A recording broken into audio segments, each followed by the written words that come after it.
Part 1. The History of Slavery. Chapter 1. When civilized, as well as barbarous nations, have been found, through a long succession of ages, uniformly to concur in the same customs, there seems to arise a presumption that such customs are not only eminently useful, but are founded also on the principles of justice. Such is the case with respect to slavery. It has had the concurrence of all the nations which history has recorded, and the repeated practice of ages from the remotest antiquity in its favor. Here then is an argument deduced from the general consent and agreement of mankind in favor of the proposed subject. But alas, when we reflect that the people thus reduced to a state of servitude have had the same feelings with ourselves, when we reflect that they have had the same propensities to pleasure and the same aversions from pain, another argument seems immediately to arise in opposition to the former, deduced from our own feelings and that divine sympathy which nature has implanted in our breasts for the most useful and generous of purposes. To ascertain the truth, therefore, where two such opposite sources of argument occur, where the force of custom pleads strongly on the one hand, and the feelings of humanity on the other, is a matter of much importance, as the dignity of human nature is concerned, and the rights and liberties of mankind will be involved in its discussion. It will be necessary, before this point can be determined, to consult the history of slavery and to lay before the reader, in as concise a manner as possible, a general view of it from its earliest appearance to the present day. The first, whom we shall mention here to have been reduced to a state of servitude, may be comprehended in that class which is usually denominated the mercenary. It consisted of freeborn citizens who, from the various contingencies of fortune, had become so poor as to have recourse for their support to the service of the rich. Of this kind were those, both among the Egyptians and the Jews, who are recorded in the sacred writings. The Grecian Thetas also were of this description, as well as those among the Romans, from whom the class receives its appellation, the mercenari. We may observe of the above mentioned, that their situation was in many instances similar to that of our own servants. There was an express contract between the parties.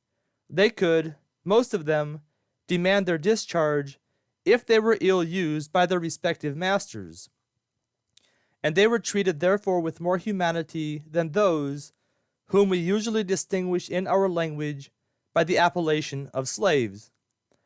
As this class of servants was composed of men who had been reduced to such a situation by the contingencies of fortune, and not by their own misconduct, so there was another among the ancients, composed entirely of those who had suffered the loss of liberty from their own imprudence. To this class may be reduced the Grecian prodigals, who were detained in the service of their creditors till the fruits of their labor were equivalent to their debts, the delinquents, who were sentenced to the oar, and the German enthusiasts, as mentioned by Tacitus, who were so immoderately charmed with gaming as, when everything else was gone, to have staked their liberty and their very selves. The loser, says he, goes into a voluntary servitude, and though younger and stronger than the person with whom he played, patiently suffers himself to be bound and sold. Their perseverance in so bad a custom is styled honor. The slaves thus obtained are immediately exchanged away in commerce, that the winner may get rid of the scandal of his victory. To enumerate other instances would be unnecessary.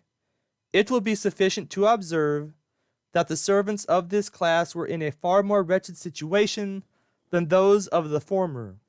Their drudgery was more intense, their treatment more severe, and there was no retreat at pleasure from the frowns and lashes of their despotic masters. Having premised this, we may now proceed to a general division of slavery into voluntary and involuntary. The voluntary will comprehend the two classes which we have already mentioned, for, in the first instance, there was a contract founded on consent, and, in the second, there was a choice of engaging or not in those practices, the known consequences of which were servitude. The involuntary, on the other hand, will comprehend those who were forced, without any such condition or choice, into a situation which, as it tended to degrade a part of the human species and to class it with the brutal, must have been, of all human situations, the most wretched and insupportable. These are they whom we shall consider solely in the present work. We shall therefore take our leave of the former, as they were mentioned only, that we might state the question with greater accuracy, and be the better enabled to reduce it to its proper limits. Chapter 2. The first that will be mentioned of the involuntary were prisoners of war. It was a law established from time immemorial among the nations of antiquity to oblige those to undergo the severities of servitude whom victory had thrown into their hands. Conformably with this, we find all the Eastern nations unanimous in the practice. The same custom prevailed among the people of the West, for as the Helots became the slaves of the Spartans from the right of conquest only, so prisoners of war were reduced to the same situation by the rest of the inhabitants of Greece. By the same principles that actuated these were the Romans also influenced. Their history will confirm the fact, for how many cities are recorded to have been taken, how many armies to have been vanquished in the field, and the wretched survivors, in both instances, to have been doomed to servitude? It remains only now to observe, in showing this custom to have been universal, that all those nations which assisted in overturning the Roman Empire, though many and various, adopted the same measures. For we find it a general maxim in their polity, that whoever should fall into their hands as a prisoner of war should immediately be reduced to the condition of a slave. It may here, perhaps, be not unworthy of remark, that the involuntary were of greater antiquity than the voluntary slaves. The latter are first mentioned in the time of Pharaoh. They could have arisen only in a state of society, when property, after its division, had become so unequal as to multiply the wants of individuals, and when government, after its establishment, had given security to the possessor by the punishment of crimes, whereas the former seemed to be dated with more propriety from the days of Nimrod, who gave rise probably to that inseparable idea of victory and servitude which we find among the nations of antiquity, and which has existed uniformly since, in one country or another, to the present day. Add to this, that they might have arisen even in a state of nature, and have been co-equal with the quarrels of mankind. Chapter 3. But it was not victory alone, or any presupposed right, founded in the damages of war, that afforded a pretense for invading the liberties of mankind. The honorable light, in which piracy was considered in the uncivilized ages of the world, contributed not a little to the slavery of the human species. Piracy had a very early beginning. The Grecians, says Thucydides, in their primitive state, as well as the contemporary barbarians, who inhabited the sea coasts and islands, gave themselves wholly to it. It was, in short, their only profession and support. The writings of Homer are sufficient of themselves to establish this account. They show it to have been a common practice at so early an age as that of the Trojan War, and abound with many lively descriptions of it, which, had they been as groundless as they are beautiful, would have frequently spared the sigh of the reader of sensibility and reflection. The piracies, which were thus practiced in the early ages, may be considered as public or private. In the former, whole crews embarked for the benefit of their respective tribes. They made descents on the sea coast, carried off cattle, surprised whole villages, put many of the inhabitants to the sword, and carried others into slavery. In the latter, individuals only were concerned, and the emolument was their own. These landed from their ships, and, going up into the country, concealed themselves in the woods and thickets, where they waited every opportunity of catching the unfortunate shepherd or husbandman alone. In this situation they sallied out upon him, dragged him on board, conveyed him to a foreign market, and sold him for a slave. To this kind of piracy Ulysses alludes, in opposition to the which he had been just before mentioning in his question to Eumoeus. Did pirates wait till all thy friends were gone, to catch thee singly with thy flocks alone? Say, did they force thee from thy fleecy care, and from thy fields transport and sell thee here? But no picture, perhaps, of this mode of depredation is equal to that with which Xenophon presents us in the simple narrative of a dance. He informs us that the Grecian army had concluded a peace with the Paphlagonians, and that they entertained their ambassadors on consequence with a banquet and the exhibition of various feats of activity. When the Thracians, says he, had performed the parts allotted them in this entertainment, some Aenean and Magnesian soldiers rose up, and, accoutred in their proper arms, exhibited that dance which is called Carpoia. The figure of it is thus: one of them, in the character of an husbandman, is seen to till his land, and is observed, as he drives his plough, to look frequently behind him, as if apprehensive of danger. Another immediately appears in fight, in the character of a robber. The husbandman, having seen him previously advancing, snatches up his arms. A battle ensues before the plough. The whole of this performance is kept in perfect time with the music of the flute.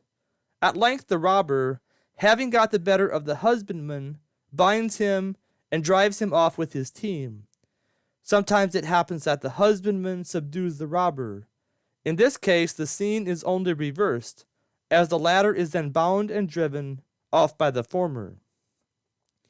It is scarcely necessary to observe that this dance was a representation of the general manners of men in the more uncivilized ages of the world, showing that the husbandman and shepherd lived in continual alarm, and that there were people in those ages who derived their pleasures and fortunes from kidnapping and enslaving their fellow creatures.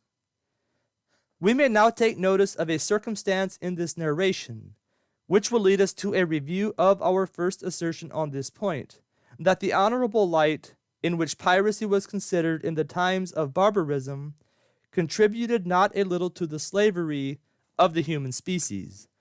The robber is represented here as frequently defeated in his attempts, and as reduced to that deplorable situation to which he was endeavoring to bring another. This shows the frequent difficulty and danger of his undertakings. People would not tamely resign their lives or liberties without a struggle. They were sometimes prepared, were superior often, in many points of view, to these invaders of their liberty. There were an hundred accidental circumstances frequently in their favor. These adventures, therefore, required all the skill, strength, agility, valor, and everything, in short, that may be supposed to constitute heroism, to conduct them with success. Upon this idea, piratical expeditions first came into repute, and their frequency afterwards, together with the danger and fortitude that were inseparably connected with them, brought them into such credit among the barbarous nations of antiquity that of all human professions, piracy was the most honorable. The notions, then, which were thus annexed to piratical expeditions, did not fail to produce those consequences which we have mentioned before. They afforded an opportunity to the views of avarice and ambition to conceal themselves under the mask of virtue. They excited a spirit of enterprise, of all others the most irresistible as it subsisted on the strongest principles of action, emolument, and honor. Thus could the vilest of passions be gratified with impunity. People were robbed, stolen, murdered, under the pretended idea that these were reputable adventures. Every enormity, in short, was committed and dressed up in the habiliments of honor. But as notions of men in the less barbarous ages, which followed, became more corrected and refined, the practice of piracy began gradually to disappear. It had hitherto been supported on the grand columns of emolument and honor. When the latter therefore was removed, it received a considerable shock.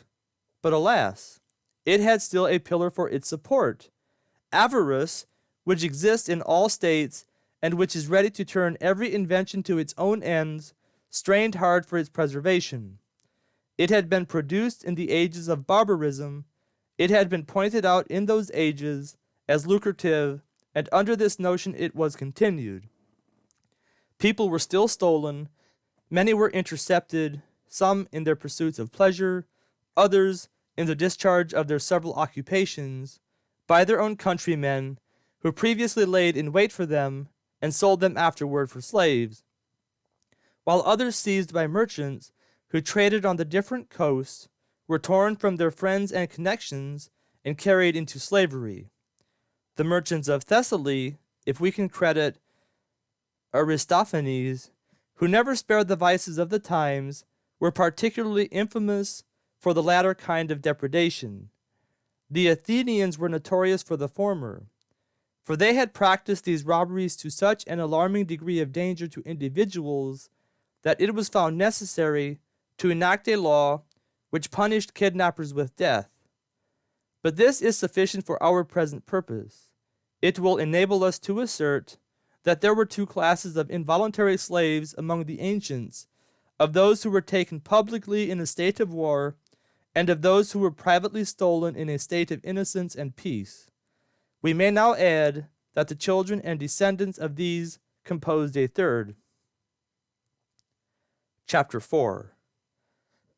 It will be proper to say something here concerning the situation of the unfortunate men who were thus doomed to a life of servitude, to enumerate their various employments, and to describe the miseries which they endured in consequence, either from the severity or the long and constant application of their labor, would exceed the bounds we have proposed to the present work. We shall confine ourselves to their personal treatment, as depending on the power of their masters and the protection of the law. Their treatment, if considered in this light, will equally excite our pity and abhorrence. They were beaten, starved, tortured, murdered at discretion. They were dead in a civil sense. They had neither name nor tribe, were incapable of a judicial process, were in short without appeal. Poor, unfortunate men, to be deprived of all possible protection, to suffer the bitterest of injuries without the possibility of redress, to be condemned unheard, to be murdered with impunity, to be considered as dead in that state, the very members of which they were supporting by their labors. Yet such was their general situation. There were two places, however, where their condition, if considered in this point of view, was more tolerable.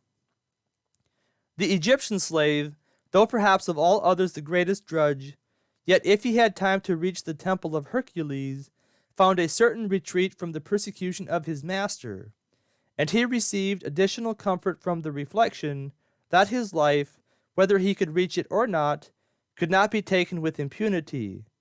Wise and salutary law!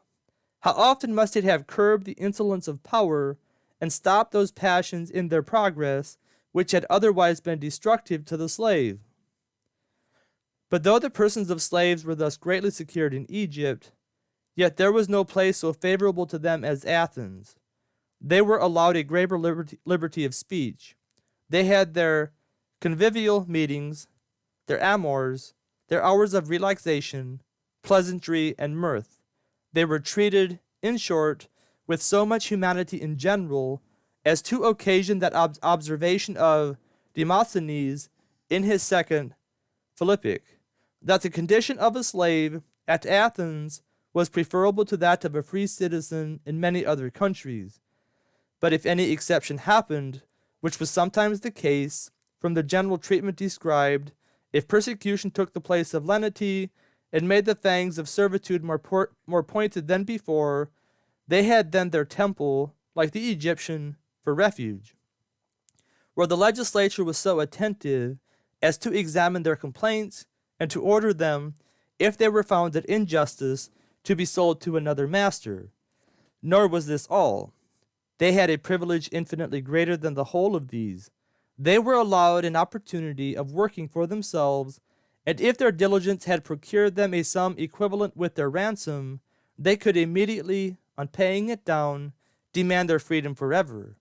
This law was, of all others, the most important, as the prospect of liberty which it afforded must have been a continual source of the most pleasing reflections, and have greatly sweetened the draught even of the most bitter slavery.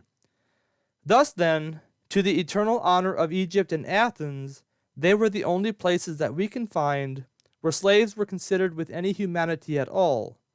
The rest of the world seemed to vie with each other in the debasement and oppression of these unfortunate people. They used them with as much severity as they chose. They measured their treatment only by their own passion and caprice, and, by leaving them on every occasion, without the possibility of an appeal, they rendered their situation the most melancholy and intolerable that can possibly be conceived. Chapter 5. As we have mentioned the barbarous and inhuman treatment that generally fell to the lot of slaves, it may not be amiss to inquire into the various circumstances by which it was produced. The first circumstance from whence it originated was the commerce. For if men could be considered as possessions, if, like cattle, they could be bought and sold, it will not be difficult to suppose that they could be held in the same consideration or treated in the same manner. The commerce, therefore, which was begun in the primitive ages of the world, by classing them with the brutal species, and by habituating the mind to consider the terms of brute and slave as synonymous, soon caused them to be viewed in a low and despicable light, and as greatly inferior to the human species. Hence proceeded that treatment, which might not unreasonably be supposed to arise from so low an estimation. They were tamed, like beasts, by the stings of hunger and the lash, and their education was directed to the same end, to make them commodious instruments of labor for their possessors.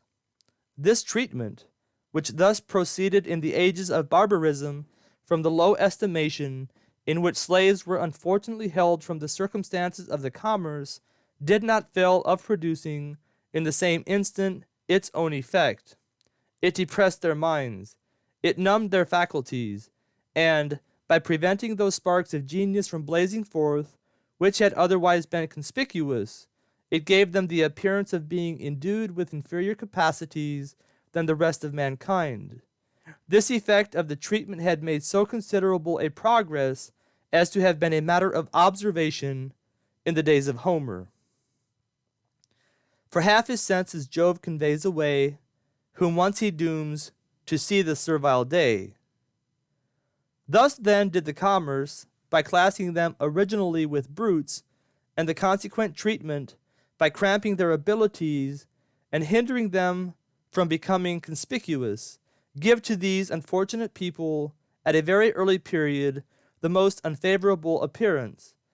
The rising generations, who received both the commerce and treatment from their ancestors, and who had always been accustomed to behold their effects, did not consider these effects as incidental.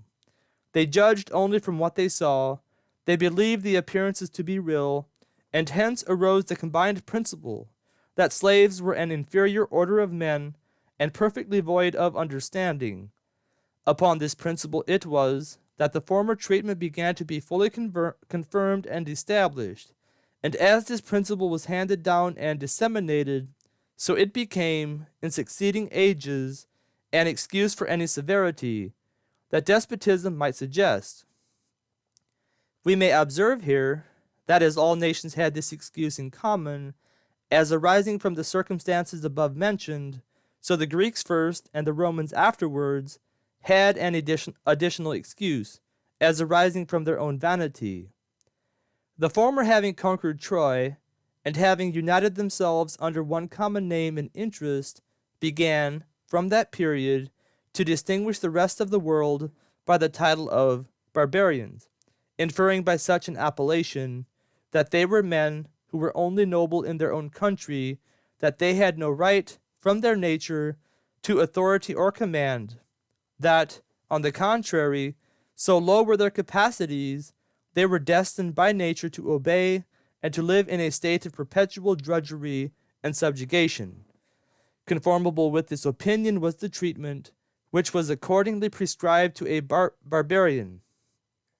The philosopher Aristotle himself, in the advice which he gave to his pupil Alexander before he went upon his Asiatic expedition, entreated him to use the Greeks as it became a general, but the barbarians as it became a master. Consider, says he, the former as friends and domestics, but the latter as brutes and plants, inferring that the Greeks, from the superiority of their capacities, had a natural right to dominion, and that the rest of the world, from the inferiority of their own, were to be considered and treated as the irrational part of the creation. Now, if we consider that this was the treatment which they judged to be absolutely proper for people of this description, and that their slaves were uniformly those whom they termed barbarians, being generally such as were either kidnapped from Barbary or purchased from the barbarian conquerors in their wars with one another, we shall immediately see with what an additional excuse their own vanity had furnished them for the sallies of caprice and passion. To refute these cruel sentiments of the ancients, and to show that their slaves were by no means an inferior order of beings than themselves, may perhaps be considered as an unnecessary task, particularly as having shown that the causes of this inferior appearance were incidental, arising, on the one hand, from the combined effects of the treatment and commerce, and, on the other, from vanity and pride. We seem to have refuted them already, but we trust that some few observations in vindication of these unfortunate people will neither be unacceptable nor improper. How then shall we begin the refutation? Shall we say with Seneca, who saw many of the slaves in question, what is a knight, or a libertine, or a slave? Are they not names, assumed either from injury or ambition? Or shall we say with him on another occasion, let us consider that he whom we call our slave is born in the same manner as ourselves, that he enjoys the same sky with all its heavenly luminaries, that he breathes, that he lives in the same manner as ourselves, and in the same manner that he expires. These considerations, we confess, would furnish us with a plentiful source of arguments in the case before us, but we decline their assistance. How then shall we begin? Shall we enumerate the many instances of fidelity, patience, or valor that are recorded of the servile race? Shall we enumerate the many important services that they rendered both to the individuals and the community under whom they lived? Here would be a second source, from whence we could collect sufficient materials to show that there was no inferiority in their nature, but we decline to use them. We shall content ourselves with some few instances that relate to the genius only. We shall mention the names of those of a servile condition, whose writings, having escaped the wreck of time, and having been handed down even to the present age, are now to be seen as so many living monuments that neither the Grecian nor Roman genius was superior to their own. The first, whom we shall mention here, is the famous Aesop. He was a Phrygian by birth, and lived in the time of Croesus, king of Lydia, to whom he dedicated his fables. The writings of this great man, in whatever light we consider them, will be equally entitled to our admiration, but we are well aware that the very mention of him as a writer of fables may depreciate him in the eyes of some. To such we shall propose a question: whether this species of writing has not been more beneficial to mankind, or whether it has not produced more important events than any other. With respect to the first consideration, it is evident that these fables, as consisting of plain and simple transactions, are particularly easy to be understood. As conveyed in images, they please and seduce the mind, and, as containing a moral, easily deducible on the side of virtue, that they afford, at the same time, the most weighty precepts of philosophy. Here then are the two grand points of composition: a manner of expression to be apprehended by the lowest capacities, and what is considered as a victory in the art, and happy conjunction of utility and pleasure. Hence, Quintilian recommends them as singularly useful, and as admirably adapted to the puerile age, as a just gradation between the language of the nurse and the preceptor, and as furnishing maxims of prudence and virtue at a time when the speculative principles of philosophy are too difficult to be understood. Hence, also having been introduced by most civilized nations into their system of education, they have produced that general benefit to which we at first alluded. Nor have they been of less consequence in maturity, but particularly to those of inferior capacities or little erudition, whom they have frequently served as a guide to conduct them in life, and as a medium through which an explanation might be made on many and important occasions. With respect to the latter consideration, which is easily deducible from hence, we shall only appeal to the wonderful effect which the fable, pronounced by Demosthenes against Philip of Macedon, produced among his hearers, or to the fable which was spoken by Menenius Agrippa to the Roman populace, by which an illiterate multitude were brought back to their duty as citizens when no other species of oratory could prevail. To these truly ingenious and philosophical works of Aesop, we shall add those of his imitator Phaedrus, which in purity and elegance of style are inferior to none. We shall add also the lyric poetry of Alcman, which is no servile composition, the sublime morals of Epictetus, and the incomparable comedies of Terence. Thus then does it appear that the excuse which was uniformly started in the defense of the treatment of slaves had no foundation whatever either in truth or justice. The instances that we have mentioned above are sufficient to show that there was no inferiority either in their nature or their understandings, and at the same time that they refute the principles of the ancients, they afford a valuable lesson to those who have been accustomed to precipitate a judgment on the abilities of men. For alas, how often has secret anguish depressed the spirits of those whom they have frequently censured from their gloomy and dejected appearance, and how often, on the other hand, has their judgment resulted from their own vanity and pride. Chapter 6. We proceed now to the consideration of the commerce, in consequence of which people, endued with the same feelings and faculties as ourselves, were made subject to the laws and limitations of possession. This commerce of the human species was of a very early date. It was founded on the idea that men were property, and, as this idea was coeval with the first order of involuntary slaves, it must have arisen, if the date which we previously affixed to that order be right, in the first practices of barter. The story of Joseph, as recorded in the sacred writings, whom his brothers sold from an envious suspicion of his future greatness, is an ample testimony of the truth of this conjecture. It shows that there were men, even at that early period, who traveled up and down as merchants, collecting not only balm, myrrh, spicery, and other wares, but the human species also, for the purposes of traffic. The instant determination of the brothers, on the first sight of the merchants, to sell him, and the immediate acquiescence of these, who purchased him for a foreign market, proved that this commerce had been then established, not only in that part of the country where this transaction happened, but in that also whither the merchants were then traveling with their camels, namely Egypt. And they show farther that, as all customs require time for their establishment, so it must have existed in the ages previous to that of Pharaoh, that is, in those ages in which we fix the first date of involuntary servitude. This commerce, then, as appears by the present instance, existed in the earliest practices of barter, and had descended to the Egyptians through as long a period of time as was sufficient to have made it, in the times alluded to, an established custom. Thus was Egypt, in those days, the place of the greatest resort, the grand emporium of trade, to which people were driving their merchandise as to a center, and thus did it afford, among other opportunities of traffic, the first market that is recorded for the sale of the human species.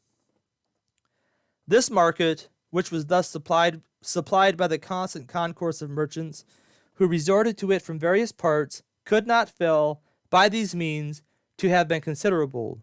It received, afterwards, an additional supply from those piracies which we have mentioned to have existed in the uncivilized ages of the world, and which, in fact, it greatly promoted and encouraged, and it became, from these united circumstances, so famous as to have been known, within a few centuries from the time of Pharaoh, both to the Grecian colonies in Asia and the Grecian islands. Homer mentions Cyprus and Egypt as the common markets for slaves about the times of the Trojan War. Thus, Antinius, offended with Ulysses, threatens to send him to one of these places if he does not instantly depart from his table. The same poet also, in his hymn to Bacchus, mentions them again, but in a more unequivocal manner, as the common markets for slaves.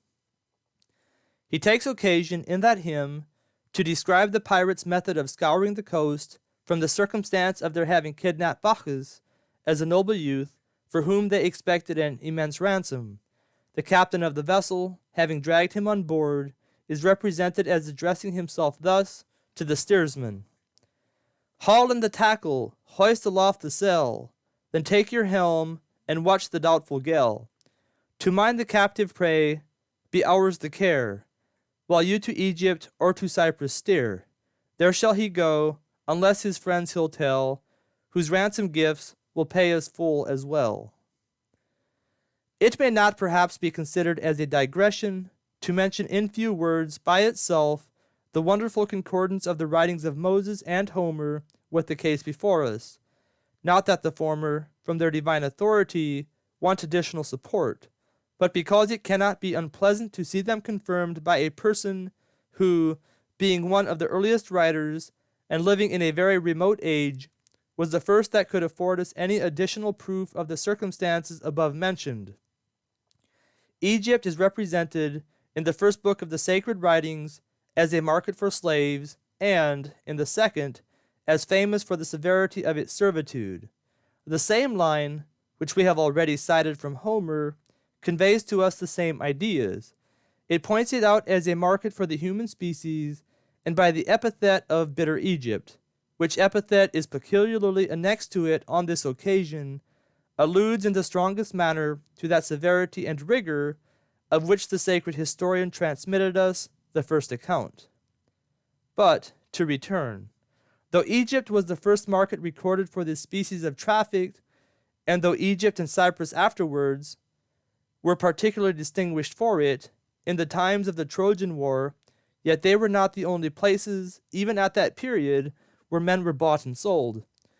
The Odyssey of Homer shows that it was then practiced in many of the islands of the Aegean Sea, and the Iliad that it had taken place among those Grecians on the continent of Europe who had embarked from thence on the Trojan expedition.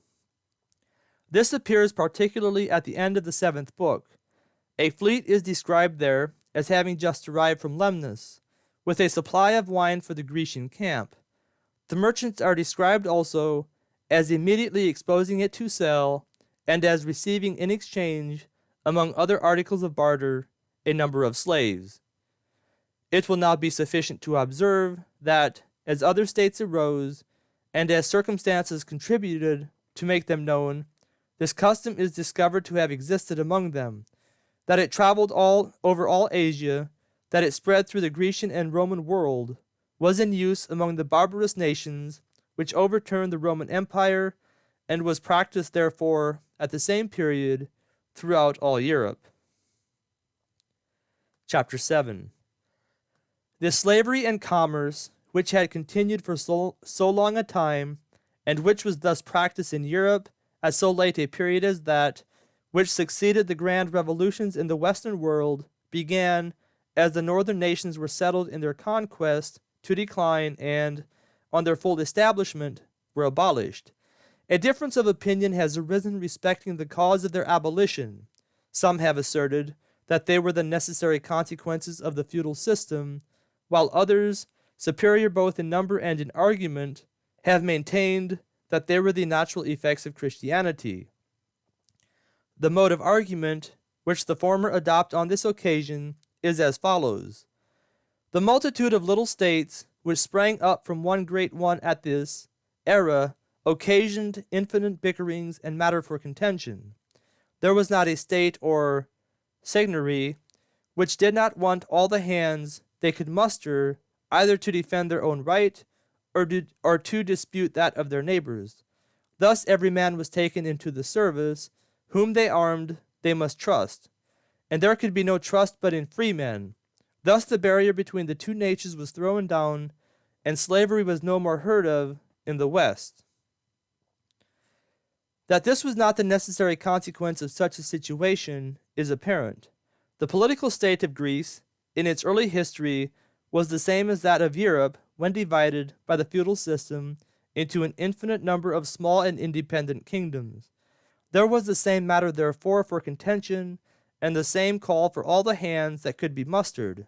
The Grecians, in short, in heroic, were in the same situation in these respects as the feudal barons in the Gothic times. Had this therefore been a necessary effect, there had been a cessation of servitude in Greece in those ages in which we have already shown that it existed. But with respect to Christianity, many and great are the arguments that it occasioned so desirable an event. It taught that all men were originally equal, that the deity was no respecter of persons, and that, as all men were to give an account of their actions hereafter, it was necessary that they should be free. These doctrines could not fail of having their proper influence on those who first embraced Christianity from a conviction of its truth, and on those of their descendants afterwards who, by engaging in the Crusades and hazarding their lives and fortunes there, showed, at least, an attachment to that religion. We find them accordingly actuated by these principles. We have a positive proof that the feudal system had no share in the honor of suppressing slavery, but that Christianity was the only cause. For the greatest part of the charters which were granted for the freedom of slaves in those times, many of which are still extant, were granted. They were founded, in short, on religious considerations, that they might procure the favor of the deity, which they conceived themselves to have forfeited by the subjugation of those whom they found to be the objects of the divine benevolence and attention equally with themselves. These considerations, which had thus their first origin in Christianity, began to produce their effects as the different nations were converted, and procured that general liberty at last, which, at the close of the 12th century, was conspicuous in the west of Europe. What a glorious and important change! Those who would have had otherwise no hopes, but that their miseries would be terminated by death, were then freed from their servile condition. Those who, by the laws of war, would have had otherwise an immediate prospect of servitude from the hands of their imperious conquerors, were then exchanged, a custom which has happily descended to the present day. Thus, a numerous class of men who formerly had no political existence and were employed merely as instruments of labor became useful citizens and contributed towards augmenting the force or riches of the society which adopted them as members, and thus did the greater part of the Europeans, by their conduct on this occasion, assert not only liberty for themselves, but for their fellow creatures also. Chapter 8. But if men, therefore, at a time when under the influence of religion they exercised their serious thoughts, abolished slavery, how impious must they appear who revived it, and what arguments will not present themselves against their conduct? The Portuguese, within 2 centuries after its suppression in Europe, in imitation of those piracies, which we have shown to have existed in the uncivilized ages of the world, made their descents on Africa, and committing depredations on the coast, first carried the wretched inhabitants into slavery. This practice, however trifling and partial it might appear at first, soon became serious and general. A melancholy instance of the depravity of human nature, as it shows that neither the laws nor religion of any country, however excellent the forms of each, are sufficient to bind the consciences of some, but that there are always men of every age, country, and persuasion who are ready to sacrifice their dearest principles at the shrine of gain. Our own ancestors, together with the Spaniards, French, and most of the maritime powers of Europe, soon followed the piratical example, and thus did the Europeans, to their eternal infamy, renew a custom which their own ancestors had so lately exploded from a conscientiousness of its impiety. The unfortunate Africans, terrified at these repeated depredations, fled in confusion from the coast, and sought, in the interior parts of the country, a retreat from the persecution of their invaders. But alas, they were miserably disappointed. There are few retreats that can escape the penetrating eye of avarice. The Europeans still pursued them. They entered their rivers, sailed up into the heart of the country, surprised the unfortunate Africans again, and carried them into slavery. But this conduct, though successful at first, defeated afterwards its own ends. It created a more general alarm, and pointed out, at the same instant, the best method of security from future depredations. The banks of the rivers were accordingly deserted, as the coast had been before, and thus were the Christian invaders left without a prospect of their prey. In this situation, however, expedients were not wanting. They now formed to themselves the resolution of settling in the country, of securing themselves by fortified ports, of changing their system of force into that of pretended liberality, and of opening, by every species of bribery and corruption, a communication with the natives. These plans were put into immediate execution. The Europeans erected their forts, landed their merchandise, and endeavored, by a peaceable deportment, by presents, and by every appearance of munificence, to seduce the attachment and confidence of the Africans. These schemes had the desired effect. The gaudy trappings of European art not only caught their attention, but excited their curiosity. They dazzled the eyes and bewitched the senses, not only of those to whom they were given, but of those to whom they were shown. Thus followed a speedy intercourse with each other, and a confidence highly favorable to the views of avarice or ambition. It was now time for the Europeans to embrace the opportunity which this intercourse had thus afforded them, of carrying their schemes into execution, and of fixing them on such a permanent foundation as should secure them future success. They had already discovered, in the different interviews obtained, the chiefs of the African tribes. They paid their courts therefore to these, and so completely intoxicated their senses with the luxuries which they brought from home, as to be able to seduce them to their designs. A treaty of peace and commerce was immediately concluded. It was agreed that the kings, on their part, should, from this period, sentence prisoners of war and convicts to European servitude, and that the Europeans should supply them, in return, with the luxuries of the north. This agreement immediately took place, and thus began that commerce which makes so considerable a figure at the present day. But happy had the Africans been, if those only who had been justly convicted of crimes, or taken in a just war, had been sentenced to the severities of servitude. How many of those miseries which afterwards attended them had been never known, and how would their history have saved those sighs and emotions of pity which must now ever accompany its perusal? The Europeans, on the establishment of their western colonies, required a great number of slaves than a strict adherence to the treaty could produce. The princes therefore had only the choice of relinquishing the commerce or of consenting to become unjust. They had long experienced the emoluments of the trade, they had acquired a taste for the luxuries it afforded, and they now beheld an opportunity of gratifying it, but in a more extensive manner. Avarice, therefore, which was too powerful for justice on this occasion, immediately turned the scale. Not only those who were fairly convicted of offenses were now sentenced to servitude, but even those who were suspected. New crimes were invented, that new punishments might succeed. Thus was every appearance soon construed into reality, every shadow into a substance, and often virtue into a crime. Such also was the case with respect to prisoners of war. Not only those were now delivered into slavery, who were taken in a state of public enmity and injustice, but those also who, conscious of no injury whatever, were taken in the arbitrary skirmishes of these venal sovereigns.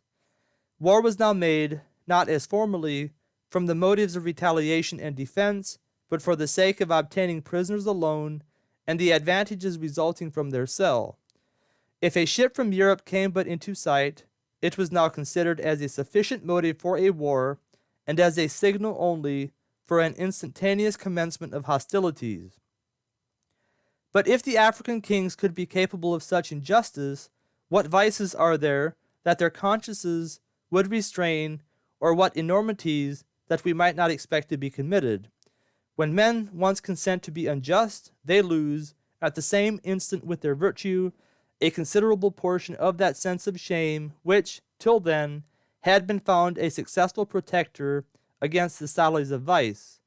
From that awful period, almost every expectation is forlorn. The heart is left unguarded.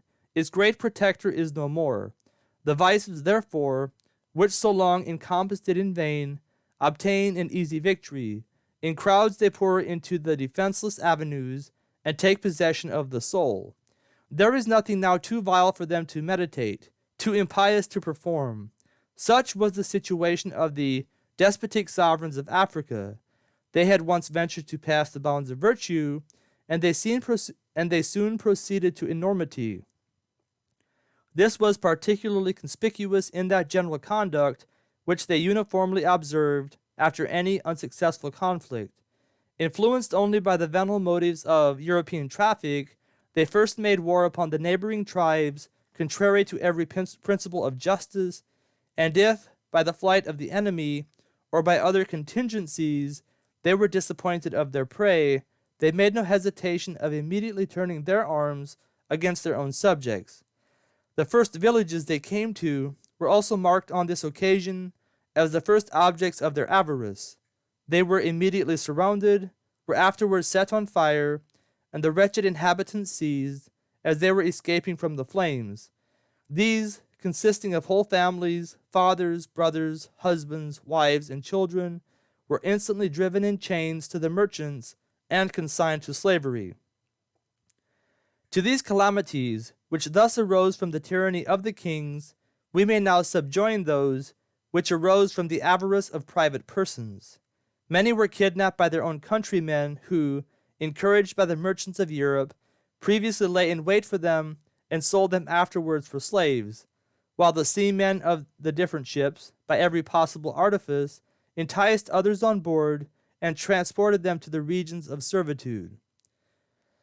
As these practices are in full force at the present day, it appears that there are 4 orders of involuntary slaves on the African continent: of convicts, of prisoners of war, of those who are publicly seized by virtue of the authority of their prince, and of those who are privately kidnapped by individuals. It remains only to observe on this head that in the sale and purchase of these the African commerce or slave trade consists, that they are delivered to the merchants of Europe in exchange for their various commodities, that these transport them to their colonies in the West, where their slavery takes place, and that a 5th order arises there, composed of all such as are born to the native Africans, after their transportation and slavery have commenced. Having thus explained as much of the history of modern servitude as is sufficient for the prosecution of our design, We should have closed our account here, but that a work, just published, has furnished us with a singular anecdote of the colonists of a neighboring nation, which we cannot but relate. The learned author, having described the method which the Dutch colonists at the Cape make use of to take the Hottentots and enslave them, takes occasion, in many subsequent parts of the work, to mention the dreadful effects of the practice of slavery, which, as he justly remarks, leads to all manner of misdemeanors and wickedness.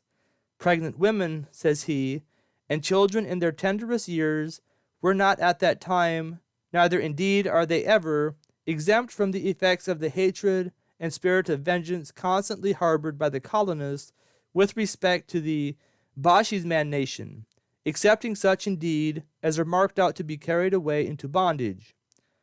Does a colonist at any time get sight of a Boschisman? He takes fire immediately, and spirits up his horse and dogs, in order to hunt him with more ardor and fury than he would a wolf or any other wild beast? On an open plain, a few colonists on horseback are always sure to get the better of the greatest number of Boschismen that can be brought together, as the former always keeps at the distance of about 100 or 150 paces, just as they find it convenient, and charging their heavy firearms with a very large kind of shot, jump off their horses, and rest their pieces in their usual manner on their ramrods, in order that they may shoot with the greater certainty, so that the balls discharged by them will sometimes, as I have been assured, go through the bodies of 6, 7, or 8 of the enemy at a time, especially as these latter know no better than to keep close together in a body. And not only is the capture of the Hottentots considered by them merely as a party of pleasure, but in cold blood they destroy the bands which nature has knit between their husbands and their wives and children. With what horror do these passages seem to strike us? What indignation do they seem to raise in our breasts when we reflect that a part of the human species are considered as game, and that parties of pleasure are made for their destruction. The lion does not imbrue his claws in blood unless called upon by hunger or provoked by interruption, whereas the merciless Dutch, more savage than the brutes themselves, not only murder their fellow creatures without any provocation or necessity, but even make a diversion of their sufferings and enjoy their pain. Part 2. The African Commerce or Slave Trade. Chapter 1. As we explained the history of slavery in the first part of this essay, as far as it was necessary for our purpose, we shall now take the question into consideration which we proposed at first as the subject of our inquiry: how far the commerce and slavery of the human species, as revived by some of the nations of Europe in the persons of the unfortunate Africans, and as revived, in a great measure, on the principles of antiquity, are consistent with the laws of nature, or the common notions of equity as established among men.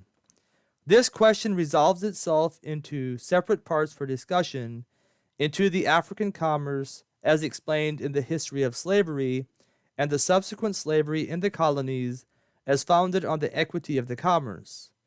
The former, of course, will be first examined. For this purpose we shall inquire into the rise, nature, and design of government. Such an inquiry will be particularly useful in the present place. It will afford us that general knowledge of subordination and liberty which is necessary in the case before us, and will be found, as it were, a source to which we may frequently refer for many and valuable arguments. It appears that mankind were originally free, and that they possessed an equal right to the soil and produce of the earth. For proof of this, we need only appeal to the divine writings, to the golden age of the poets, which, like other fables of the times, had its origin in truth, and to the institution of the Saturnalia and of other similar festivals, all of which are so many monuments of this original equality of men. Hence then there was no rank, no distinction, no superior. Every man wandered where he chose, changing his residence as a spot attracted his fancy or suited his convenience, uncontrolled by his neighbor, unconnected with any but his family. Hence also, as everything was common, he collected what he chose without injury, and enjoyed without injury what he collected. Such was the first situation of mankind, a state of disassociation and independence. In this dissociated state, it is impossible that men could have long continued.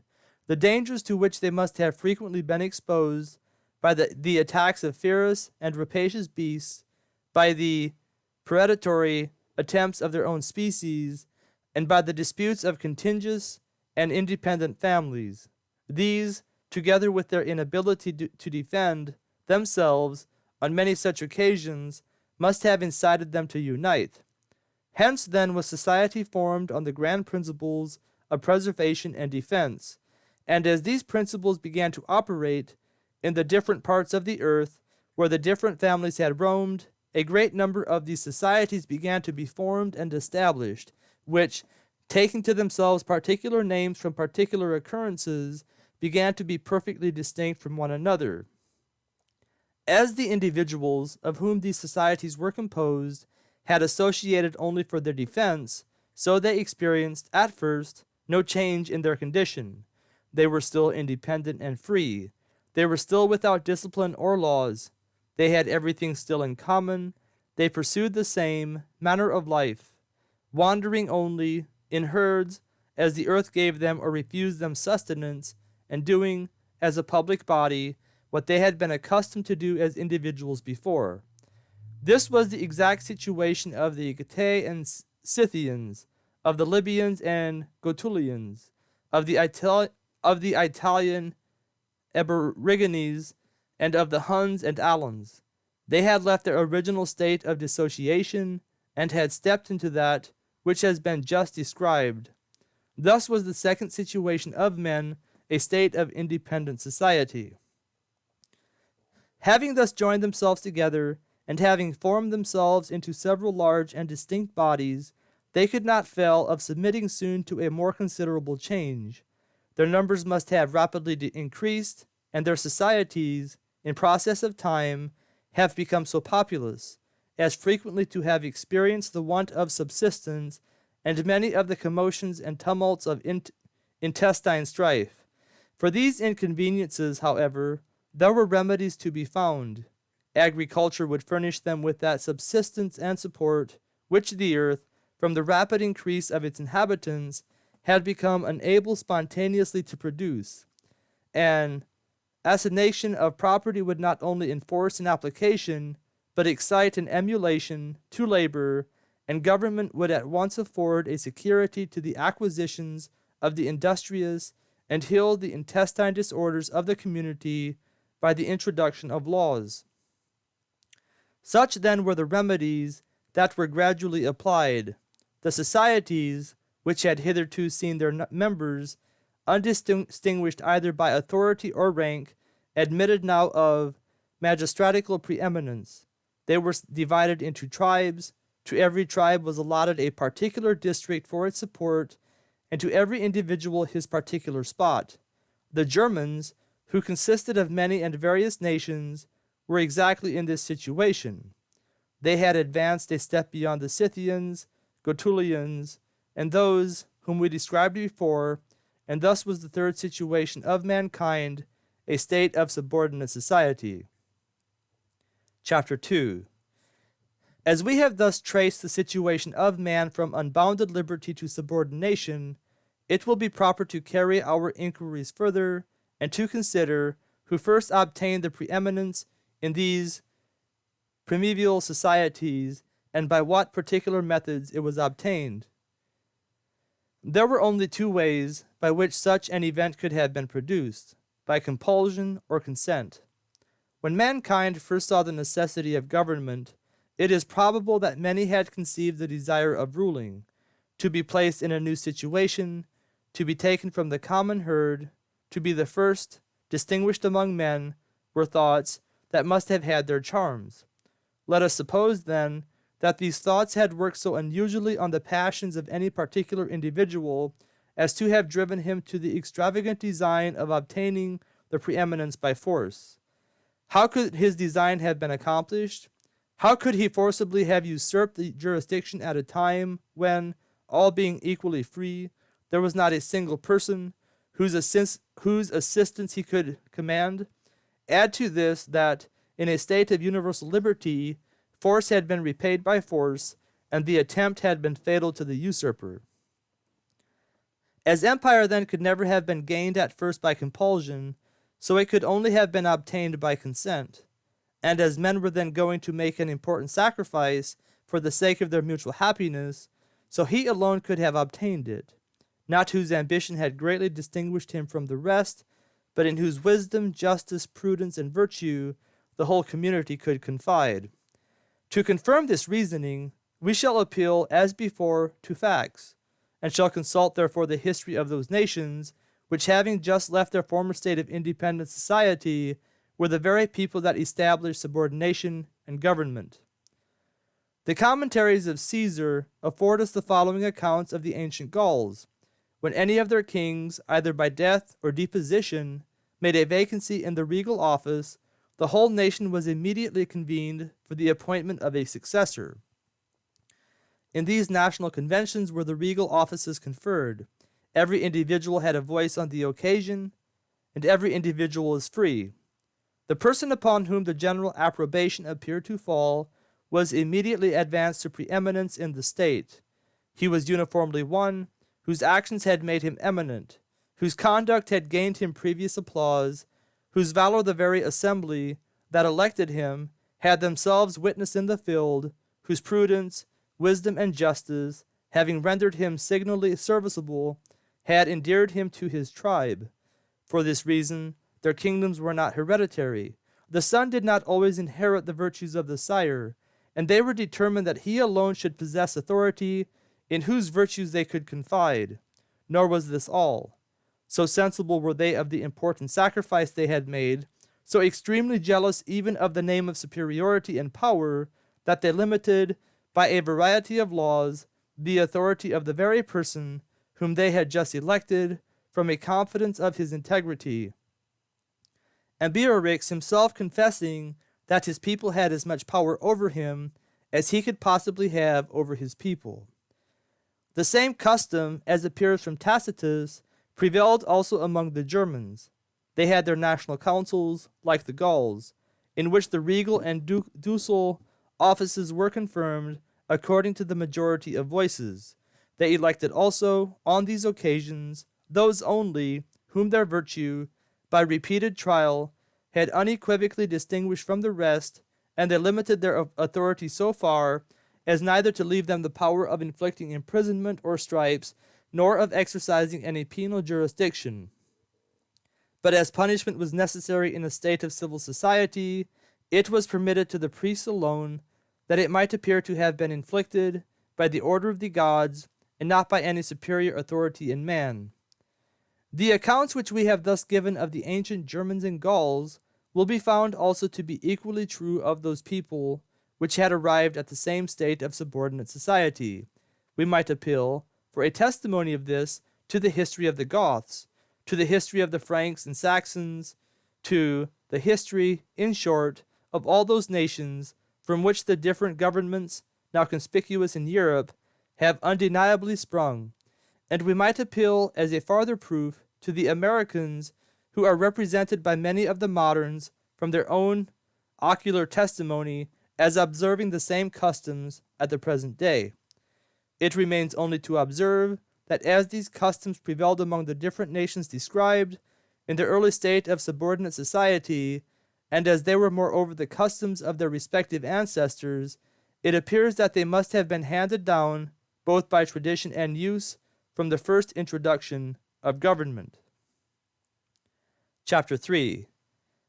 We may now deduce those general maxims concerning subordination and liberty, which we mentioned, to have been essentially connected with the subject, and which some, from speculation only, and without any allusion to facts, have been bold enough to deny.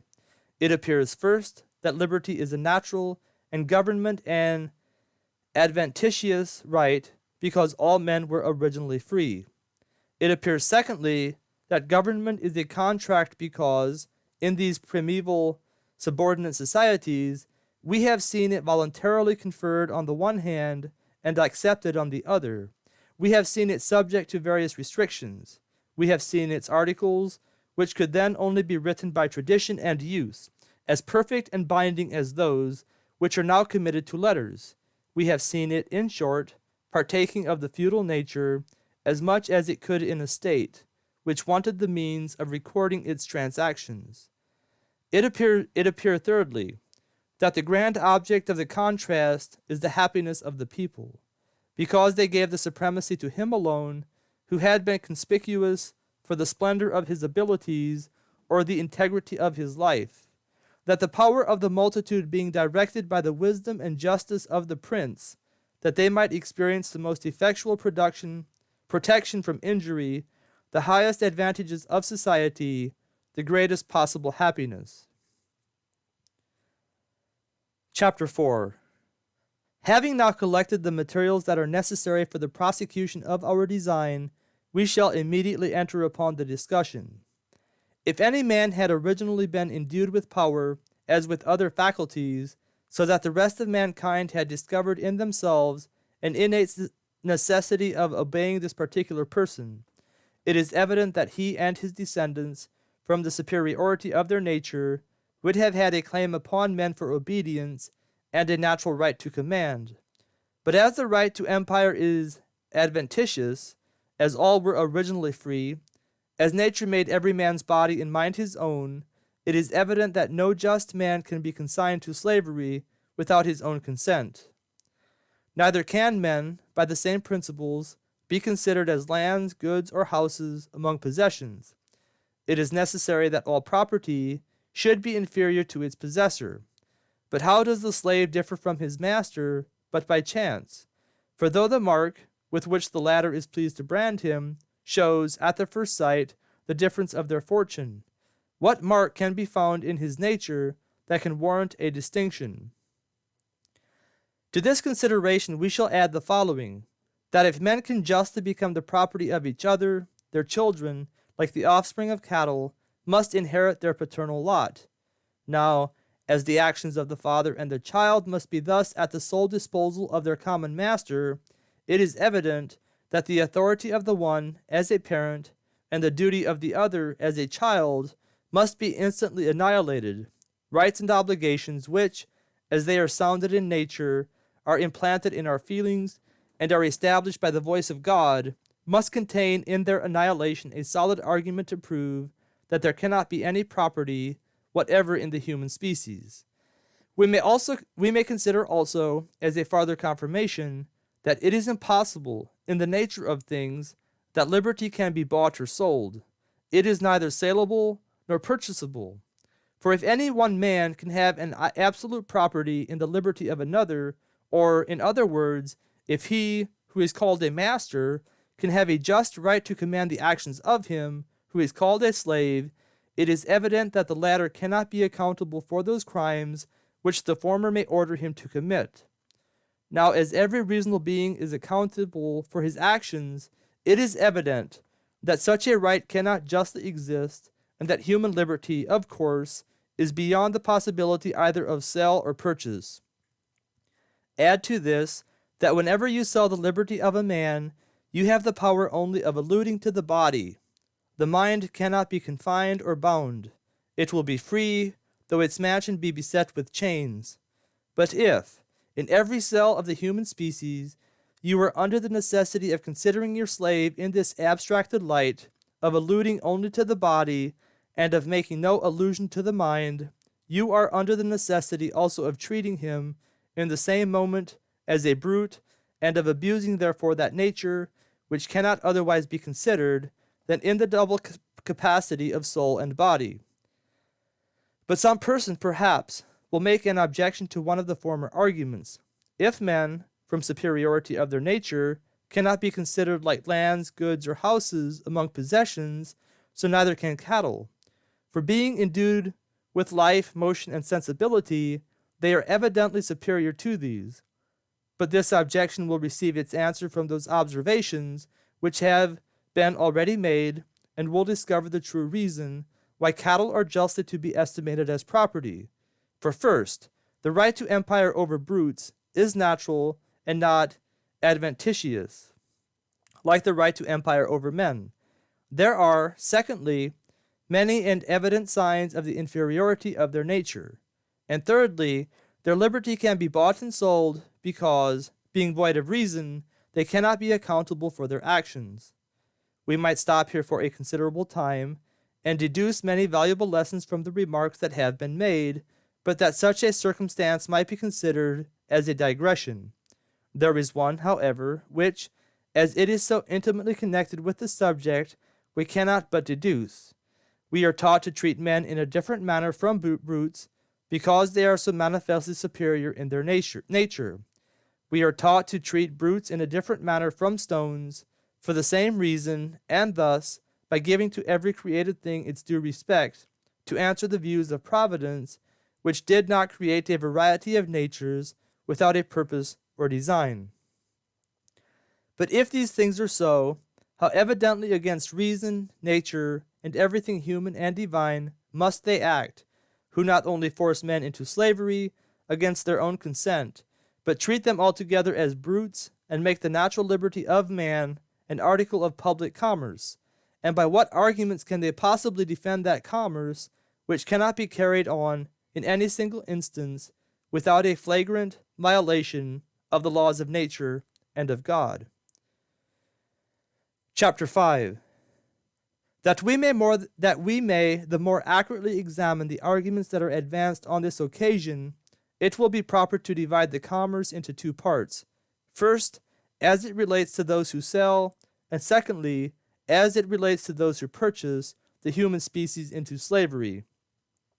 To the former part of which, having given every previous and necessary information in the history of servitude, we shall immediately proceed. Let us inquire first, by what particular right the liberties of the harmless people are invaded by the prince. By the right of empire, it will be answered, because he possesses dominion and power by their own approbation and consent. But subjects, though under the dominion, are not the property of the prince. They cannot be considered as his possessions. Their natures are both the same. They are both born in the same manner, are subject to the same disorders, must apply to the same remedies for a cure, are equally partakers of the grave. An incidental distinction accompanies them through life, and this is all. We may add to this, that though the prince possesses dominion and power, by the consent and approbation of his subjects, he possesses it only for the most salutary ends. He may tyrannize, if he can. He may alter the form of his government. He cannot, however, alter its nature and end. These will be immutably the same, though the whole system of its administration should be changed, and he will still be bound to defend the lives and properties of his subjects and to make them happy. Does he defend those, therefore, whom he invades at discretion with the sword? Does he protect the property of those whose houses and effects he consigns at discretion to the flames? Does he make those happy whom he seizes, as they are trying to escape the general devastation, and compels their wives and families to a wretched servitude? He acts surely as if the use of empire consisted in violence and oppression, as if he, that was most exalted, ought, of necessity, to be most unjust. Here then the voice of nature and justice is against him. He breaks that law of nature, which ordains that no just man shall be given into slavery against his own consent.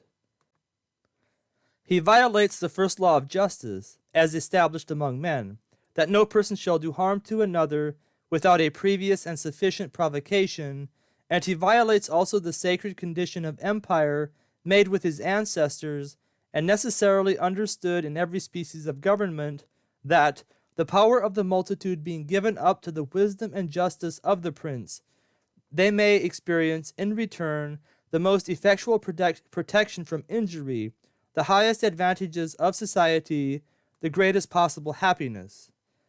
But if kings, then, to whom their own people have granted dominion and power, are unable to invade the liberties of their harmless subjects without the highest injustice, how can those private persons be justified who treacherously lie in wait for their fellow creatures and sell them into slavery? What arguments can they possibly bring in their defense? What treaty of empire can they produce by which their innocent victims ever resigned to them the last portion of their liberty? In vain will they plead the antiquity of the custom.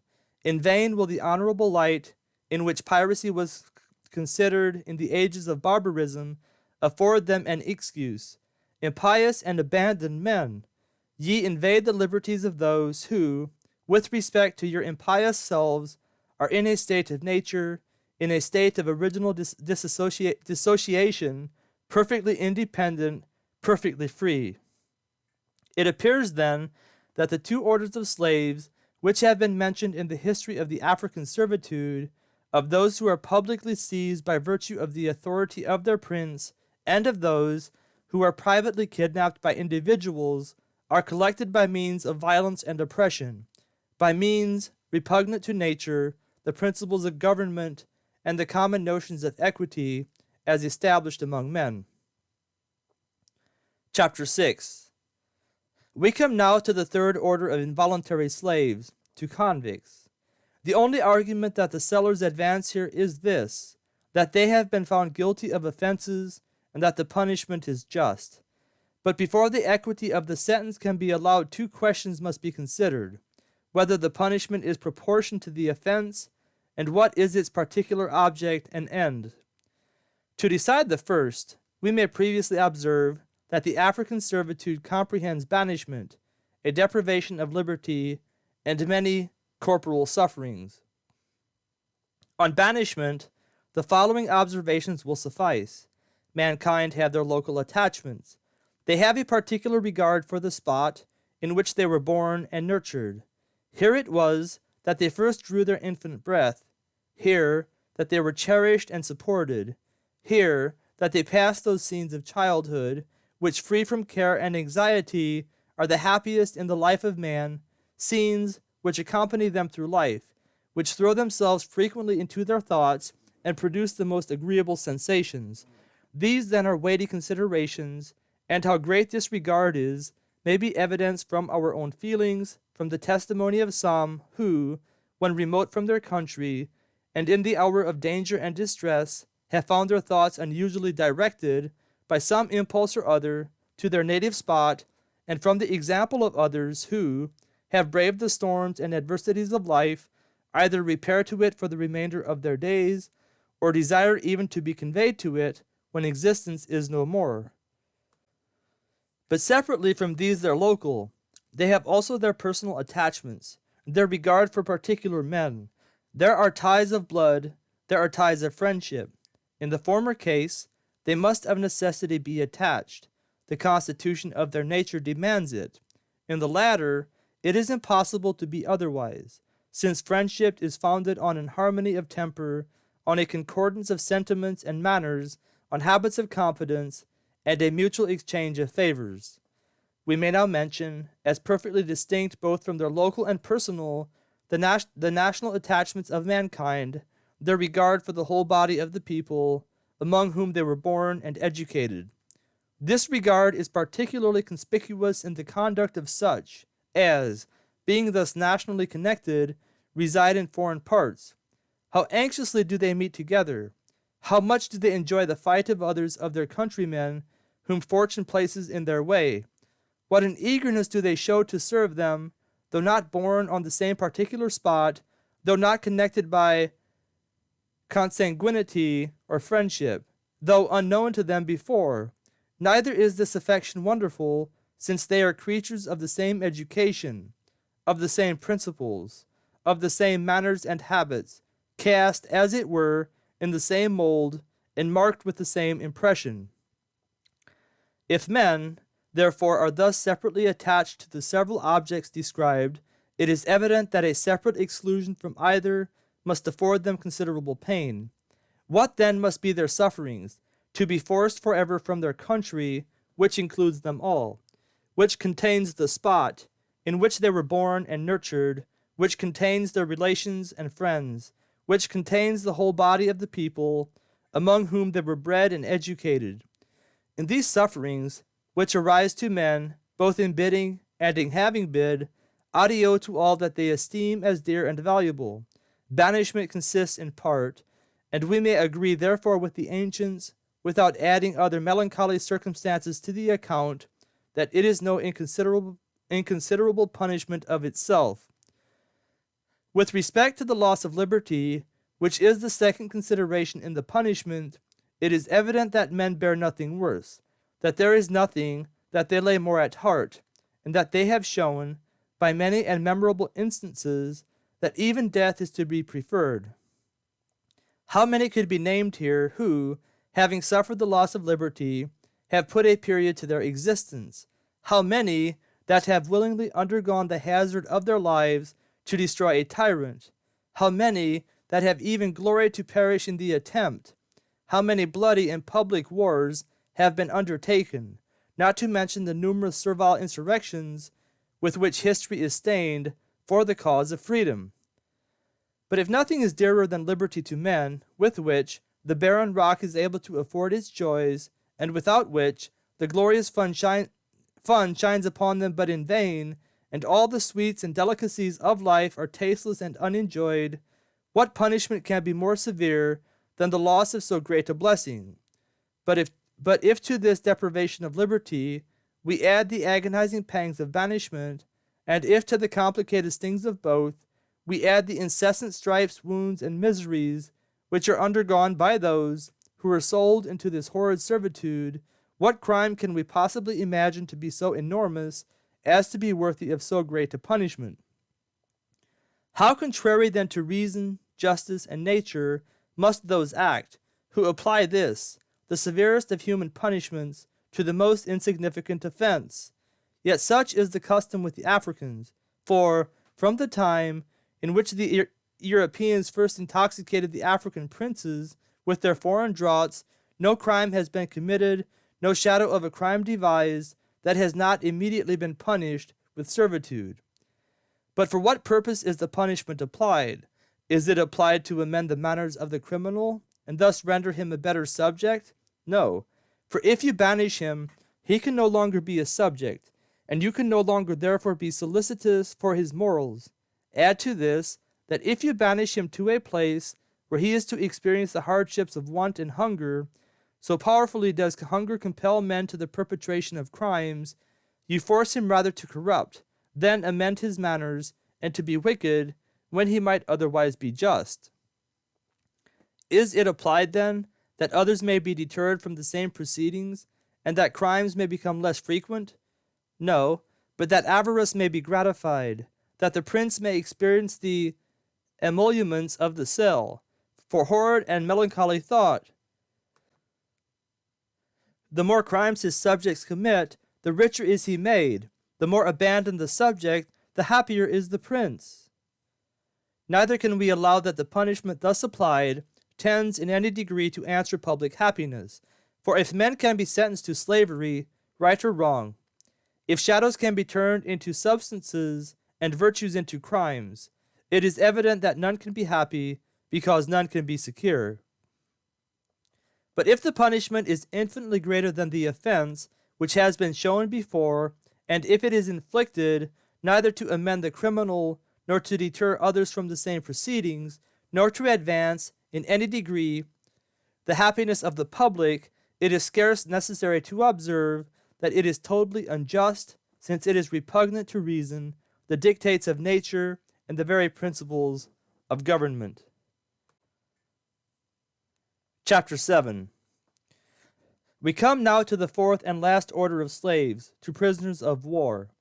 As the sellers lay a particular stress on this order of men, and infer much, from its antiquity, in support of the justice of their cause, we shall examine the principle on which it subsisted among the ancients. But as this principle was the same among all nations, and as a citation from many of their histories would not be less tedious than unnecessary, we shall select the example of the Romans for the consideration of the case. The law by which prisoners of war were said to be sentenced to servitude was the law of nations. It was so called from the universal concurrence of nations in the custom. It had 2 points in view, the persons of the captured and their effects, both of which it immediately sentenced without any of the usual forms of law, to be the property of the captors. The principle on which the law was established was the right of capture. When any of the contending parties had overcome their opponents and were about to destroy them, the right was considered to commence, a right which the victors conceived themselves to have, to recall their swords, and from the consideration of having saved the lives of the vanquished, when they could have taken them by the laws of war, to commute blood for service. Hence the Roman lawyer, Pomponius, deduces the etymology of slave in the Roman language. They were called servi. Says he, from the following circumstances: it was usual with our commanders to take them prisoners and sell them. Now this circumstance implies that they must have been previously preserved, and hence the name. Such then was the right of capture. It was a right which the circumstance of taking the vanquished, that is, of preserving them alive, gave the conquerors to their persons.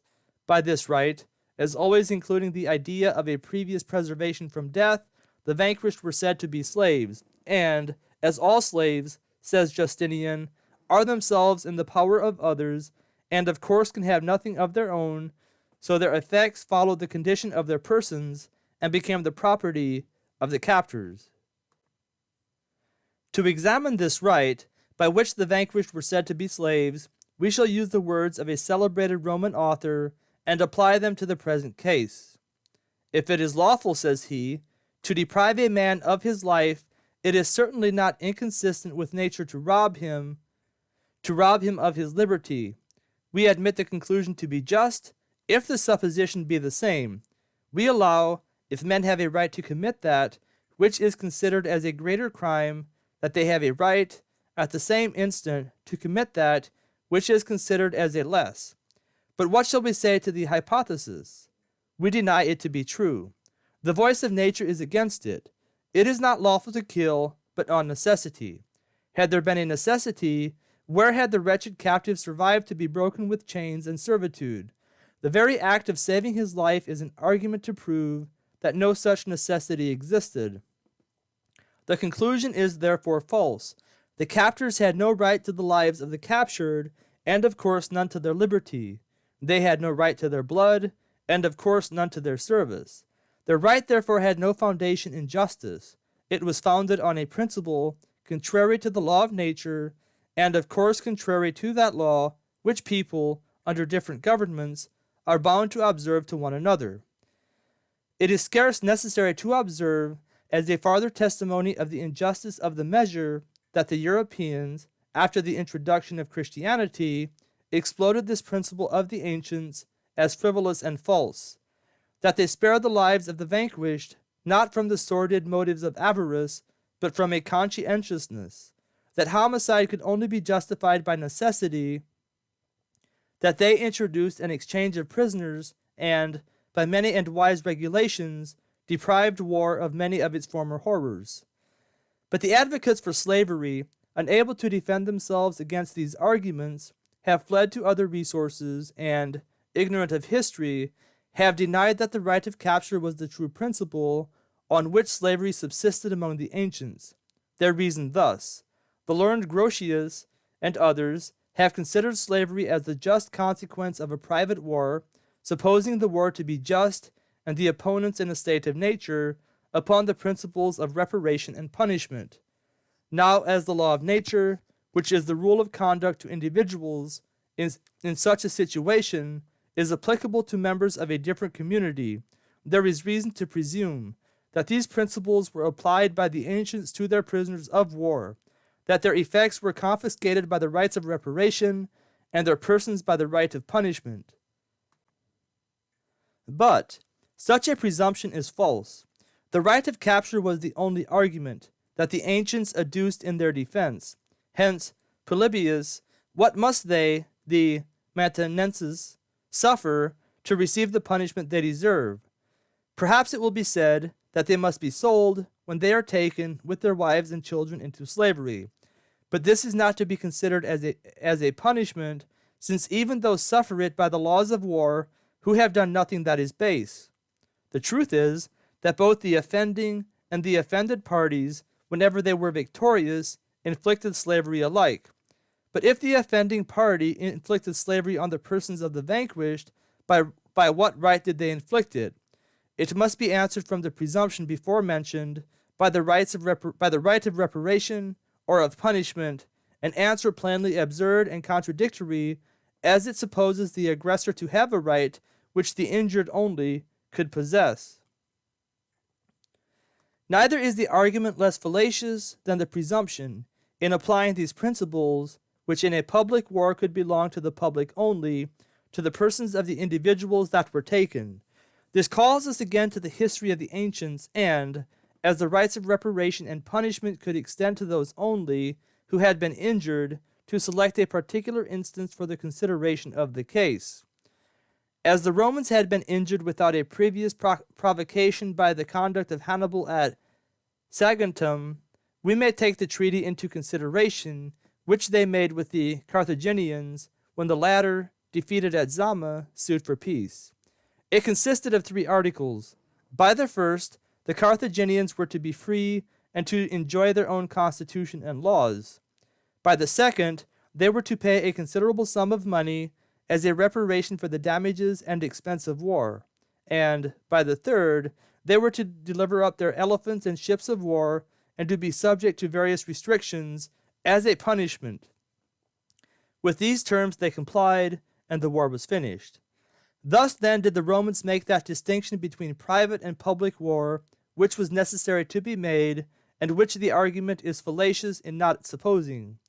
The treasury of the vanquished was marked as the means of reparation, and as this treasury was supplied, in a great measure, by the imposition of taxes, and was, wholly, the property of the public, so the public made the reparation that was due. The elephants also, and the ships of war, which were marked as the means of punishment, were public property. And as they were considerable instruments of security and defense to their possessors, and of annoyance to an enemy, so their loss, added to the restrictions of the treaty, operated as a great and public punishment.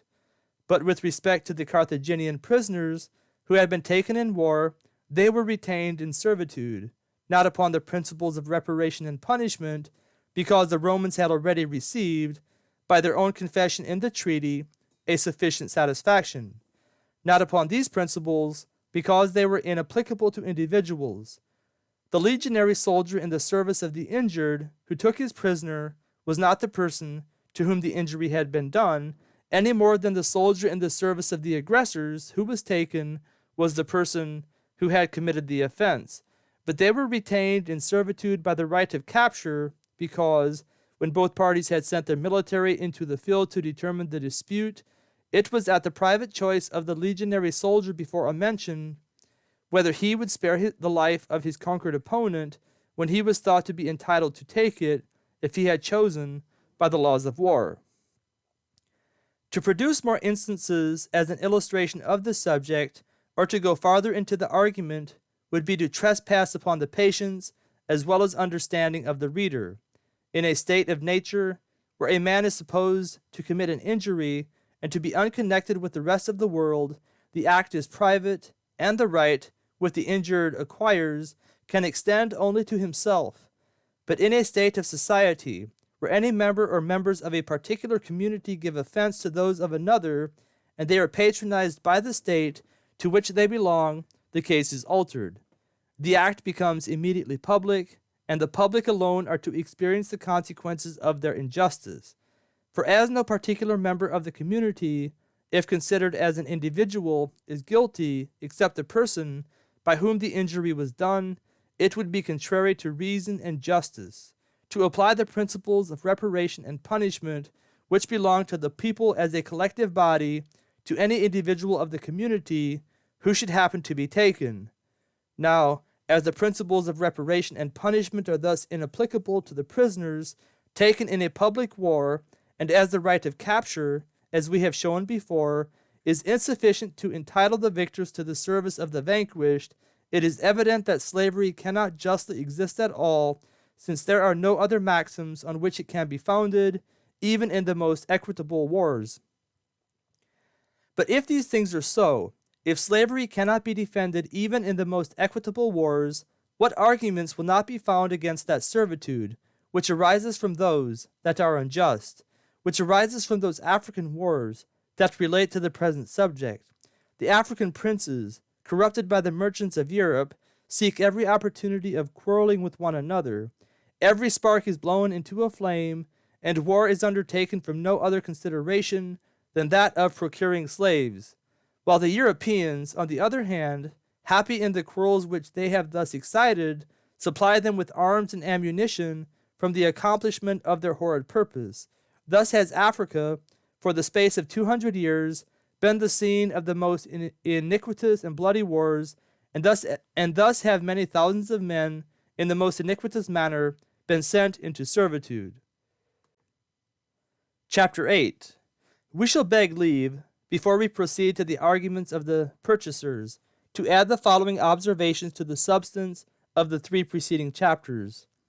As the 2 orders of men, of those who are privately kidnapped by individuals, and of those who are publicly seized by virtue of the authority of their prince, compose together, at least, 9/10 of the African slaves, they cannot contain, upon a moderate computation, less than 90,000 men annually transported, an immense number, but easily to be credited, when we reflect that thousands are employed for the purpose of stealing the unwary, and that these diabolical practices are in force. So far has Europe injustice been spread, at the distance of 1,000 miles from the factories on the coast.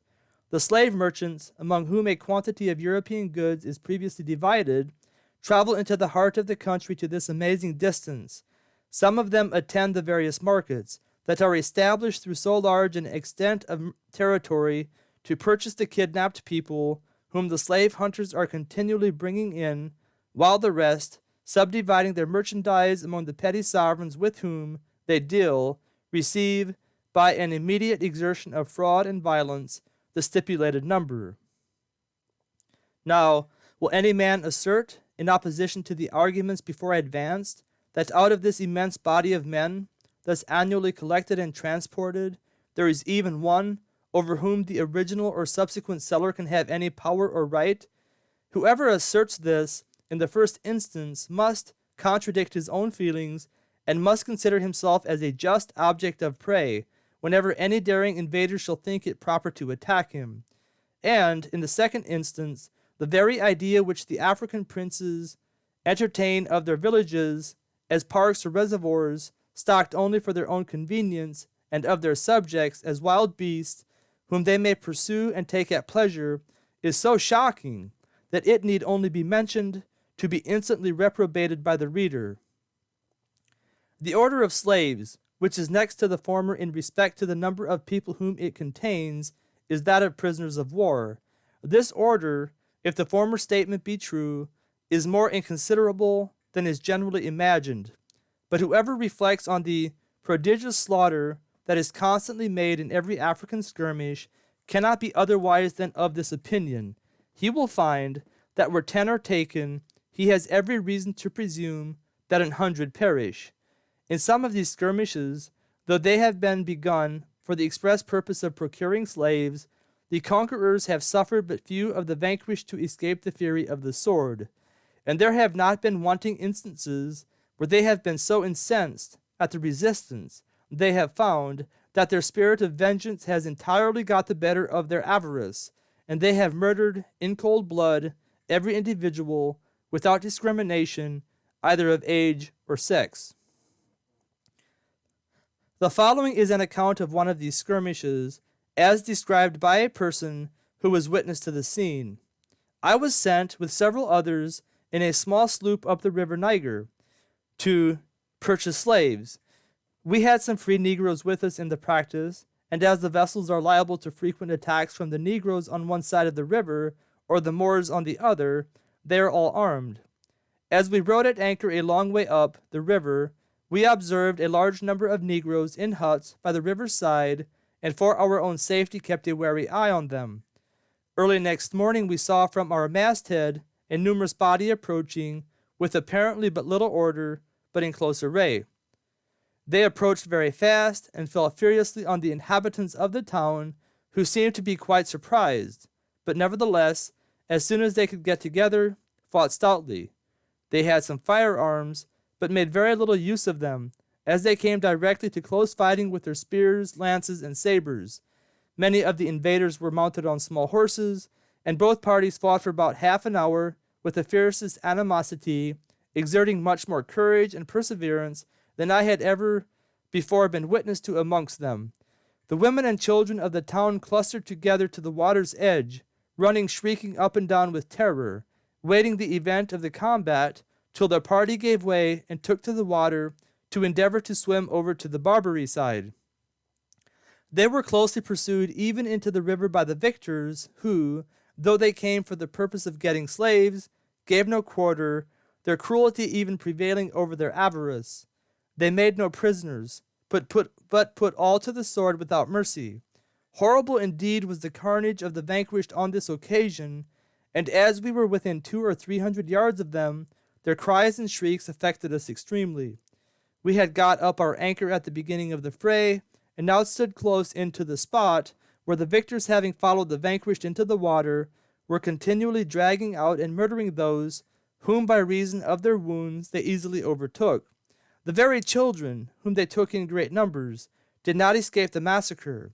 Enraged at their barbarity, we fired our guns loaded with grape shot and a volley of small arms among them, which effectually checked their ardor and obliged them to retire to a distance from the shore, from whence a few round cannon shot soon removed them into the woods. The whole river was black over with the heads of the fugitives, who were swimming for their lives. These poor wretches, fearing us as much as their conquerors, dived when we fired, and cried most lamentably for mercy. Having now effectually favored their retreat, we stood backwards and forwards, and took up several that were wounded and tired. All whose wounds had disabled them from swimming were either butchered or drowned before we got to them. With a justice and generosity never, I believe, before heard of among slavers, we gave those their liberty whom we had taken up, setting them on shore on the Barbary side, among the poor residue of their companions, who had survived the slaughter of the morning. We shall make but two remarks on this horrid instance of African cruelty. It adds, first, a considerable weight to the statements that have been made, and confirms, secondly, the conclusions that were drawn in the preceding chapter. For if we even allow the right of capture to be just, and the principles of reparation and punishment to be applicable to the individuals of a community, yet would the former be unjust, and the latter inapplicable in the present case.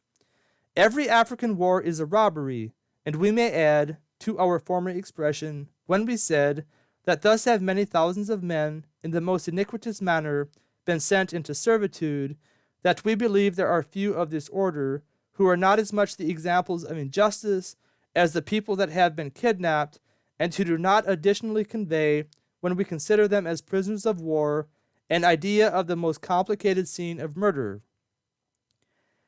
The order of convicts, as it exists almost solely among those princes whose dominions are contiguous to the European factories, is from this circumstance so inconsiderable, when compared with either of the preceding, that we should not have mentioned it again, but that we were unwilling to omit any additional argument that occurred against it. It has been shown already that the punishment of slavery is inflicted from no other motive than that of gratifying the avarice of the prince, a confederation so detestable as to be sufficient of itself to prove it to be unjust, and that it is so disproportionate from its nature to the offense as to afford an additional proof of its injustice. We shall add now, as a second argument, its disproportion from its continuance, and we shall derive a third from the consideration that, in civil society, every violation of the laws of the community is an offense against the state. Let us suppose then an African prince, disdaining for once the idea of emolument, let us suppose him for once inflamed with the love of his country, and resolving to punish from this principle alone, that by exhibiting an example of terror, he may preserve that happiness of the public which he is bound to secure and defend by the very nature of his contract, or, in other words, that he may answer the end of government. If actuated then by this principle, he should adjudge slavery to an offender as a just punishment for his offense, For whose benefit must the convict labor? If it be answered, for the benefit of the state, we allow that the punishment, in whatever light it is considered, will be found to be equitable. But if it be answered, for the benefit of any individual whom he pleases to appoint, we deny it to be just. The state alone is considered to have been injured, and as injuries cannot possibly be transferred, the state alone can justly receive the advantages of his labor. But if the African prince, when he thus condemns him to labor for the benefit of an unoffended individual, should at the same time sentence him to become his property, that is, if he should make the person and life of the convict at the absolute disposal of him for whom he has sentenced him to labor, it is evident that, in addition to his former injustice, he is usurping a power which no ruler or rulers of a state can possess, and which the great Creator of the universe never yet gave to any order whatever of created beings. That this reasoning is true, and that civilized nations have considered it as such, will be best testified by their practice. We may appeal here to that slavery, which is now adjudged to delinquents as a punishment among many of the states of Europe. These delinquents are sentenced to labor at the oar, to work in mines, and on fortifications, to cut and clear rivers, to make and repair roads, and to perform other works of national utility. They are employed, in short, in the public work, because, as the crimes they have committed are considered to have been crimes against the public, no individual can justly receive the emoluments of their labor, and they are neither sold nor made capable of being transferred, because no government whatsoever is invested with such a power. Thus then may that slavery, in which only the idea of labor is included, be perfectly equitable, and the delinquent will always receive his punishment as a man, whereas in that which additionally includes the idea of property, and to undergo which the delinquent must previously change his nature and become a brute, there is an inconsistency which no arguments can reconcile, and a contradiction to every principle of nature, which a man need only to appeal to his own feelings immediately to evince. And we will venture to assert, from the united observations that have been made upon the subject, in opposition to any arguments that may be advanced, that there is scarcely one of those who were called African convicts on whom the prince has a right to inflict a punishment at all, and that there is no one whatever whom he has a power of sentencing to labor for the benefit of an unoffended individual, and much less whom he has a right to sell. Having now fully examined the arguments of the sellers, and having made such additional remarks as were necessary, we have only to add that we cannot sufficiently express our detestation at their conduct. Were the reader coolly to reflect upon the case of but one of the unfortunate men who are annually the victims of avarice, and consider his situation in life as a father, an husband, or a friend, we are sure that even on such a partial reflection he must experience considerable pain. What then must be his feelings when he is told that, since the slave trade began, 9 millions of men have been torn from their dearest connections and sold into slavery? If at this recital his indignation should arise, let him consider it as the genuine production of nature, that she recoiled at the horrid thought, and that she applied instantly a torch to his breast to kindle his resentment.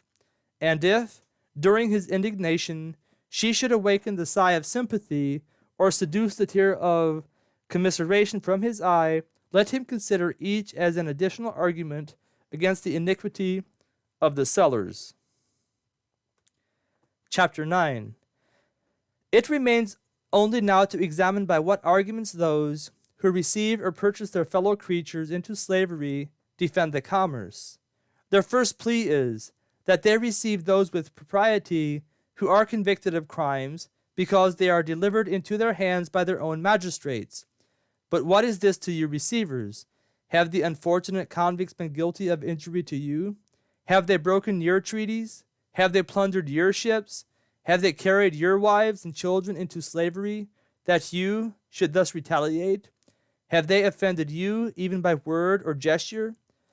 But if the African convicts are innocent with respect to you, If you have not even the shadow of a claim upon their persons, by what right do you receive them?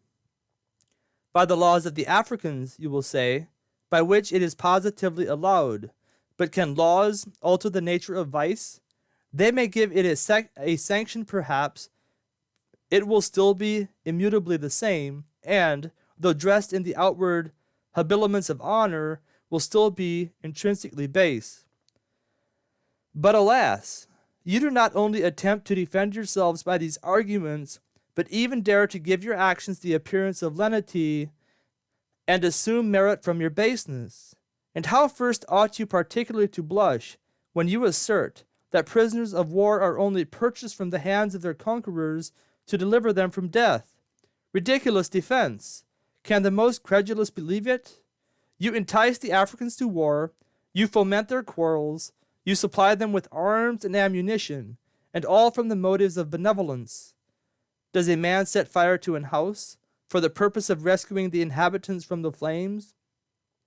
But if they are only purchased to deliver them from death, why, when they are delivered into your hands as protectors, do you torture them with hunger? Why do you kill them with fatigue? Why does the whip deform their bodies, or the knife their limbs? Why do you sentence them to death, to a death infinitely more excruciating than that from which you so kindly saved them? What answer do you make to this? For if you had not humanly preserved them from the hands of their conquerors, a quick death perhaps, and that in the space of a moment, had freed them from their pain. But on account of your favor and benevolence, it is known that they have lingered years in pain and agony, and have been sentenced, at last, to a dreadful death for the most insignificant offense.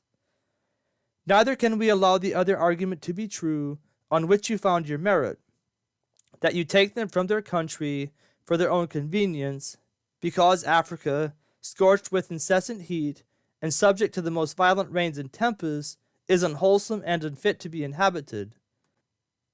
Preposterous men! Do you thus judge from your own feelings? Do you thus judge from your own constitution and frame?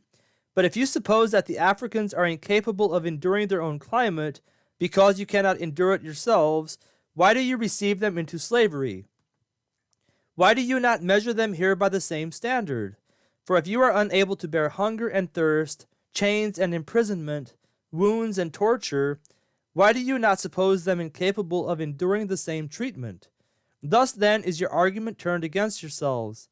But consider the answer which the Scythians gave the Egyptians when they contended about the antiquity of their original, that nature, when she first distinguished countries by different degrees of heat and cold, tempered the bodies of animals at the same instant to endure the different situations, that as the climate of Scythia was severer than that of Egypt, so were the bodies of the Scythians harder, and as capable of enduring the severity of their atmosphere as the Egyptians the temperatures of their own. But you may say perhaps that though they are capable of enduring their own climate, yet their situation is frequently uncomfortable and even wretched, that Africa is infested with locusts and insects of various kinds, that they settle in swarms upon the trees, destroy the verdure, consume the fruit, and deprive the inhabitants of their food. But the same answer may be applied as before, that the same kind Providence, who tempered the body of the animal, tempered also the body of the tree, that he gave it a quality to recover the bite of the locust which he sent, and to reassume, in a short interval of time, its former glory. And that such is the case experience has shown, for the very trees that have been infested and stripped of their bloom and verdure, so surprisingly quick as vegetation, appear in a few days as if an insect had been utterly unknown. We may add to these observations, from the testimony of those who have written the history of Africa, from their own inspection, that no country is more luxurious in prospects, none more fruitful, none more rich in herds and flocks, and none where the comforts of life can be gained with so little trouble. But you say again, as a confirmation of these your former arguments, by which you would have it understood, that the Africans themselves are sensible of the goodness of your intentions, that they do not appear to go with you against their will. Impudent and base assertion!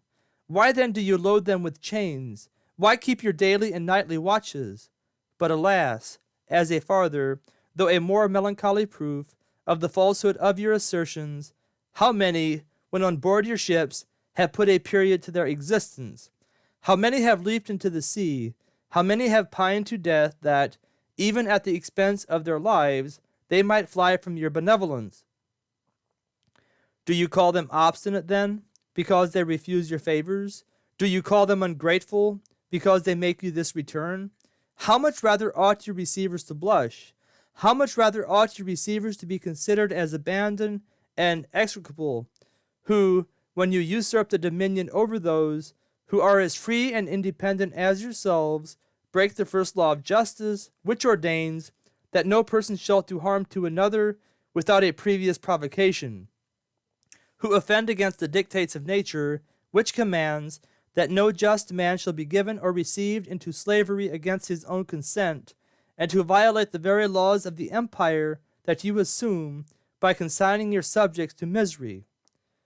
Now, as a famous heathen philosopher observes, from whose mouth you shall be convicted, there is a considerable difference, whether an injury is done during any perturbation of mind, which is generally short and momentary, or whether it is done with any previous meditation and design. For those crimes which proceed from any sudden commotion of the mind are less than those which are studied and prepared. How great and enormous are your crimes to be considered, who plan your African voyages at a time when your reason is found and your senses are awake, who coolly and deliberately equip your vessels, and who spend years and even lives in the traffic of human liberty. But if the arguments of those who sell or deliver men into slavery, as we have shown before, and of those who receive or purchase them, as we have now shown, are wholly false, it is evident that this commerce is not only beyond the possibility of defense, but is justly to be accounted wicked, and justly impious, since it is contrary to the principles of law and government, the dictates of reason, the common maxims of equity, the laws of nature, the admonitions of conscience, and, in short, the whole doctrine of natural religion. Part 3. The Slavery of the Africans in the European Colonies. Chapter 1. Having confined ourselves wholly, in the second part of this essay, to the consideration of the commerce, we shall now proceed to the consideration of the slavery that is founded upon it. As this slavery will be conspicuous in the treatment which the unfortunate Africans uniformly undergo when they are put into the hands of the receivers, we shall describe the manner in which they are accustomed to be used from this period. To place this in the clearest and most conspicuous point of view, we shall throw a considerable part of our information on this head into the form of a narrative. We shall suppose ourselves, in short, on the continent of Africa, and relate a scene which, from its agreement with unquestionable facts, might not unreasonably be presumed to have been presented to our view had we been really there.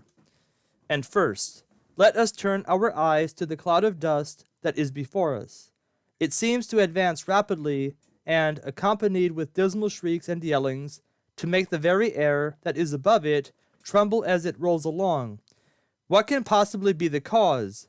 Let us inquire of that melancholy African, who seems to walk dejected near the shore, whose eyes are steadfastly fixed on the approaching object, and whose heart, if we can judge from the appearance of his countenance, must be greatly agitated. Alas, says the unhappy African, the cloud that you see approaching is a train of wretched slaves.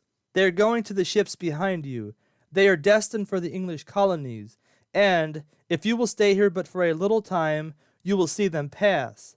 They were last night drawn up upon the plain which you see before you, where they were branded upon the breast with an hot iron, and when they had undergone the whole of the treatment which is customary on these occasions, and which I am informed that you Englishmen at home use to the cattle which you buy, they were returned to their prison.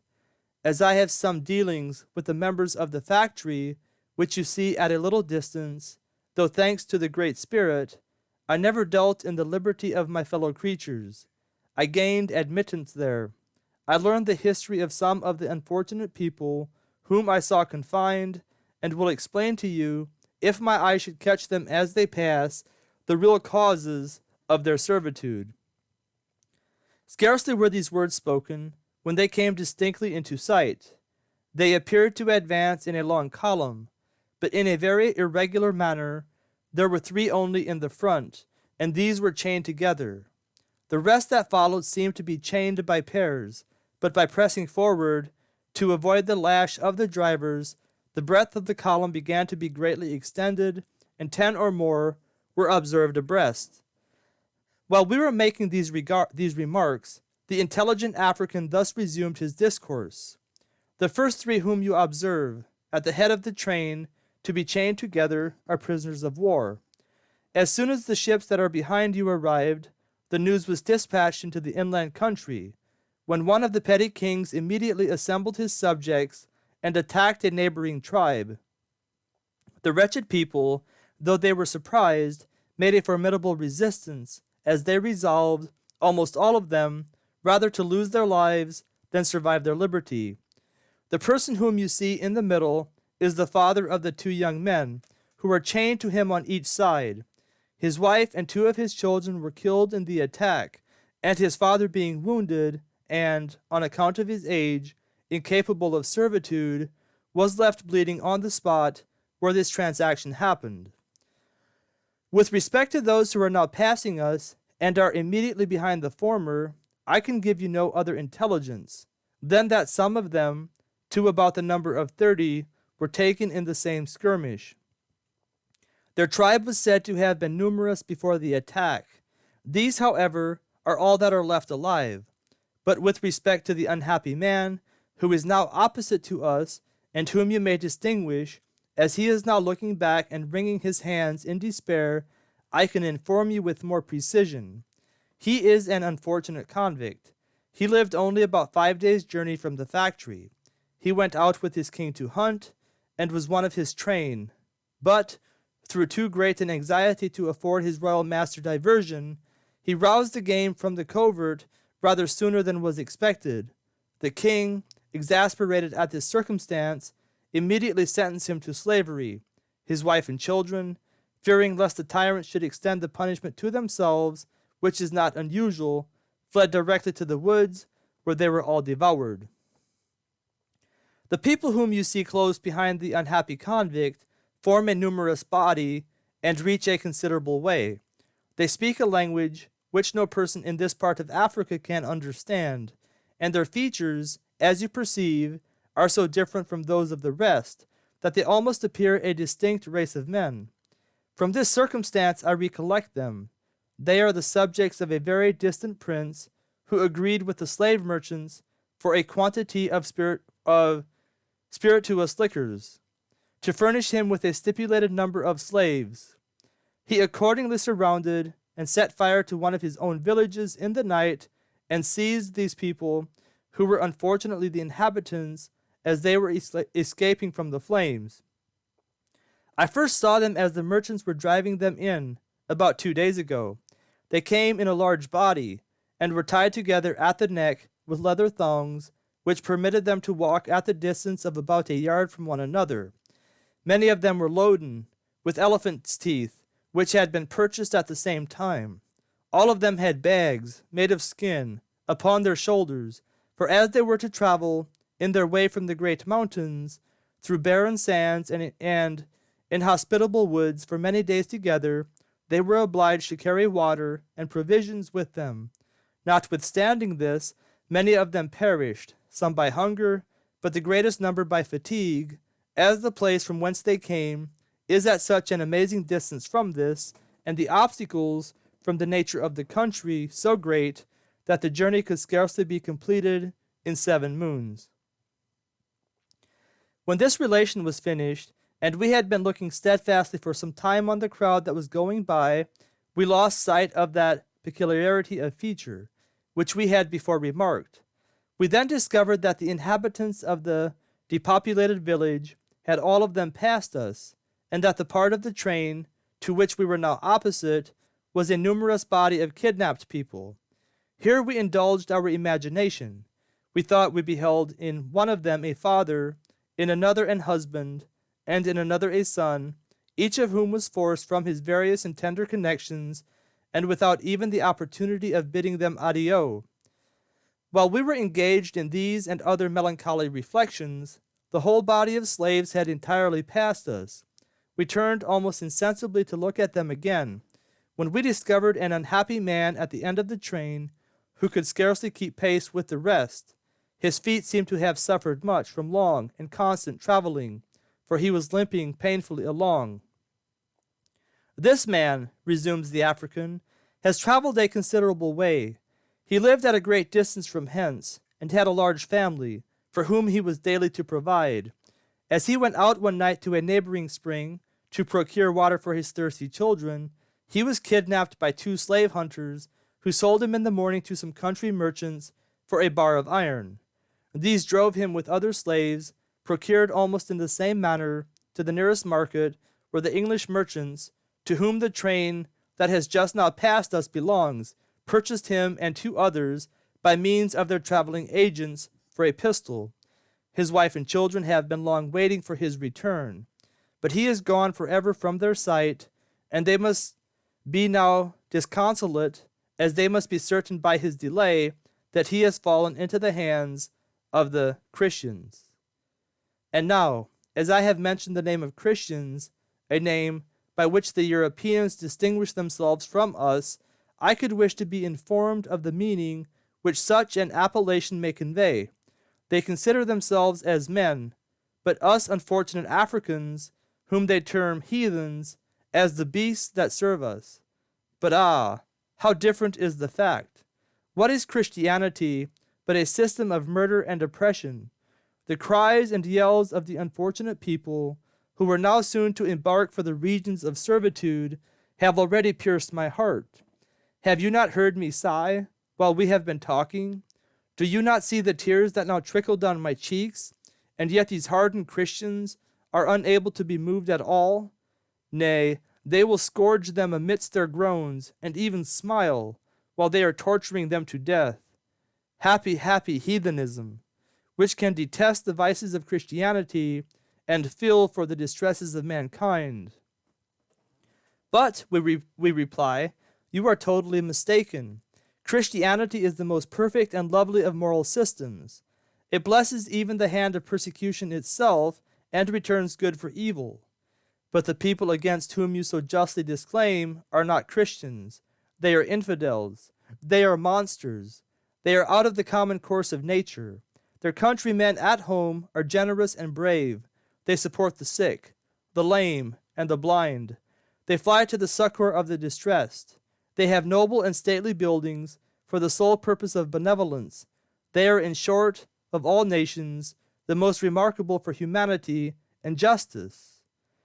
But why then, replies the honest African, do they suffer this? Why is Africa a scene of blood and desolation? Why are her children wrested from her to administer to the luxuries and greatness of those whom they never offended? And why are these dismal cries in vain? Alas, we reply again, can the cries and groans with which the air now trembles be heard across this extensive continent? Can the southern winds convey them to the ears of Britain? If they could reach the generous Englishman at home, they would pierce his heart, as they have already pierced your own. He would sympathize with you in your distress. He would be enraged at the conduct of his countrymen and resist their tyranny.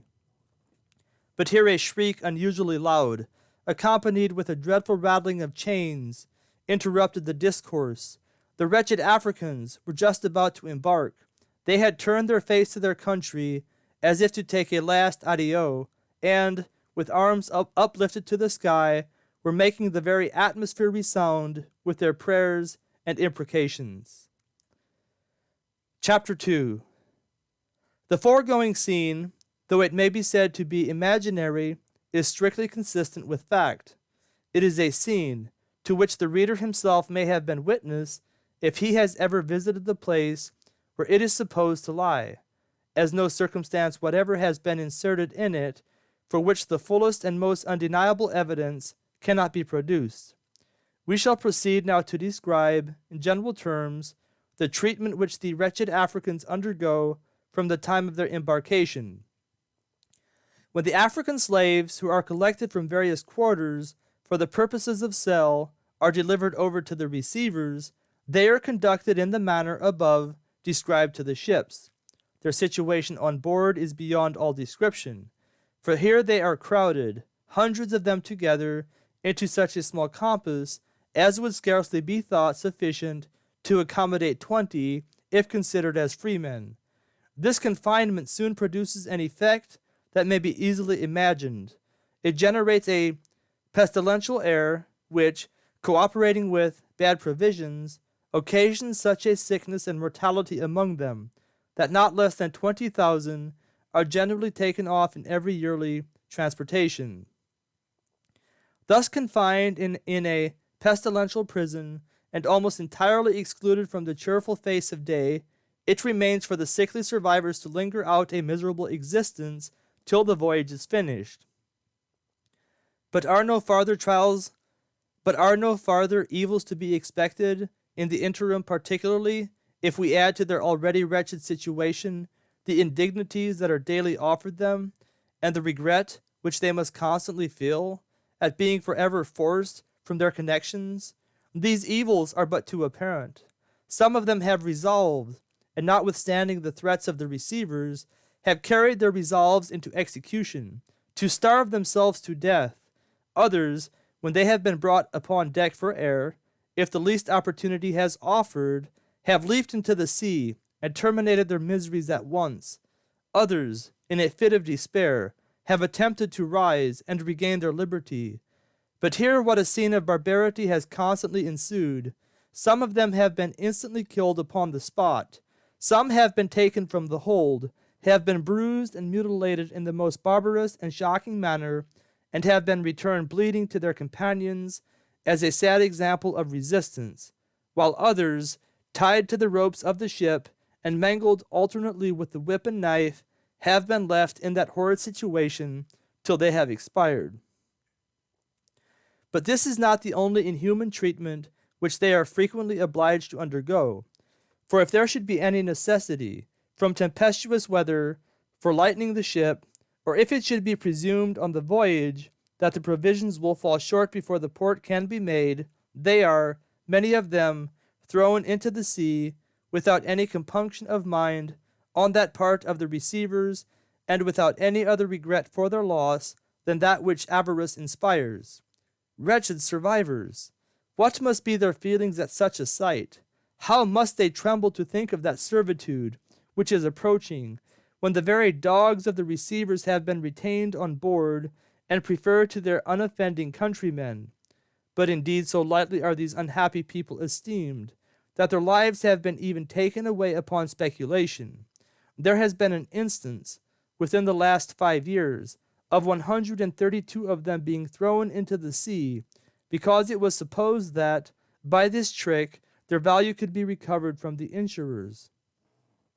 But if the ship should arrive safe at its destined port, a circumstance which does not always happen, for some have been blown up and many lost, the wretched Africans do not find an alleviation of their sorrow. Here they are again exposed to sale. Here they are again subjected to the inspection of other brutal receivers, who examine and treat them with an inhumanity at which even avarice should blush. To this mortifying circumstance is added another, that they are picked out, as the purchaser pleases, without any consideration whether the wife is separated from her husband, or the mother from her son. And if these cruel instances of separation should happen, if relations, when they find themselves about to be parted, should cling together, or if filial, conjugal, or parental affection should detain them but a moment longer in each other's arms than these second receivers should think sufficient, the lash instantly severs them from their embraces. We cannot close our account of the treatment which the wretched Africans undergo while in the hands of the first receivers, without mentioning an instance of wanton barbarity which happened some time ago, particularly as it may be inserted with propriety in the present place, and may give the reader a better idea of the cruelties to which they are continually exposed than any that he may have yet conceived. To avoid making a mistake, we shall take the liberty that has been allowed us, and transcribe it from a little manuscript account with which we have been favored by a person of the strictest integrity, and who was at that time in the place where the transaction happened.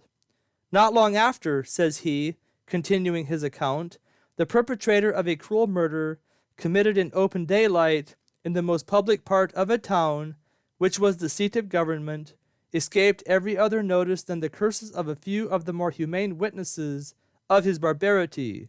An officer of a Guinea ship, who had the care of a number of new slaves, and was returning from the sail yard to the vessel, with such as remained unsold, observed a stout fellow, among them rather slow in his motions, which he therefore quickened with his rattan. The slave soon afterwards fell down, and was raised by the same application. Moving forwards a few yards, he fell down again, and this being taken as a proof of his sullen perverse spirit, the enraged officer furiously repeated his blows, till he expired at his feet. The brute coolly ordered some of the surviving slaves to carry the dead body to the water's side, where, without any ceremony or delay, being thrown into the sea, the tragedy was supposed to have been immediately finished by the not more inhuman sharks, with which the harbor then abounded. These voracious fish were supposed to have followed the vessels from the coast of Africa, in which 10,000 slaves were imported in that one season, being allured by the stench, and daily fed by the dead carcasses thrown overboard on the voyage. If the reader should observe here that cattle are better protected in this country than slaves in the colonies, his observation will be just.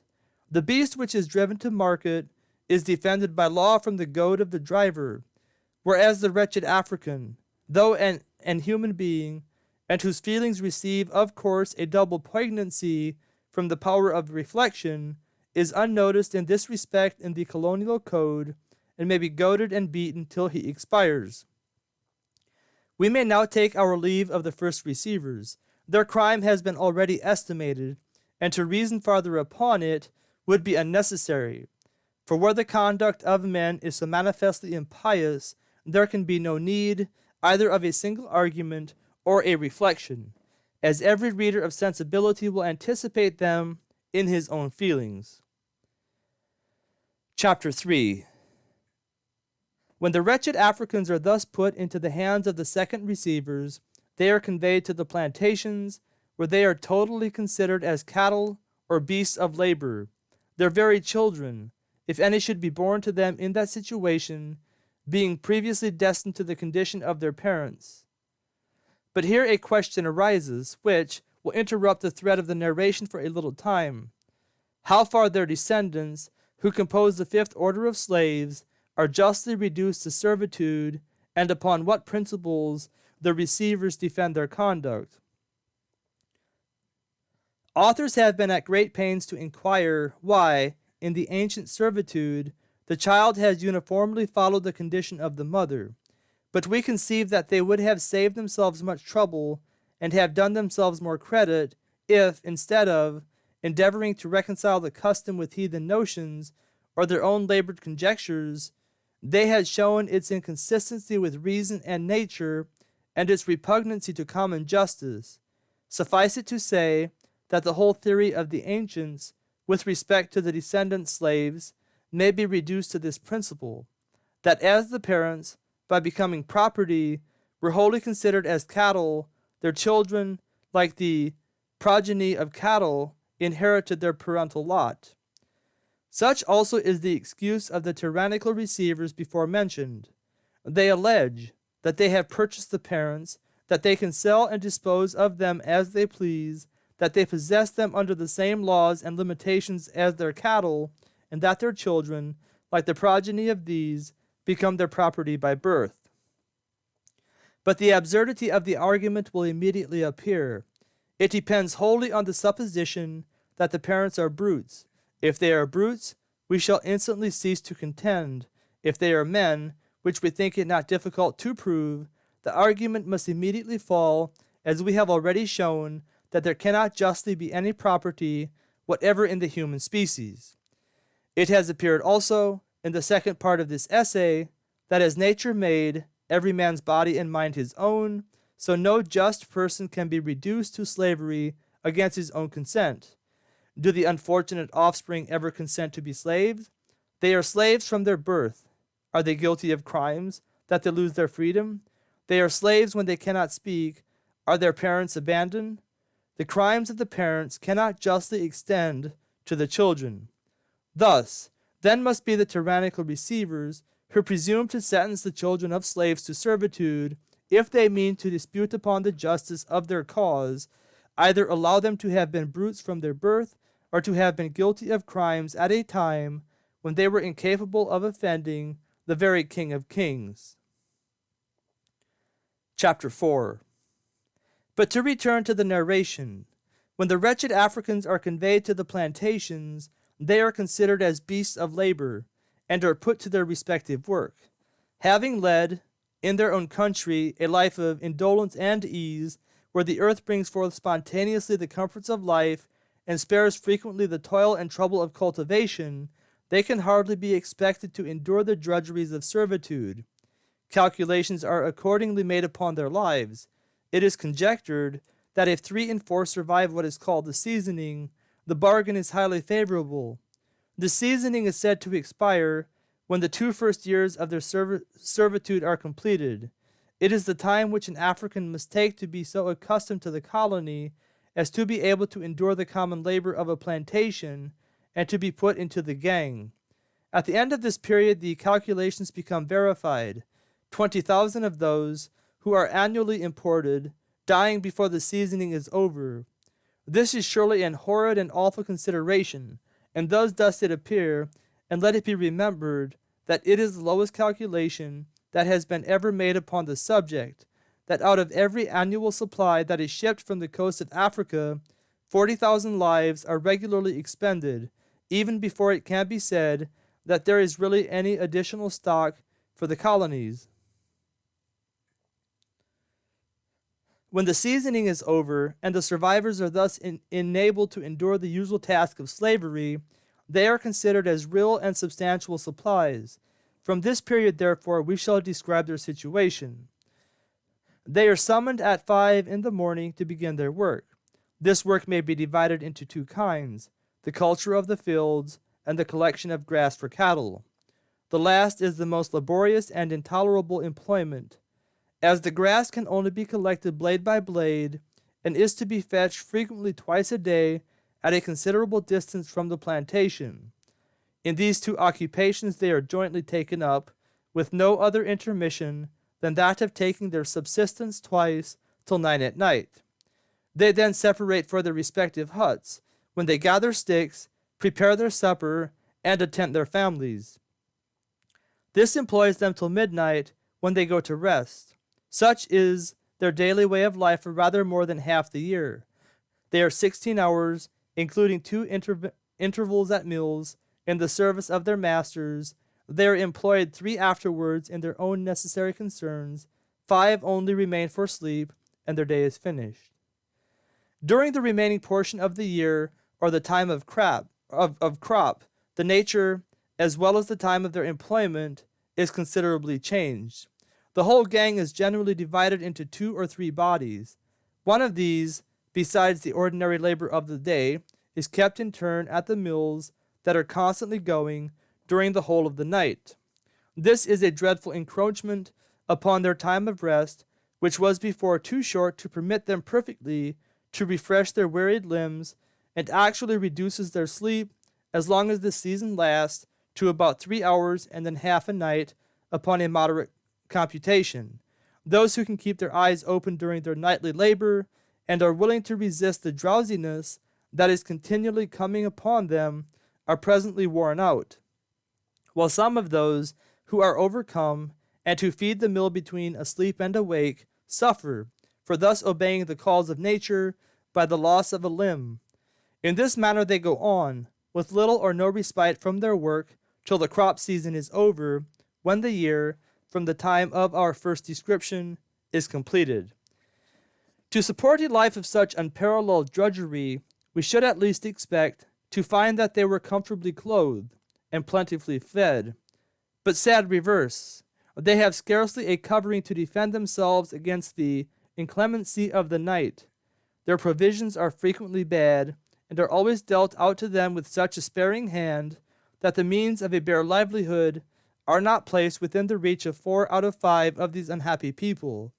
It is a fact that many of the disorders of slaves are contracted from eating the vegetables which their little spots produce before they are sufficiently ripe, a clear indication that the calls of hunger are frequently so pressing as not to suffer them to wait till they can really enjoy them. This situation of a want of the common necessaries of life added to that of hard and continual labor must be sufficiently painful of itself. How then must the pain be sharpened if it be accompanied with severity?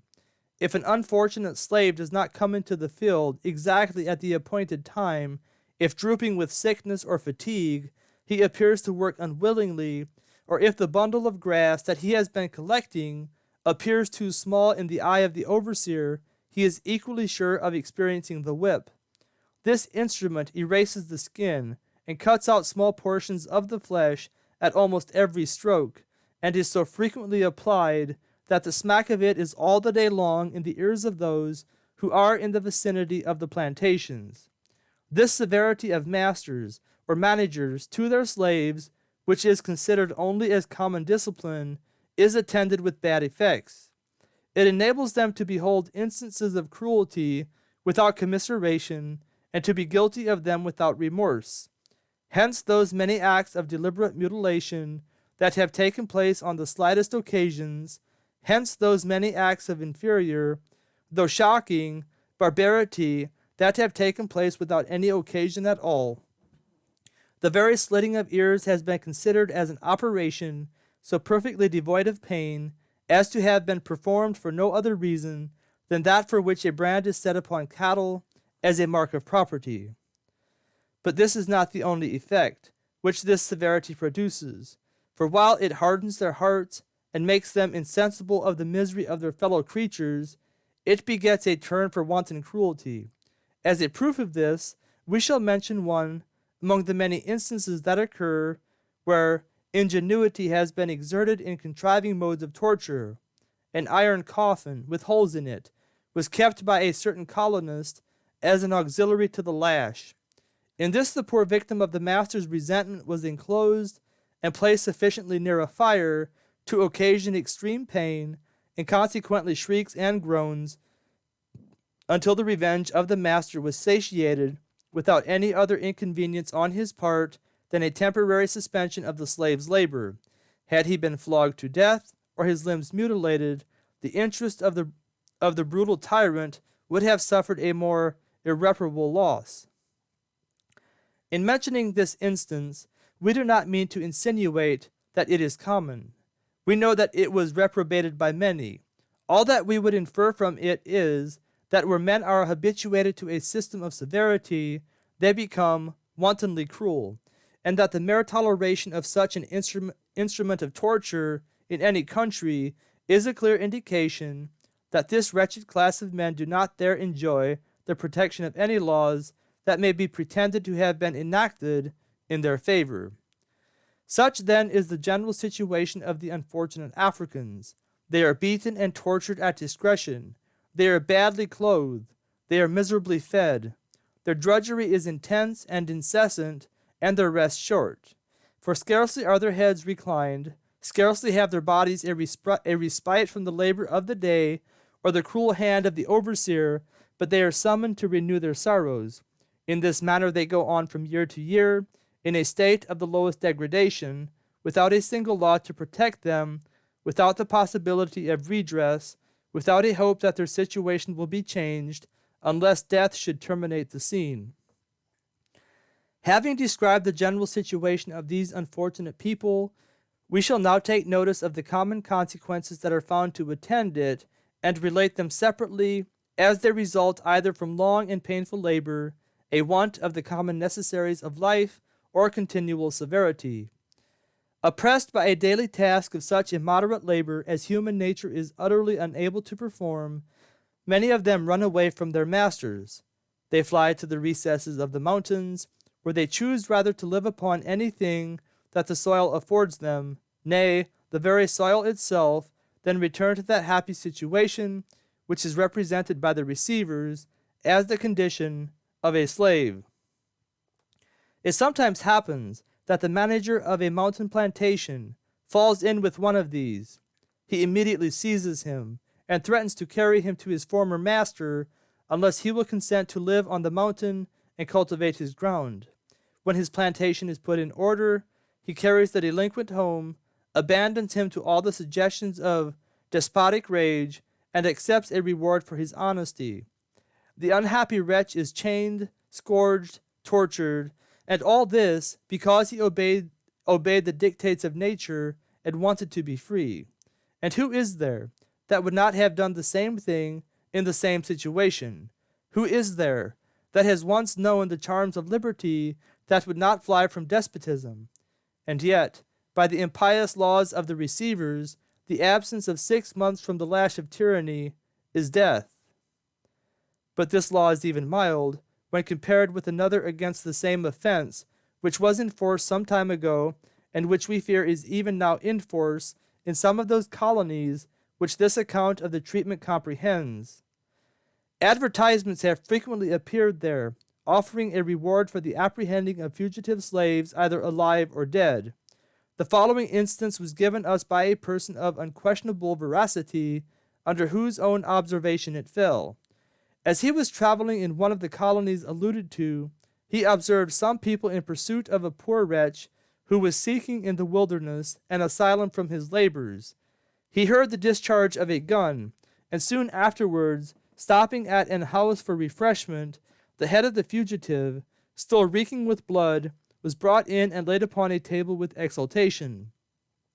The production of such a trophy was the proof required by law to entitle the heroes to their reward. Now, reader, determine if you can, who were the most execrable, the rulers of the state in authorizing murder, or the people in being bribed to commit it.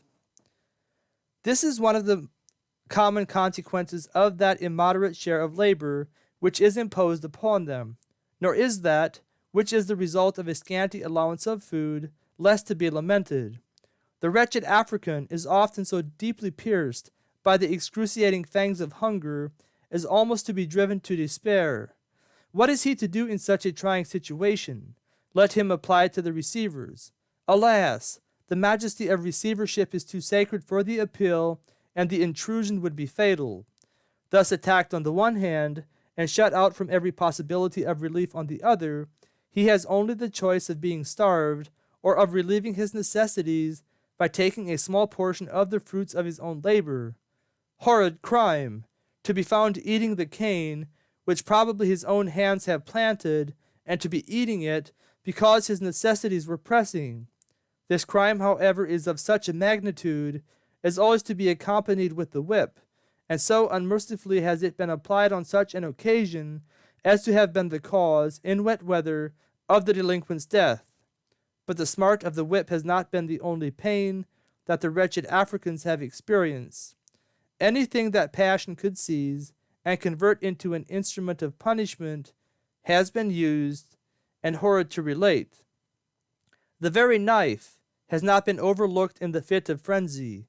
Ears have been slit, eyes have been beaten out, and bones have been broken, and so frequently has this been the case that it has been a matter of constant lamentation with disinterested people who out of curiosity have attended the markets to which these unhappy people weekly resort, that they have not been able to turn their eyes on any group of them whatever, but they have beheld these inhuman marks of passion, despotism, and caprice.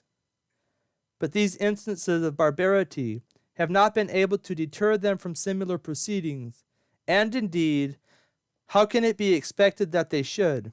They have still the same appetite to be satisfied as before, and to drive them to desperation. They creep out clandestinely by night and go in search of food into their master's or some neighboring plantation. But here they are almost equally sure of suffering. The watchman, who will be punished himself if he neglects his duty, frequently seizes them in the fact. No excuse or entreaty will avail. He must punish them for an example, and he must punish them not with a stick, nor with a whip, but with a cutlass. Thus it happens that these unhappy slaves, if they are taken, are either sent away mangled in a barbarous manner, or are killed upon the spot. We may now mention the consequences of the severity. The wretched Africans, daily subjected to the lash and unmercifully whipped and beaten on every trifling occasion, have been found to resist their opposers. Unpardonable crime, that they should have the feelings of nature, that their breasts should glow with resentment on an injury, that they should be so far overcome as to resist those whom they are under no obligations to obey, and whose only title to their services consists in a violation of the rights of men. What has been the consequence? But here let us spare the feelings of the reader. We wish we could spare our own, and let us only say, without a recital of the cruelty, that they have been murdered at the discretion of their masters. For let the reader observe that the life of an African is only valued at a price that would scarcely purchase an horse, that the master has a power of murdering his slave if he pays but a trifling fine, and that the murder must be attended with uncommon circumstances of horror if it even produces an inquiry. Immortal Alfred, father of our invaluable Constitution, parent of the civil blessings we enjoy, how ought thy laws to excite our love and veneration, who hast forbidden us, thy posterity, to tremble at the frown of tyrants? How ought they to perpetrate thy name as venerable to the remotest ages, who hast secured, even to the meanest servant, a fair and impartial trial? How much does nature approve thy laws as consistent with her own feelings, while she absolutely turns pale, trembles, and recoils at the institutions of these receivers? Execrable men! You do not murder the horse, on which you only ride. You do not mutilate the cow, which only affords you her milk. You do not torture the dog, which is but a partial servant of your pleasures, but these unfortunate men, from whom you derive your very pleasures and your fortunes, you torture, mutilate, murder at discretion. Sleep then, you receivers, if you can, while you scarcely allow these unfortunate people to rest at all. Feast if you can, and indulge your genius, while you daily apply to these unfortunate people the stings of severity and hunger. Exult in riches, at which even avarice ought to shudder, and which humanity must detest. Chapter 5. Some people may suppose, from the melancholy account that has been given in the preceding chapter, that we have been absolutely dealing in romance, that the scene exhibited is rather a dreary picture of the imagination than a representation of fact. Would to heaven, for the honor of human nature, that this were really the case. We wish we could say that we have no testimony to produce for any of our assertions, and that our description of the general treatment of slaves has been greatly exaggerated. But the receivers, notwithstanding the ample and disinterested evidence that can be brought on the occasion, do not admit the description to be true. They say, first, that if the slavery were such as has been now represented, no human being could possibly support it long. Melancholy truth! The wretched Africans generally perish in their prime. Let them reflect upon the prodigious supplies that are annually required, and their argument will be nothing less than a confession that the slavery has been justly depicted. They appeal next to every man's own reason, and desire him to think seriously whether self-interest will not always restrain the master from acts of cruelty to the slave, and whether such accounts, therefore, as the foregoing do not contain within themselves their own refutation. We answer, no. For if this restraining principle be as powerful as it is imagined, why does not the general conduct of men afford us a better picture? What is imprudence, or what is vice? but a departure from every man's own interest, and yet these are the characteristics of more than half the world?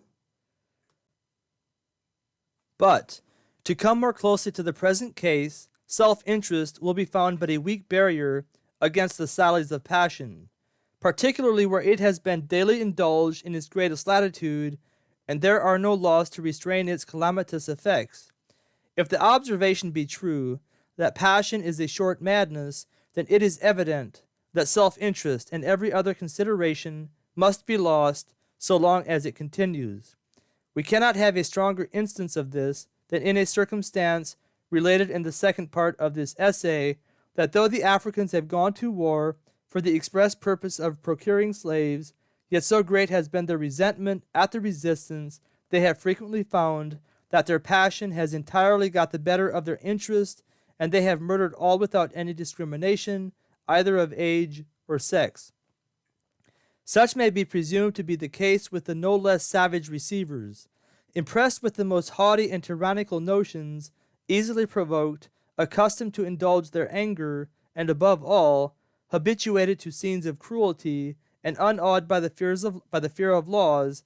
They will hardly be found to be exempt from the common failings of human nature, and to spare an unlucky slave, at a time when men of cooler temper and better regulated passions are so frequently blind to their own interests. But if passion may be supposed to be generally more than a balance for interest, how must the scale be turned in favor of the melancholy picture exhibited when we reflect that self-preservation additionally steps in and demands the most rigorous severity? For when we consider that where there is one master, there are 50 slaves, that the latter have been all forcibly torn from their country, and are retained in their present situation by violence, that they are perpetually at war in their hearts with their oppressors, and are continually cherishing the seeds of revenge, it is evident that even avarice herself, however cool and deliberate, however free from passion and caprice, must sacrifice her own sordid feelings, and adopt a system of tyranny and oppression which it must be ruinous to pursue. Thus, then, if no picture had been drawn of the situation of slaves, and it had been left solely to every man's sober judgment to determine what it might probably be, he would conclude that if the situation were justly described, the page must be frequently stained with acts of uncommon cruelty. It remains only to make a reply to an objection that is usually advanced against particular instances of cruelty to slaves, as recorded by various writers. It is said that some of these are so inconceivably and beyond all example inhuman, that their very excess of the common measure of cruelty shows them at once exaggerated and incredible. But their credibility shall be estimated by a supposition.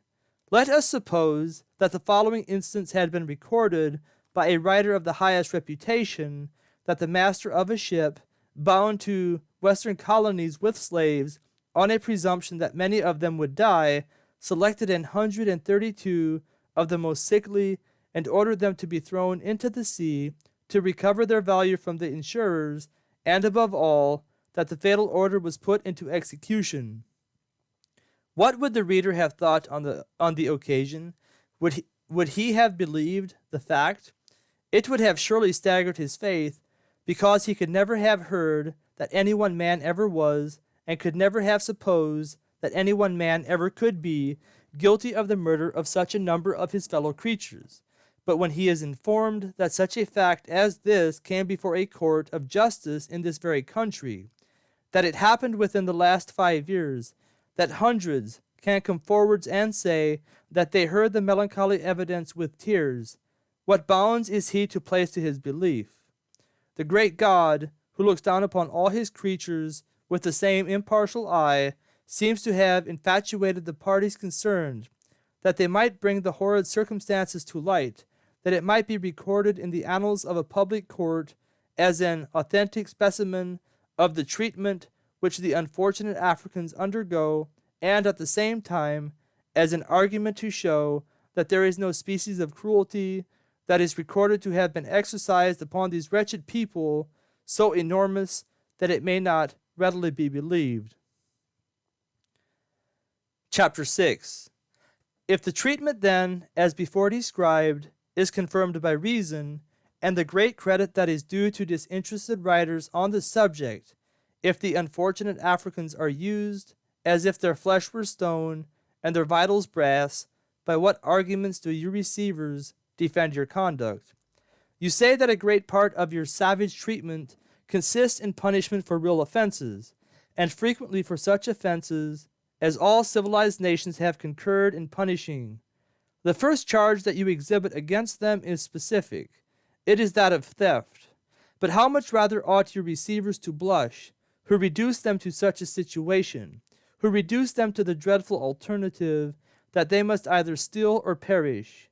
How much rather ought your receivers to be considered as robbers yourselves, who cause these unfortunate people to be stolen?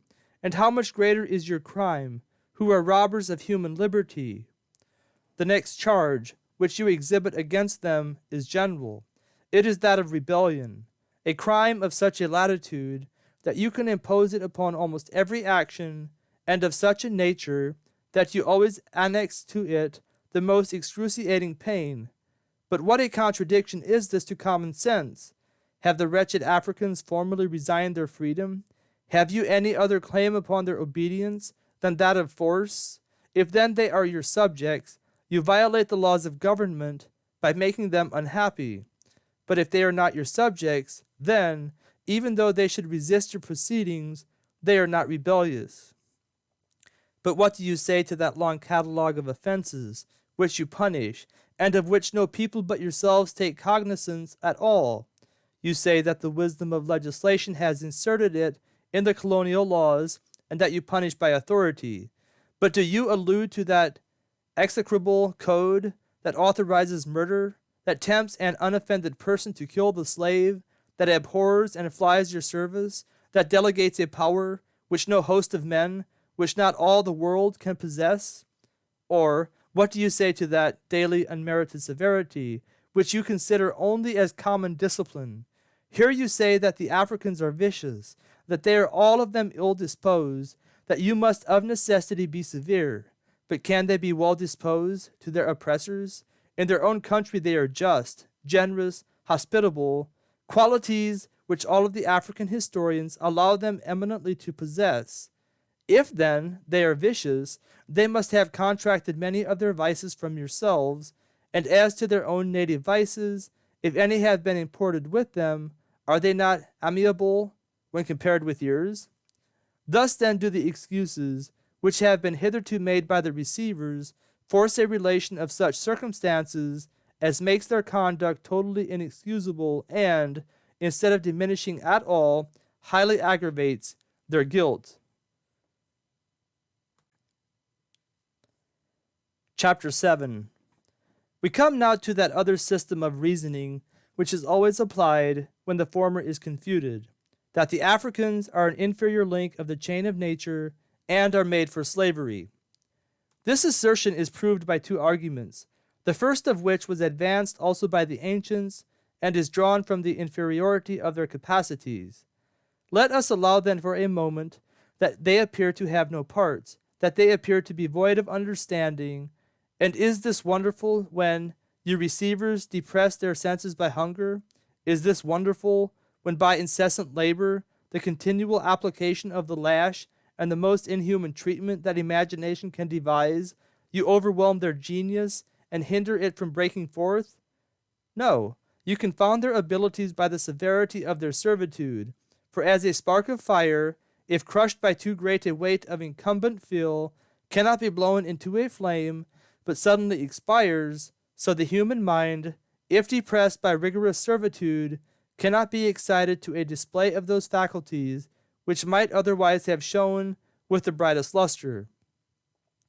Neither is it wonderful in another point of view, for what is it that awakens the abilities of men and distinguishes them from the common herd? Is it not often the amiable hope of becoming serviceable to individuals or the state? Is it not often the hope of riches or of power? Is it not frequently the hope of temporary honors or a lasting fame? These principles have all a wonderful effect upon the mind. They call upon it to exert its faculties, and bring those talents to the public view which had otherwise been concealed. But the unfortunate Africans have no such incitements as these, that they should show their genius. They have no hope of riches, power, honors, fame. They have no hope but this, that their miseries will be soon terminated by death. And here we cannot but censure and expose the murmurings of the unthinking and the gay, who, going on in a continual round of pleasure and prosperity, repine at the will of Providence, as exhibited in the shortness of human duration. But let a weak and infirm old age overtake them. Let them experience calamities. Let them feel but half the miseries which the wretched Africans undergo, and they will praise the goodness of Providence, who hath made them mortal, who hath prescribed certain ordinary bounds to the life of man, and who, by such a limitation, hath given all men this comfortable hope, that however persecuted in life, a time will come, in the common course of nature, when their sufferings will have an end. Such, then, is the nature of this servitude, that we can hardly expect to find in those who undergo it even the glimpse of genius. For if their minds are in a continual state of depression, and if they have no expectations in life to awaken their abilities and make them eminent, we cannot be surprised if a sullen, gloomy stupidity should be the leading mark in their character, or if they should appear inferior to those who do not only enjoy the invaluable blessings of freedom, but have every prospect before their eyes that can allure them to exert their faculties. Now, if to these considerations we add that the wretched Africans are torn from their country in a state of nature, and that in general, as long as their slavery continues, every obstacle is placed in the way of their improvement, we shall have a sufficient answer to any argument that may be drawn from the inferiority of their capacities. It appears, then, from the circumstances that have been mentioned, that to form a true judgment of the abilities of these unfortunate people, we must either take a general view of them before their slavery commences, or confine our attention to such as, after it has commenced, have had any opportunity given them of showing their genius either in arts or letters. If, upon such a fair and impartial view, there should be any reason to suppose that they are at all inferior to others in the same situation, the argument will then gain some of that weight and importance which it wants at present. In their own country, where we are to see them first, we must expect that the prospect will be unfavorable. They are mostly in a savage state.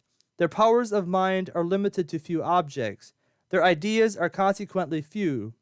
It appears, however, that they follow the same mode of life and exercise the same arts as the ancestors of those very Europeans who boast of their great superiority are described to have done in the same uncultivated state. This appears from the Nubian's geography, the writings of Leo, the Moor, and all the subsequent histories which those who have visited the African continent have written from their own inspection. Hence 3 conclusions: that their abilities are sufficient for their situation, that they are as great as those of other people have been in the same stage of society, and that they are as great as those of any civilized people whatever, when the degree of the barbarism of the one is drawn into a comparison with that of the civilization of the other. Let us now follow them to the colonies. They are carried over in the unfavorable situation described. It is observed here that though their abilities cannot be estimated high from a want of cultivation, they are yet various, and that they vary in proportion as the nation from which they have been brought has advanced more or less in the scale of social life. This observation, which so frequently made, is of great importance. For if their abilities expand in proportion to the improvement of their state, it is a clear indication that if they were equally improved, they would be equally ingenious. But here, before we consider any opportunities that may be afforded them, let it be remembered that even their most polished situation may be called barbarous, and that this circumstance, should they appear less docile than others, may be considered as a sufficient answer to any objection that may be made to their capacities. Notwithstanding this, when they are put to the mechanical arts, they do not discover a want of ingenuity. They attain them in as short a time as the Europeans, and arrive at a degree of excellence equal to that of their teachers.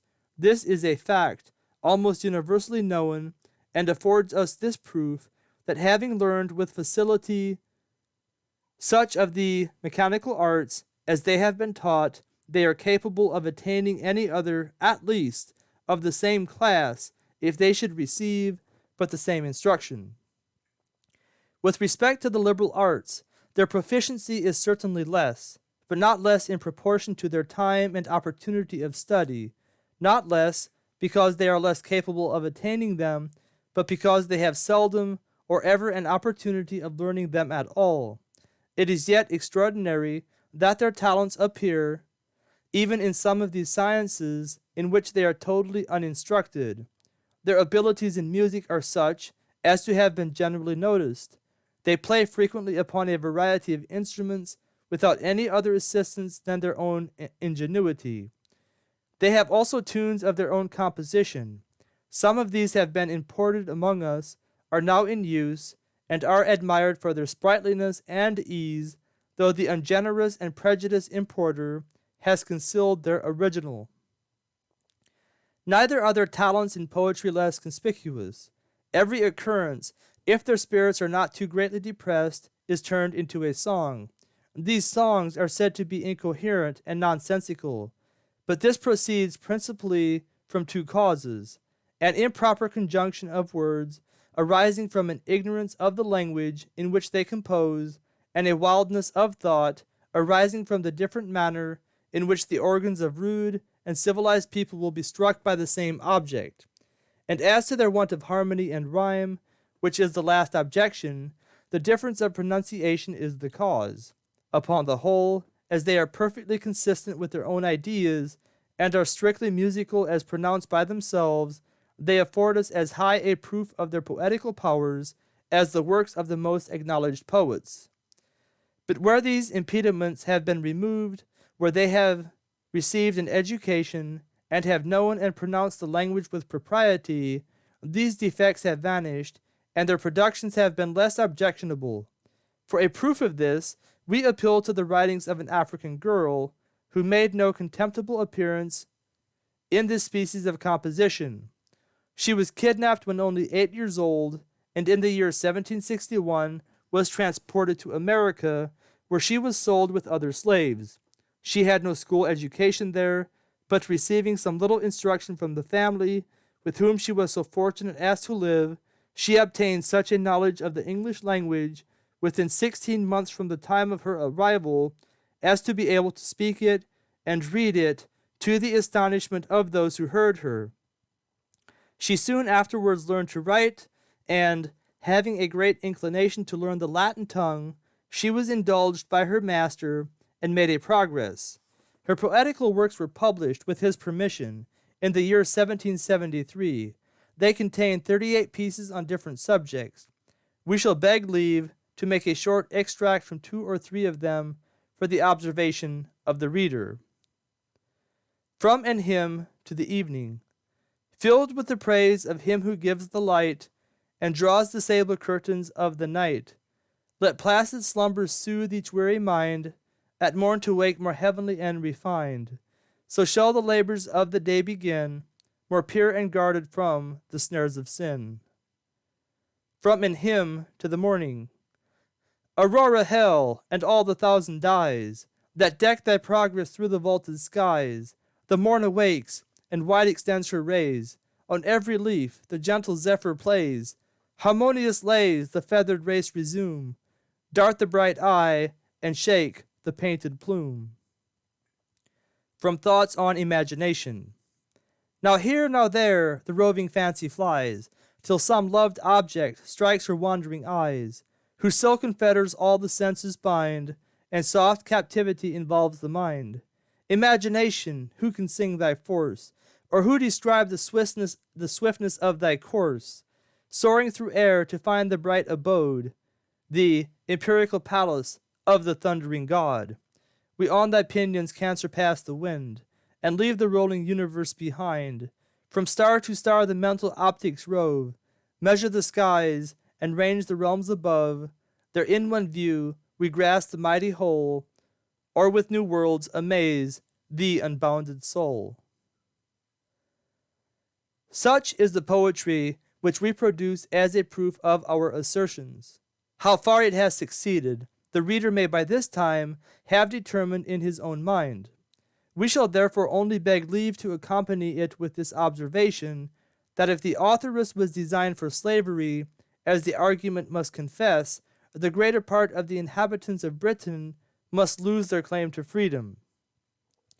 To this poetry we shall only add, as a farther proof of their abilities, the prose compositions of Ignatius Sancho, who received some little education. His letters are too well known to make any extract, or indeed any farther mention of him, necessary. If other examples of African genius should be required, suffice it to say that they can be produced in abundance, and that if we were allowed to enumerate instances of African gratitude, patience, fidelity, honor, as so many instances of good sense and a sound understanding, we fear that thousands of the enlightened Europeans would have occasion to blush. But an objection will be made here, that the two persons whom we have particularized by name are prodigies, and that if we were to live for many years, we should scarcely meet with two other Africans of the same description.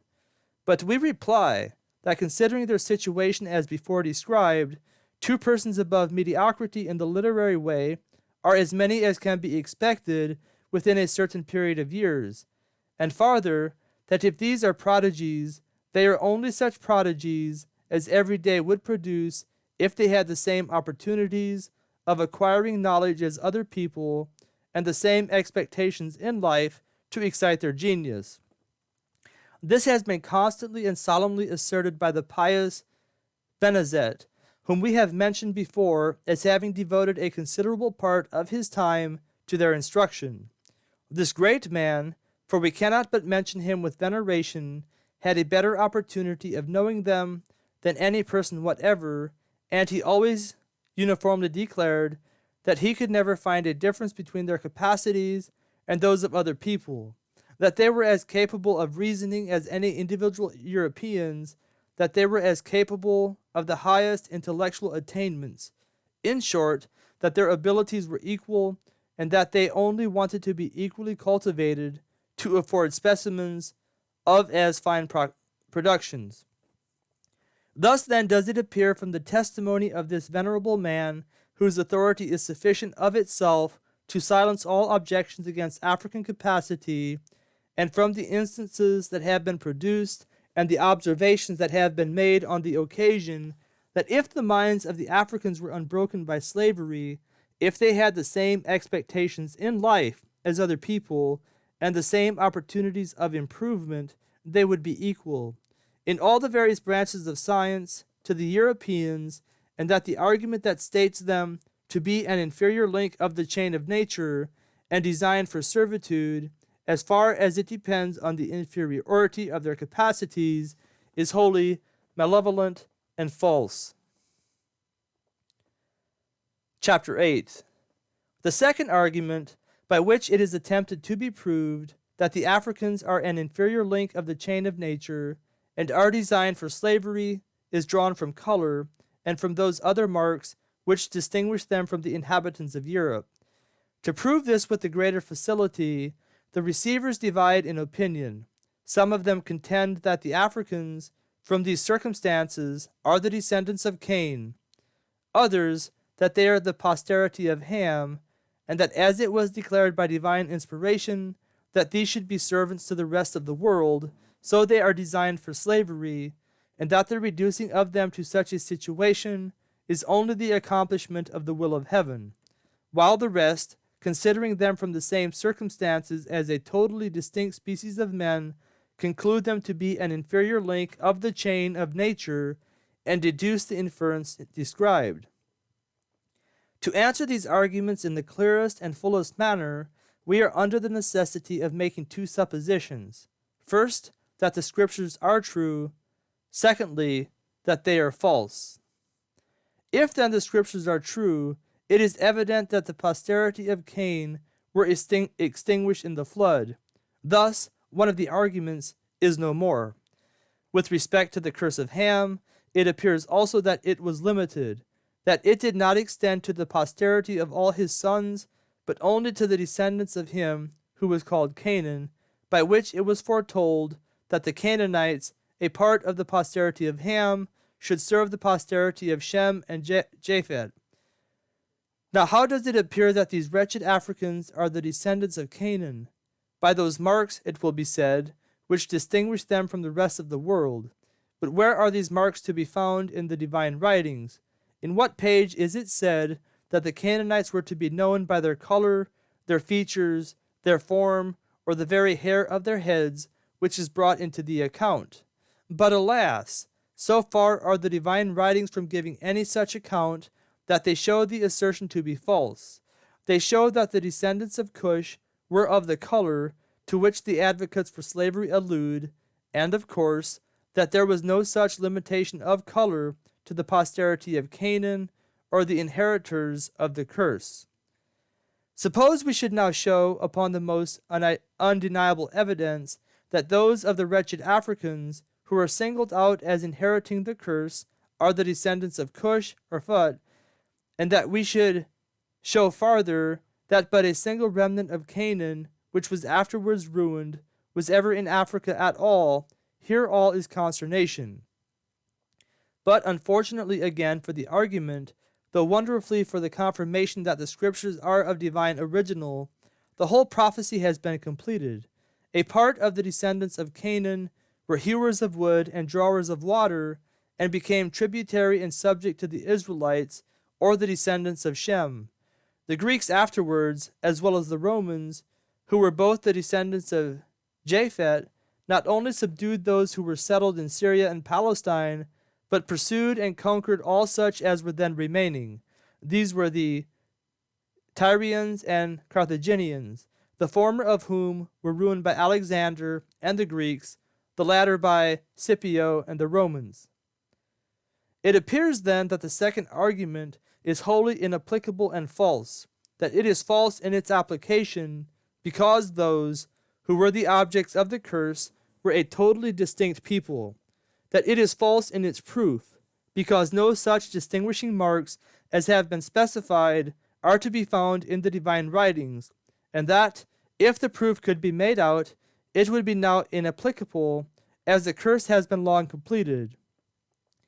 With respect to the third argument, we must now suppose that the scriptures are false, that mankind did not all spring from the same original, that there are different species of men. Now what must we justly conclude from such a supposition? Must we conclude that one species is inferior to another, and that the inferiority depends upon their color, or their features, or their form? No, we must now consult the analogy of nature, and the conclusion will be this, that as she tempered the bodies of the different species of men in a different degree, to enable them to endure the respective climates of their habitation, so she gave them a variety of color and appearance with a like benevolent design. To sum up the whole, if the scriptures are true, it is evident that the posterity of Cain are no more, that the curse of Ham has been accomplished, and that, as all men were derived from the same stock, so this variety of appearance in men must either have proceeded from some interposition of the deity, or from a cooperation of certain causes which have an effect upon the human frame, and have the power of changing it more or less from its primitive appearance, as they happen to be more or less numerous or powerful than those who acted upon the frame of man in the first seat of his habitation. If the interposition of the deity, then we must conclude that he who bringeth good out of evil produced it for their convenience. If, from the cooperation of the causes before related, what argument may not be found against any society of men who should happen to differ in the points alluded to from ourselves? If, on the other hand, the scriptures are false, then it is evident that there was neither such a person as Cain, nor Ham, nor Canaan, and that nature bestowed such color, features, and form upon the different species of men as were best adapted to their situation. Thus, on whichever supposition it is founded, the whole argument must fall, and indeed it is impossible that it can stand, even in the eye of common sense. For if you admit the form of men as a justification of slavery, you may subjugate your own brother. If features, then you must quarrel with all the world. If color, where are you to stop? It is evident that if you travel from the equator to the northern pole, you will find a regular gradation of color from black to white. Now, if you can justly take him for your slave, who is of the deepest dye, what hinders you from taking him also, who only differs from the former, but by a shade? Thus you may proceed, taking each in a regular succession to the poles. But who are you, that thus take into slavery so many people? Where do you live yourself? Do you live in Spain, or in France, or in Britain? If in either of these countries, take care lest the whiter natives of the north should have a claim upon yourself. But the argument is too ridiculous to be farther noticed. Having now silenced the whole argument, we might immediately proceed to the discussion of other points, without even declaring our opinion as to which of the suppositions may be right on which it has been refuted. But we do not think ourselves at liberty to do this. The present age would rejoice to find that the Scriptures had no foundation, and would anxiously catch at the writings of him who should mention them in a doubtful manner. We shall therefore declare our sentiments by asserting that they are true, and that all mankind, however various their appearances, are derived from the same stock. To prove this, we shall not produce those innumerable arguments by which the Scriptures have stood the test of ages, but advert to a single fact. It is an universal law, observable throughout the whole creation, that if two animals of a different species propagate, their offspring is unable to continue its own species.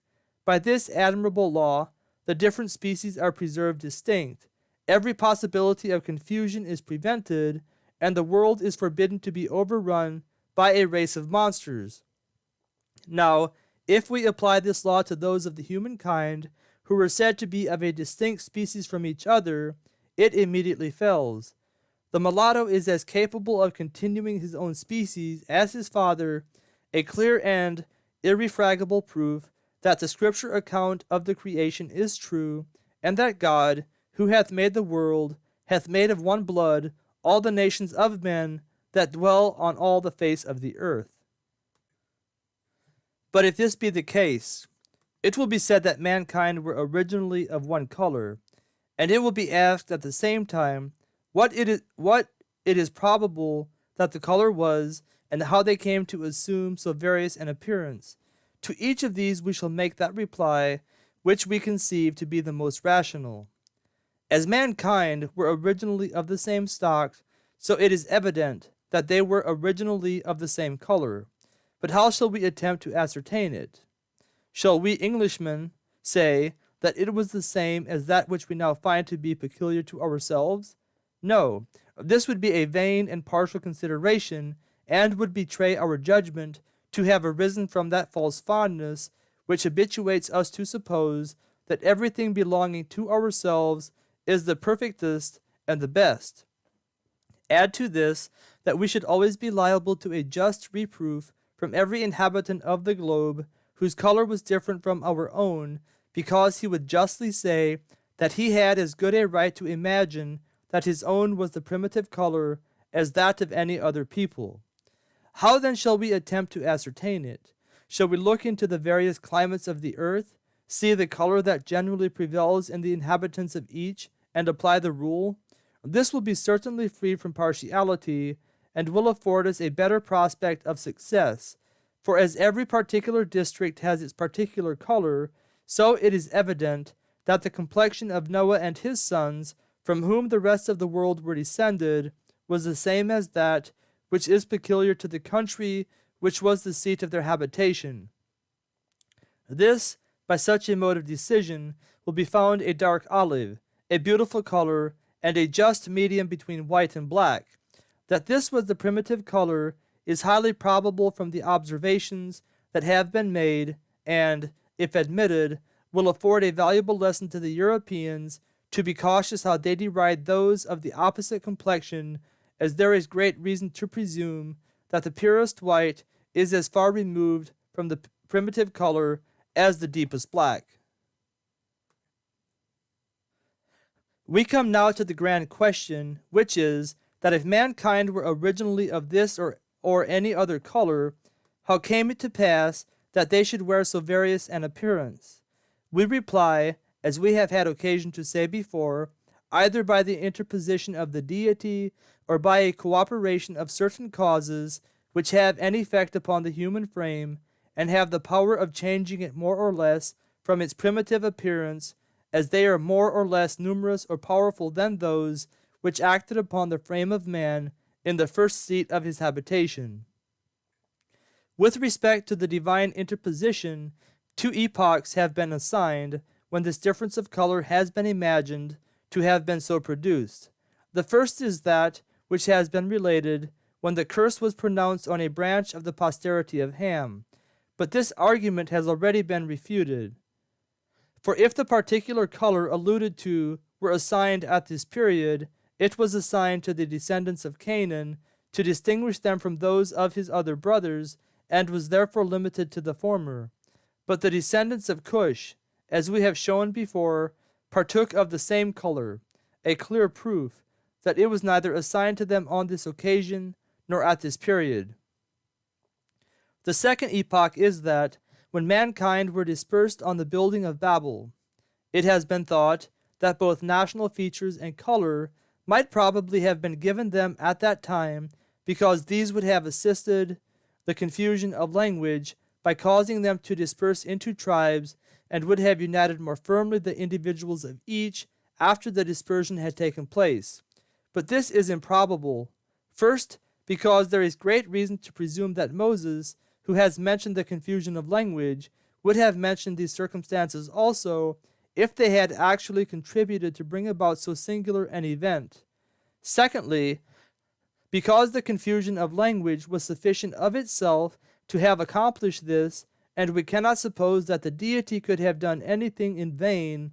And thirdly, because, if mankind had been dispersed, each tribe in its peculiar hue, it is impossible to conceive that they could have wandered and settled in such a manner as to exhibit that regular gradation of color from the equator to the poles, so conspicuous at the present day.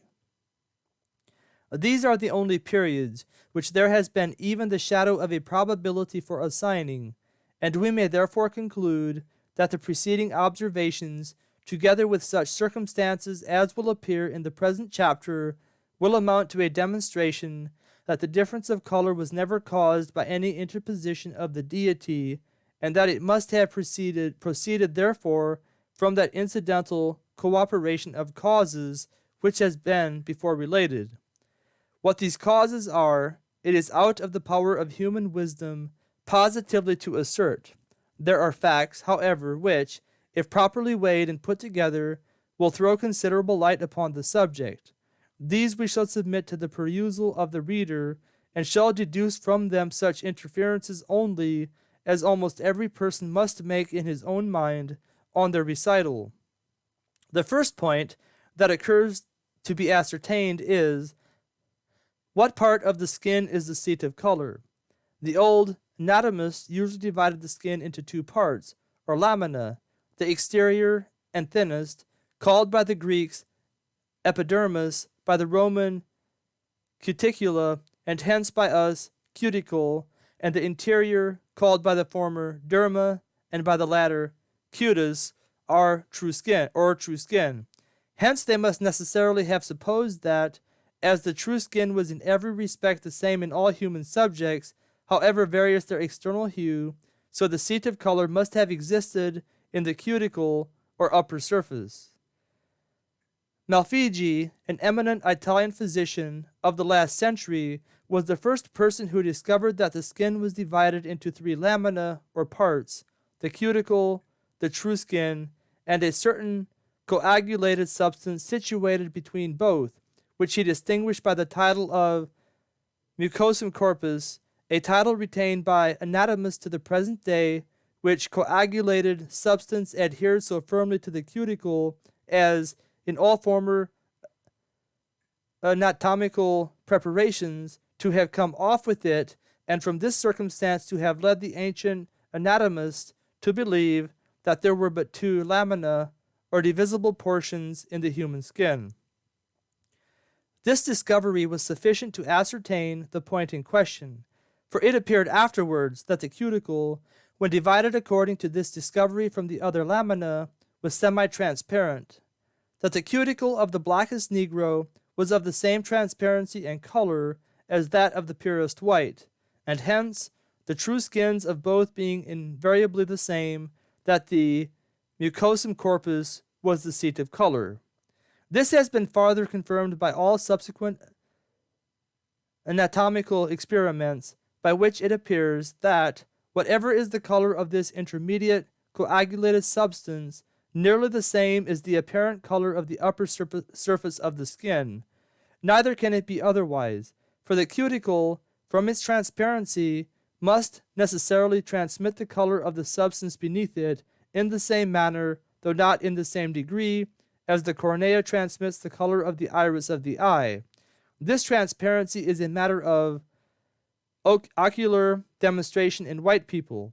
It is conspicuous in every blush, for no one can imagine that the cuticle becomes red as often as this happens, nor is it less discoverable in the veins, which are so easily to be discerned, for no one can suppose that the blue streaks, which he constantly sees in the fairest complexions, are painted, as it were, on the surface of the upper skin.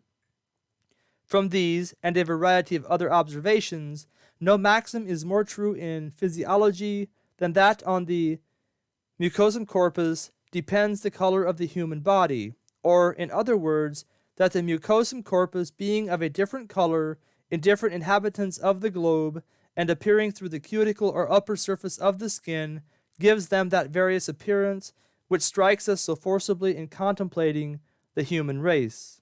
As this can be incontrovertibly ascertained, it is evident that whatever causes corporate in producing this different appearance, they produce it by acting upon the mucosum corpus, which, from the almost incredible manner in which the cuticle is perforated, is as accessible as the cuticle itself. These causes are probably those various qualities of things which, combined with the influence of the sun, contribute to form what we call climate.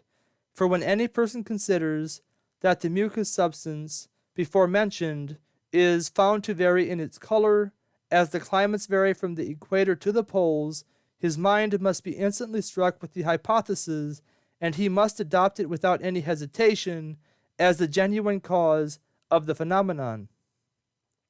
This fact of the variation of the mucous substance according to the situation of the place has been clearly ascertained in the numerous anatomical experiments that have been made, in which subjects of all nations have come under consideration. The natives of many of the kingdoms and isles of Asia are found to have their corpus mucosum black, those of Africa situated near the line of the same color, those of the maritime parts of the same continent of a dusky brown, nearly approaching to it, and the color becomes lighter or darker in proportion as the distance from the equator is either greater or less. The Europeans are the fairest inhabitants of the world. Those situated in the most southern regions of Europe have in their corpus mucosum a tinge of the dark hue of their African neighbors. Hence the epidemic complexion prevalent among them is nearly of the color of the pickled Spanish olive, while in this country, and those situated nearer the North Pole, it appears to be nearly, if not absolutely, white. These are facts which anatomy has established, and we acknowledge them to be such, that we cannot divest ourselves of the idea that climate has a considerable share in producing a difference of color. Others, we know, have invented other hypotheses, but all of them have been instantly refuted as unable to explain the difficulties for which they were advanced, and as absolutely contrary to fact, and the inventors themselves have been obliged, almost as soon as they have proposed them, to acknowledge them deficient. The only objection of any consequence that has ever been made to the hypothesis of climate is that people under the same parallels are not exactly of the same color. But this is no objection, in fact, for it does not follow that those countries which are at an equal distance from the equator should have their climates the same. Indeed, nothing is more contrary to experience than this. Climate depends upon a variety of accidents. High mountains in the neighborhood of a place make it cooler by chilling the air that is carried over them by the winds. Large spreading succulent plants, if among the productions of the soil, have the same effect. They afford agreeable cooling shades and a moist atmosphere from their continual exhalations, by which the ardor of the sun is considerably abated. While the soil, on the other hand, if of a sandy nature, retains the heat in an uncommon degree, and makes the summers considerably hotter than those which are found to exist in the same latitude, where the soil is different. To this proximity of what may be termed burning sands, and to the sulphurous and metallic particles which are continually exhaling from the bowels of the earth, is ascribed a different degree of blackness, by which some African nations are distinguishable from each other, though under the same parallels. To these observations we may add that though the inhabitants of the same parallel are not exactly of the same hue, yet they differ only by shades of the same color, or, to speak with more precision, that there are no two people in such a situation, one of whom is white and the other black. To sum up the whole, suppose we were to take a common globe, to begin at the equator, to paint every country along the meridian line in succession from thence to the poles, and to paint them with the same color which prevails in the respective inhabitants of each, we should see the black, with which we had been obliged to begin, insensibly changing to an olive, and the olive, through as many intermediate colors, to a white, and if, on the other hand, we should complete any one of the parallels according to the same plan, we should see a difference perhaps in the appearance of some of the countries through which it ran, though the difference would consist wholly in shades of the same color.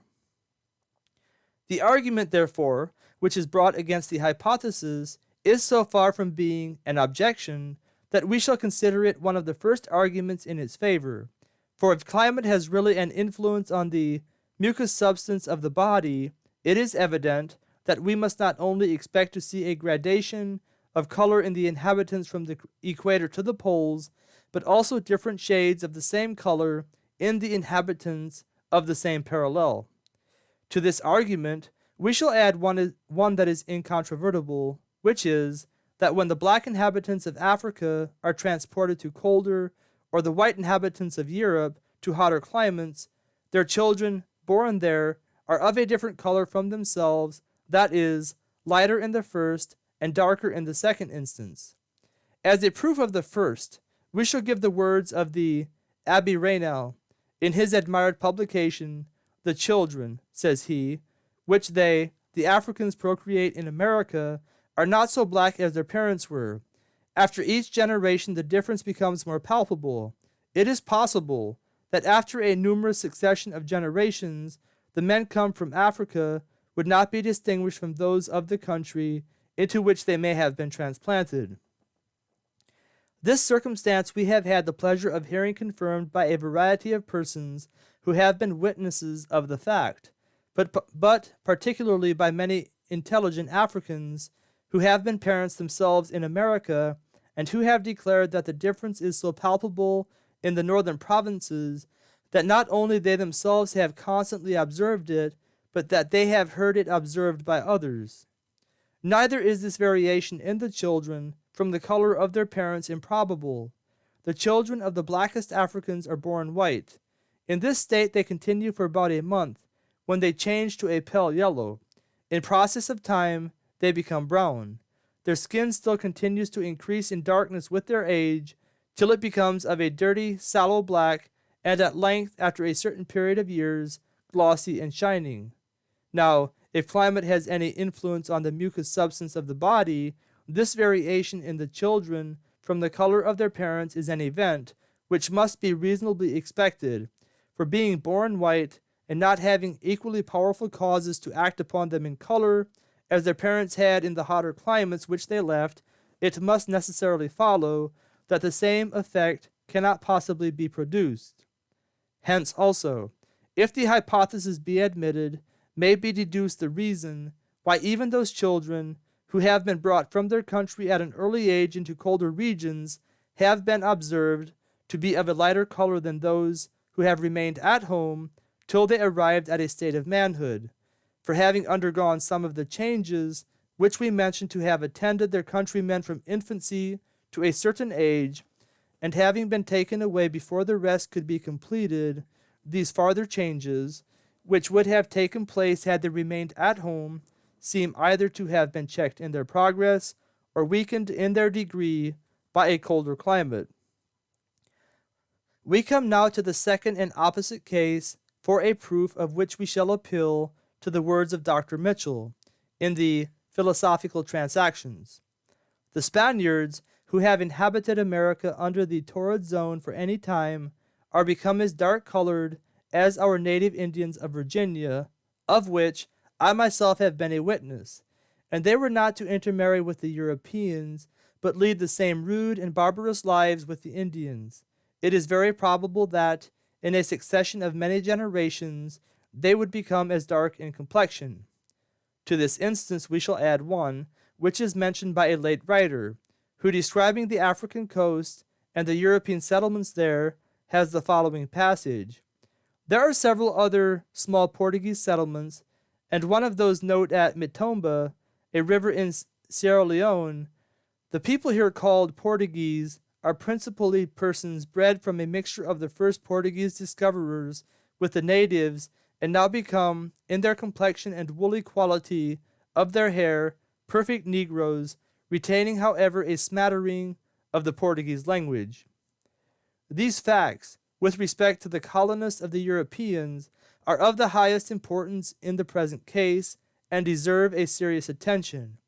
For when we know to a certainty from whom they are descended, when we know that they were, at the time of their transplantation, of the same color as those from whom they severally sprung, and when, on the other hand, we are credibly informed that they have changed it for the native color of the place which they now inhabit, the evidence in support of these facts is as great as if a person, on the removal of 2 or 3 families into another climate, had determined to ascertain this circumstance, as if he had gone with them and watched their children, as if he had communicated his observations at his death to a successor, as if his successor had prosecuted the plan, and thus an uninterrupted chain of evidence had been kept up from their first removal to any determined period of succeeding time. But though these facts seem sufficient of themselves to confirm our opinion, they are not the only facts which can be adduced in its support. It can be shown that the members of the very same family, when divided from each other and removed into different countries, have not only changed their family complexion, but that they have changed it to as many different colors as they have gone into different regions of the world. We cannot have, perhaps, a more striking instance of this than in the Jews. These people are scattered over the face of the whole earth. They have preserved themselves distinct from the rest of the world by their religion, and, as they never intermarry with any but those of their own sect, so they have no mixture of blood in their veins, that they should differ from each other, and yet nothing is more true than that the English Jew is white, the Portuguese swarthy, the Armenian olive, and the Arabian copper. In short, that there appear to be as many different species of Jews as there are countries in which they reside. To these facts we shall add the following observation, that if we can give credit to the ancient historians in general, a change from the darkest black to the purest white must have actually been accomplished. One instance, perhaps, may be thought sufficient. Herodotus relates that the Colchi were black, and that they had crisped hair. These people were a detachment of the Ethiopian army under Sesostris, who followed him in his expedition, and settled in that part of the world where Colchis is usually represented to have been situated. Had not the same author informed us of this circumstance, we should have thought it strange that a people of this description should have been found in such a latitude. Now, as they were undoubtedly settled there, and as they were neither so totally destroyed, nor made any such rapid conquests, as that history should notice the event, there is great reason to presume that their descendants continued in the same, or settled in the adjacent country, from whence it will follow that they must have changed their complexion to that which is observable in the inhabitants of the particular region at the present day, or, in other words, that the black inhabitant of Colchis must have changed into the fair Circassian. As we have now shown it to be highly probable, from the facts which have been advanced, that climate is the cause of the difference of color which prevails in the different inhabitants of the globe, we shall now show its probability from so similar an effect produced on the mucous substance before mentioned by so similar a cause, that though the fact does not absolutely prove our conjecture to be right, yet it will give us a very lively conception of the manner in which the phenomenon may be caused. This probability may be shown in the case of freckles, which are to be seen in the face of children, but of such only as have the thinnest and most transparent skins, and are occasioned by the rays of the sun striking forcibly on the mucous substance of the face and drying the accumulating fluid. This accumulating fluid, or perspirable matter, is at first colorless, but being exposed to violent heat or dried, becomes brown. Hence, the mucosum corpus, being tinged in various parts by this brown coagulated fluid, and the parts so tinged appearing through the cuticle or upper surface of the skin, arises that spotted appearance observable in the case recited. Now, if we were to conceive a black skin to be an universal freckle, or the rays of the sun to act so universally on the mucous substance of a person's face as to produce these spots so contagious to each other that they should unite, we should then see, in imagination, a face similar to those which are daily to be seen among black people. And if we were to conceive his body to be exposed or acted upon in the same manner, we should then see his body assuming a similar appearance, and thus we should see the whole man of a perfect black, or resembling one of the naked inhabitants of the torrid zone. Now, as the feat of freckles and of blackness is the same, as their appearance is similar, and as the cause of the first is the ardor of the sun, it is therefore probable that the cause of the second is the same. Hence, if we substitute for the word sun what is analogous to it, the word climate, the same effect may be supposed to be produced, and the conjecture to receive a sanction. Nor is it unlikely that the hypothesis, which considers the cause of freckles and of blackness as the same, may be right. For if blackness is occasioned by the rays of the sun striking forcibly and universally on the mucous substance of the body, and drying the accumulating fluid, we can account for the different degree of it to be found in the different inhabitants of the globe. For as the quantity of perspirable fluid and the force of the solar rays is successively increased, as the climates are successively warmer, from any given parallel to the line, it follows that the fluid with which the mucous substance will be stained will be successively thicker and deeper colored, and hence, as it appears through the cuticle, the complexion successively darker, or, what amounts to the same thing, there will be a difference of color in the inhabitants of every successive parallel. From these, and the whole of the preceding observations on the subject, we may conclude that as all the inhabitants of the earth cannot be otherwise than the children of the same parents, and as the difference of their appearance must have of course proceeded from incidental causes, these causes are a combination of those qualities which we call climate. That the blackness of the Africans is so far engrafted in their constitution in a course of many generations that their children wholly inherit it, if brought up in the same spot, but that it is not so absolutely interwoven in their nature that it cannot be removed if they are born and settled in another. That Noah and his sons were probably of an olive complexion, that those of their descendants who went farther to the south became of a deeper olive or copper, while those who went still farther became of a deeper copper or black, that those, on the other hand, who traveled farther to the north became less olive or brown, while those who went still farther than the former became less brown or white, and that if any man were to point out any one of the colors which prevails in the human complexion as likely to furnish an argument that the people of such a complexion were of a different species from the rest, it is probable that his own descendants, if removed to the climate to which this complexion is peculiar, would, in the course of a few generations, degenerate into the same color. Having now replied to the argument that the Africans are an inferior link of the chain of nature, as far as it depended on their capacity and color, we shall now only take notice of an expression which the receivers before mentioned are pleased to make use of, that they are made for slavery. Had the Africans been made for slavery, or to become the property of any society of men, it is clear, from the observations that have been made in the second part of this essay, that they must have been created devoid of reason. But this is contrary to fact.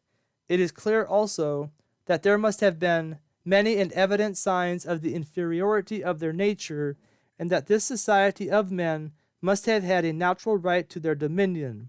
But this is equally false. No such signs of inferiority are to be found in the one, and the right to dominion in the other is incidental. For in what volume of nature or religion is it written that one society of men should breed slaves for the benefit of another? Nor is it less evident that they would have wanted many of those qualities which they have, and which brutes have not. They would have wanted that spirit of liberty, that sense of ignominy and shame, which so frequently drives them to the horrid extremity of finishing their own existence. Nor would they have been endowed with a contemplative power, for such a power would have been unnecessary to people in such a situation, or rather, its only use could have been to increase their pain. We cannot suppose, therefore, that God has made an order of beings with such mental qualities and powers for the sole purpose of being used as beasts or instruments of labor. And here, what a dreadful argument presents itself against you receivers! For if they have no understandings, as you confess, then is your conduct impious, because, as they cannot perceive the intention of your punishment, your severities cannot make them better. But if, on the other hand, they have had understandings, which has evidently appeared, then is your conduct equally impious, who, by destroying their faculties by the severity of your discipline, have reduced men, who had once the power of reason, to an equality with the brute creation. Chapter 9. The reader may perhaps think that the receivers have by this time expended all their arguments, but their store is not so easily exhausted. They are well aware that justice, nature, and religion will continue, as they have ever uniformly done, to oppose their conduct. This has driven them to exert their ingenuity, and has occasioned that multiplicity of arguments to be found in present question. These arguments are of a different complexion from the former. They consist in comparing the state of slaves with that of some of the classes of freemen, and in certain scenes of felicity which the former are said to enjoy. It is affirmed that the punishments which the Africans undergo are less severe than the military, that their life is happier than that of the English peasant, that they have the advantages of manumission, that they have their little spots of ground, their holy days, their dances, in short, that their life is a scene of festivity and of mirth, and that they are much happier in the colonies than in their own country. These representations, which have been made out with much ingenuity and art, may have had their weight with the unwary, but they will never pass with men of consideration and sense, who are accustomed to estimate the probability of things before they admit them to be true. Indeed, the bare assertion that their situation is even comfortable contains its own refutation, or at least leads us to suspect that the person who asserted it has omitted some important considerations in the account. Such we shall show to have been actually the case, and that the representations of the receivers, when stripped of their glossy ornaments, are but empty declamation. It is said, first, of military punishments, that they are more severe than those which the Africans undergo. But this is a bare assertion without a proof. It is not shown even by those who assert it how the fact can be made out. We are left, therefore, to draw the comparison ourselves and to fill up those important considerations which we have just said that the receivers had omitted. That military punishments are severe, we confess, but we deny that they are severer than those with which they are compared. Where is the military man whose ears have been slit, whose limbs have been mutilated, or whose eyes have been beaten out? But let us even allow that their punishments are equal in the degree of their severity. Still they must lose by comparison. The soldier is never punished, but after a fair and equitable trial, and the decision of a military court. The unhappy African, at the discretion of his lord. The one knows what particular conduct will constitute an offense. The other has no such information, as he is wholly at the disposal of passion and caprice, which may impose upon any action, however laudable, the appellation of a crime. The former has it, of course, in his power to avoid a punishment. The latter is never safe.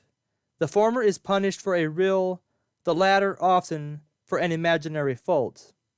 Now will any person assert, on comparing the whole of those circumstances together, which relate to their respective punishments, that there can be any doubt which of the two are in the worst situation as to their penal systems? With respect to the declaration that the life of an African in the colonies is happier than that of an English peasant, it is equally false.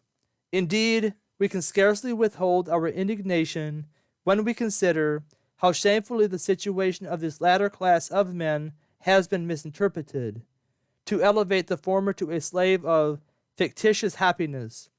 If the representations of the receivers be true, it is evident that those of the most approved writers, who have placed a considerable share of happiness in the cottage, have been mistaken in their opinion, and that those of the rich, who have been heard to sigh and envy the felicity of the peasant, have been treacherous to their own sensations.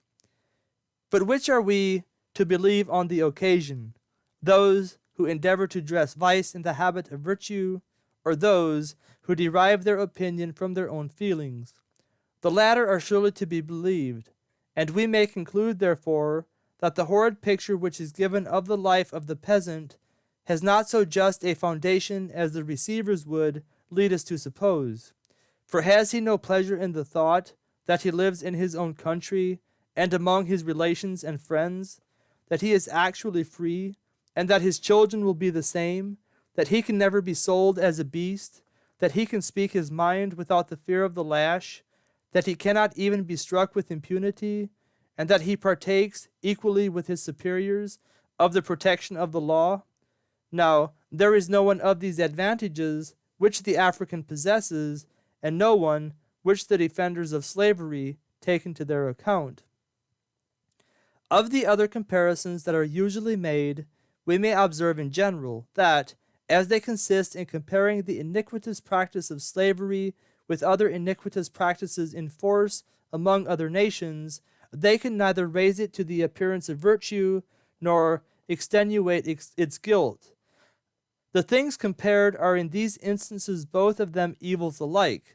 They call equally for redress, and are equally disgraceful to the governments which suffer them, if not encourage them, to exist. To attempt, therefore, to justify one species of iniquity by comparing it with another is no justification at all, and is so far from answering the purpose for which the comparison is intended as to give us reason to suspect that the comparer has but little notion either of equity or honor. We come now to those scenes of felicity which slaves are said to enjoy. The first advantage which they are said to experience is that of manumission. But here the advocates for slavery conceal an important circumstance. They expatiate indeed on the charms of freedom and contend that it must be a blessing in the eyes of those upon whom it is conferred. We perfectly agree with them in this particular, but they do not tell us that these advantages are confined, that they are confined to some favorable domestic, that not one in 100 enjoy them, and that they are never extended to those who are employed in the cultivation of the field as long as they can work. These are they who are most to be pitied, who are destined to perpetual drudgery, and of whom no one whatever has a chance of being freed from his situation till death either releases him at once or age renders him incapable of continuing his former labor. And here let it be remarked, to the disgrace of the receivers, that he is then made free, not as a reward for his past services, but as his labor is then of little or no value to save the tax. With the same artifice is mention also made of the little spots, or gardens, as they are called, which slaves are said to possess from the liberality of the receivers. But people must not be led away by agreeable and pleasant sounds.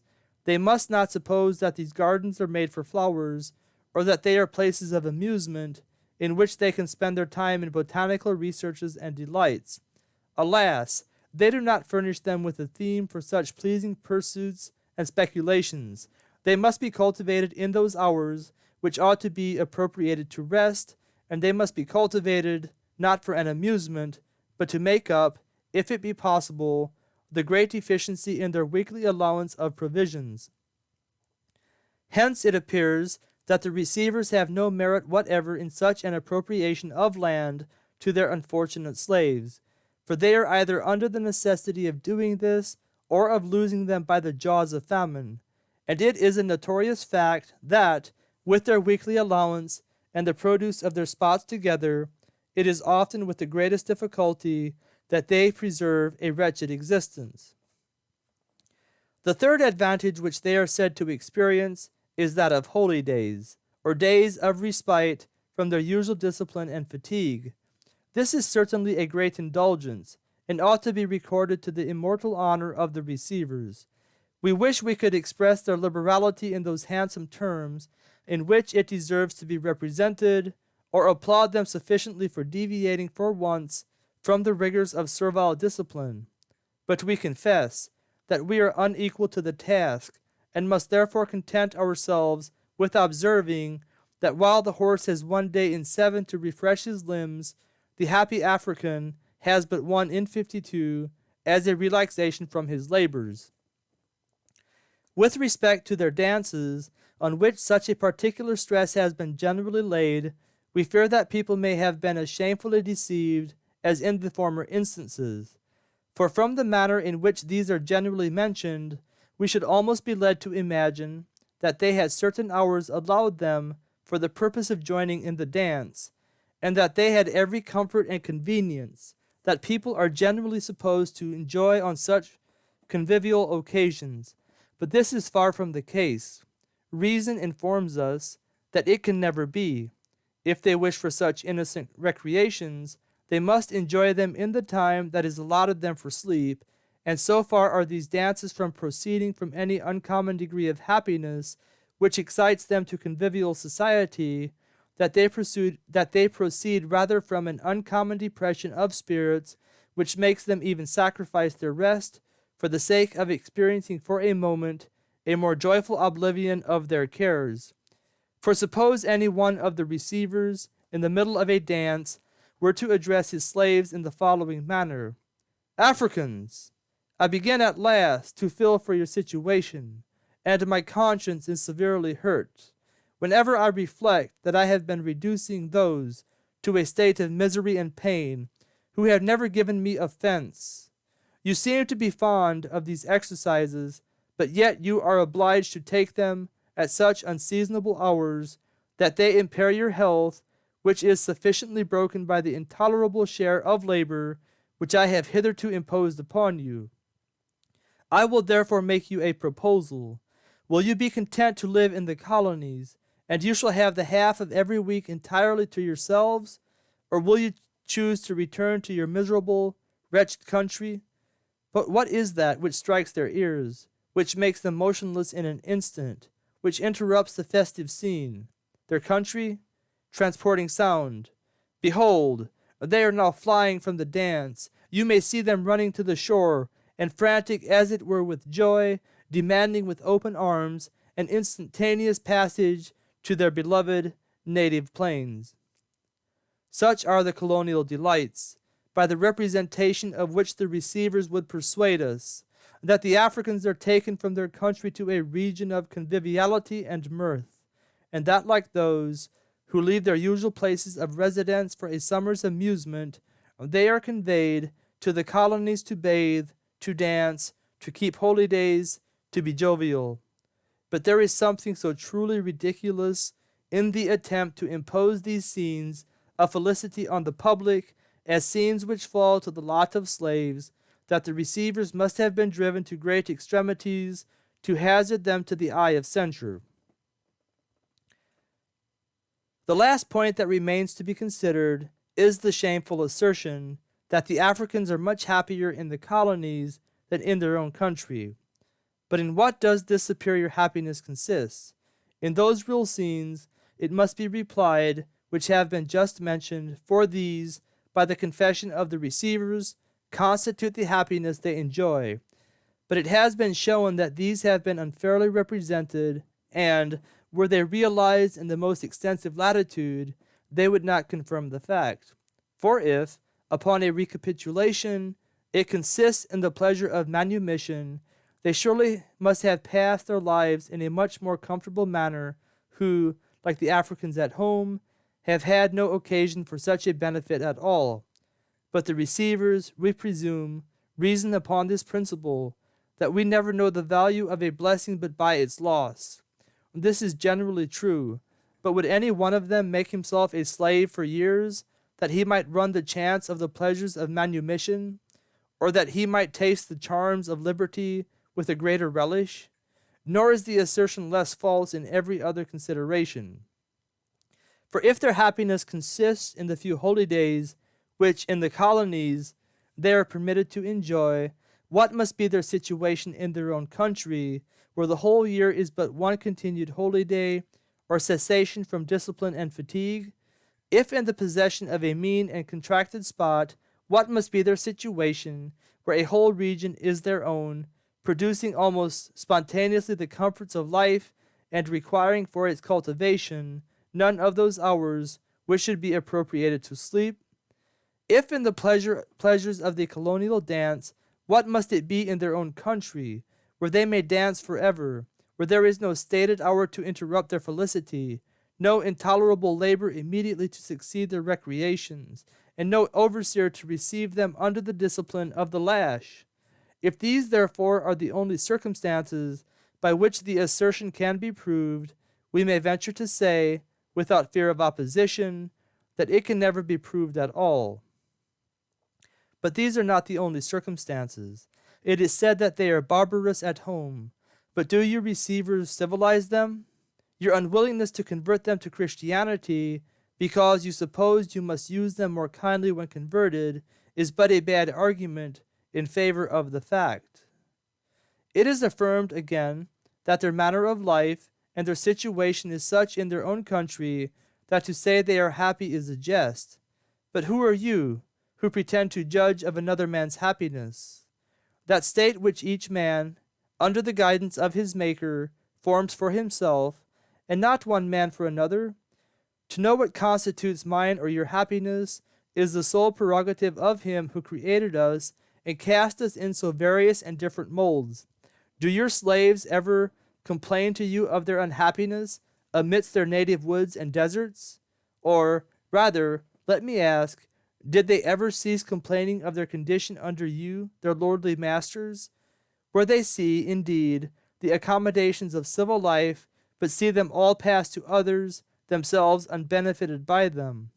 Be so gracious then, ye petty tyrants over human freedom, to let your slaves judge for themselves what it is which makes their own happiness, and then see whether they do not place it in the return to their own country, rather than the contemplation of your grandeur, of which their misery makes so large a part. But since you speak with so much confidence on the subject, let us ask your receivers again, if you have ever been informed by your unfortunate slaves that they had no connections in the country from which they have forcibly been torn away, or if you will take upon you to assert that they never sigh when they are alone, or that they never relate to each other their tales of misery and woe, but you judge of them, perhaps, in an happy moment, when you are dealing out to them their provisions for the week, and are but little aware that, though the countenance may be cheered with a momentary smile, the heart may be exquisitely tortured. Were you to show us, indeed, that there are laws, subject to no evasion, by which you are obliged to clothe and feed them in a comfortable manner, were you to show us that they are protected at all, or that even 1 in 1,000 of those masters have suffered death, who have been guilty of premeditated murder to their slaves, you would have a better claim to our belief.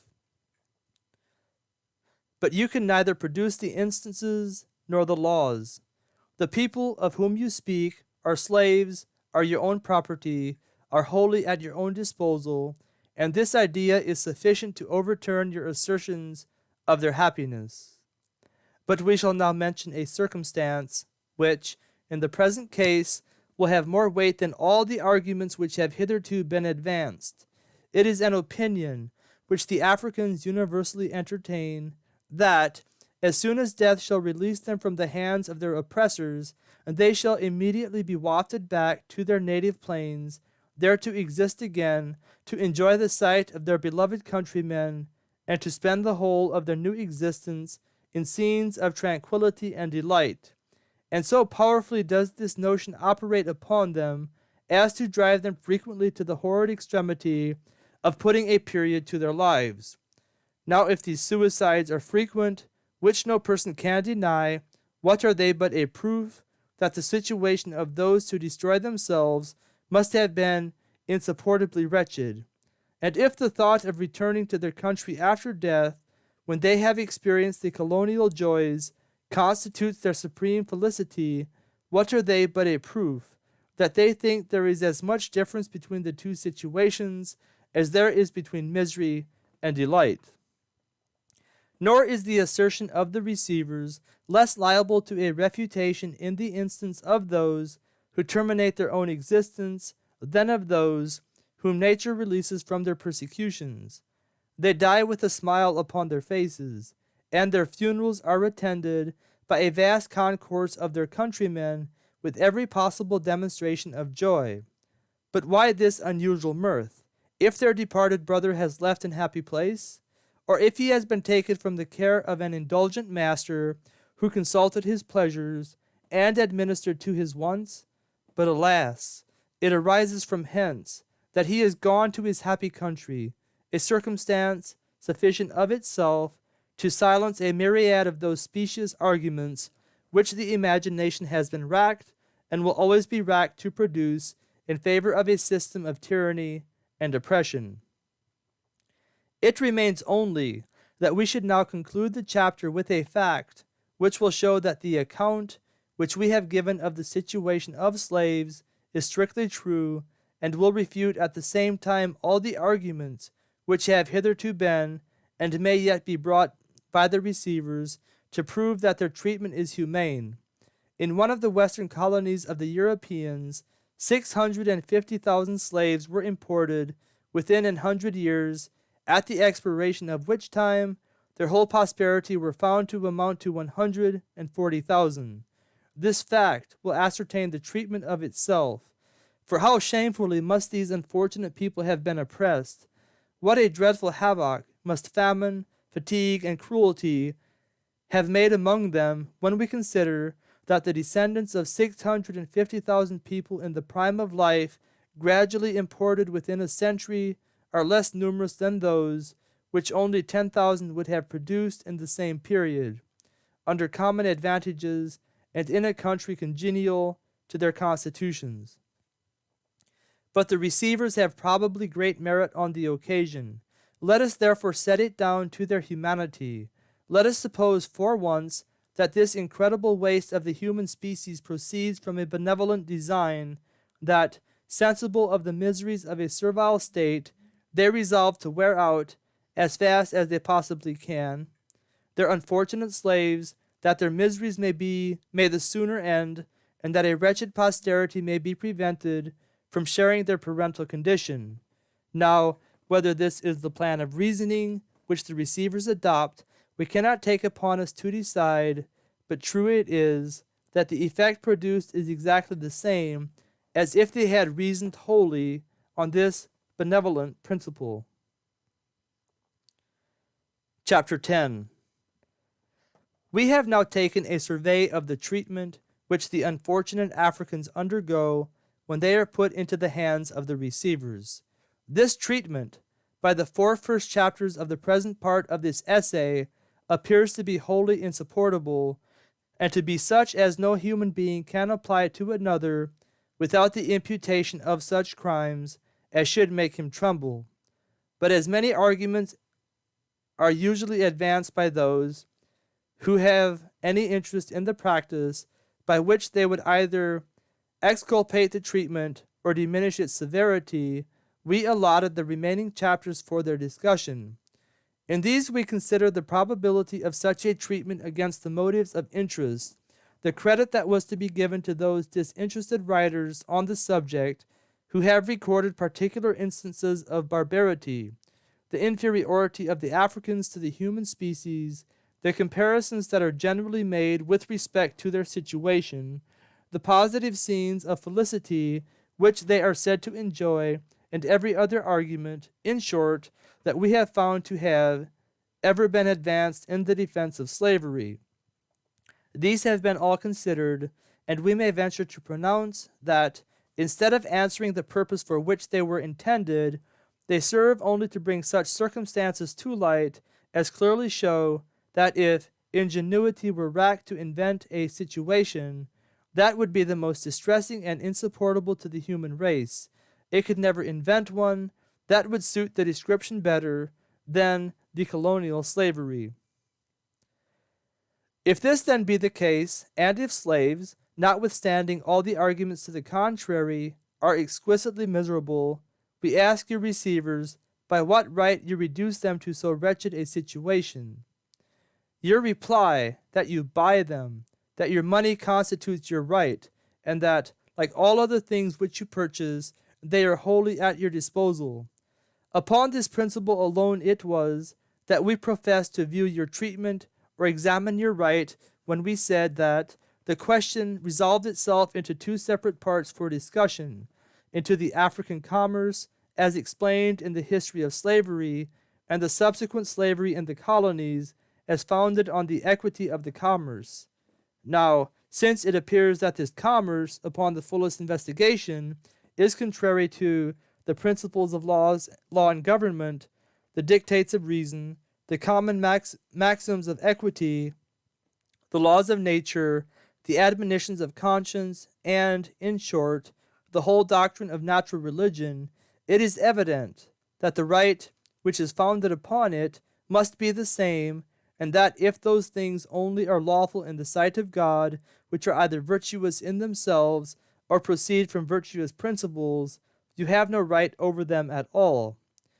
You yourselves also confess this, for when we ask you whether any human being has a right to sell you, you immediately answer, no, as if nature revolted at the thought, and as if it was so contradictory to your own feelings as not to require consideration.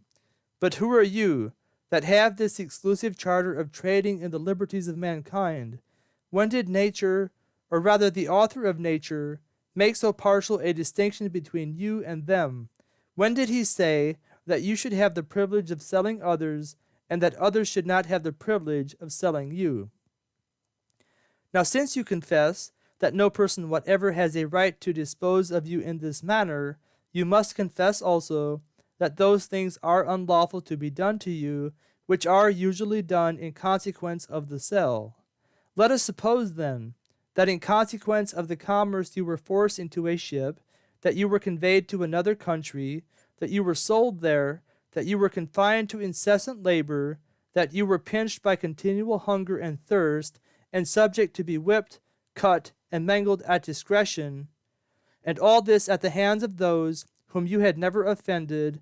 Would you not think that you had a right to resist their treatment? Would you not resist it with a safe conscience?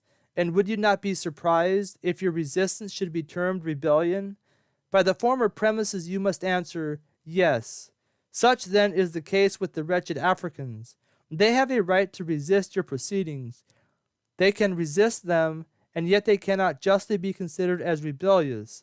For though we suppose them to have been guilty of crimes to one another, though we suppose them to have been the most abandoned and execrable of men, yet are they perfectly innocent with respect to your receivers. You have no right to touch even the hair of their heads without their own consent.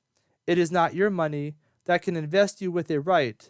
Human liberty can neither be bought nor sold. Every lash that you give them is unjust. It is a lash against nature and religion, and will surely stand recorded against you, since they are all, with respect to your impious selves, in a state of nature, in a state of original disassociation, perfectly free. Chapter 11.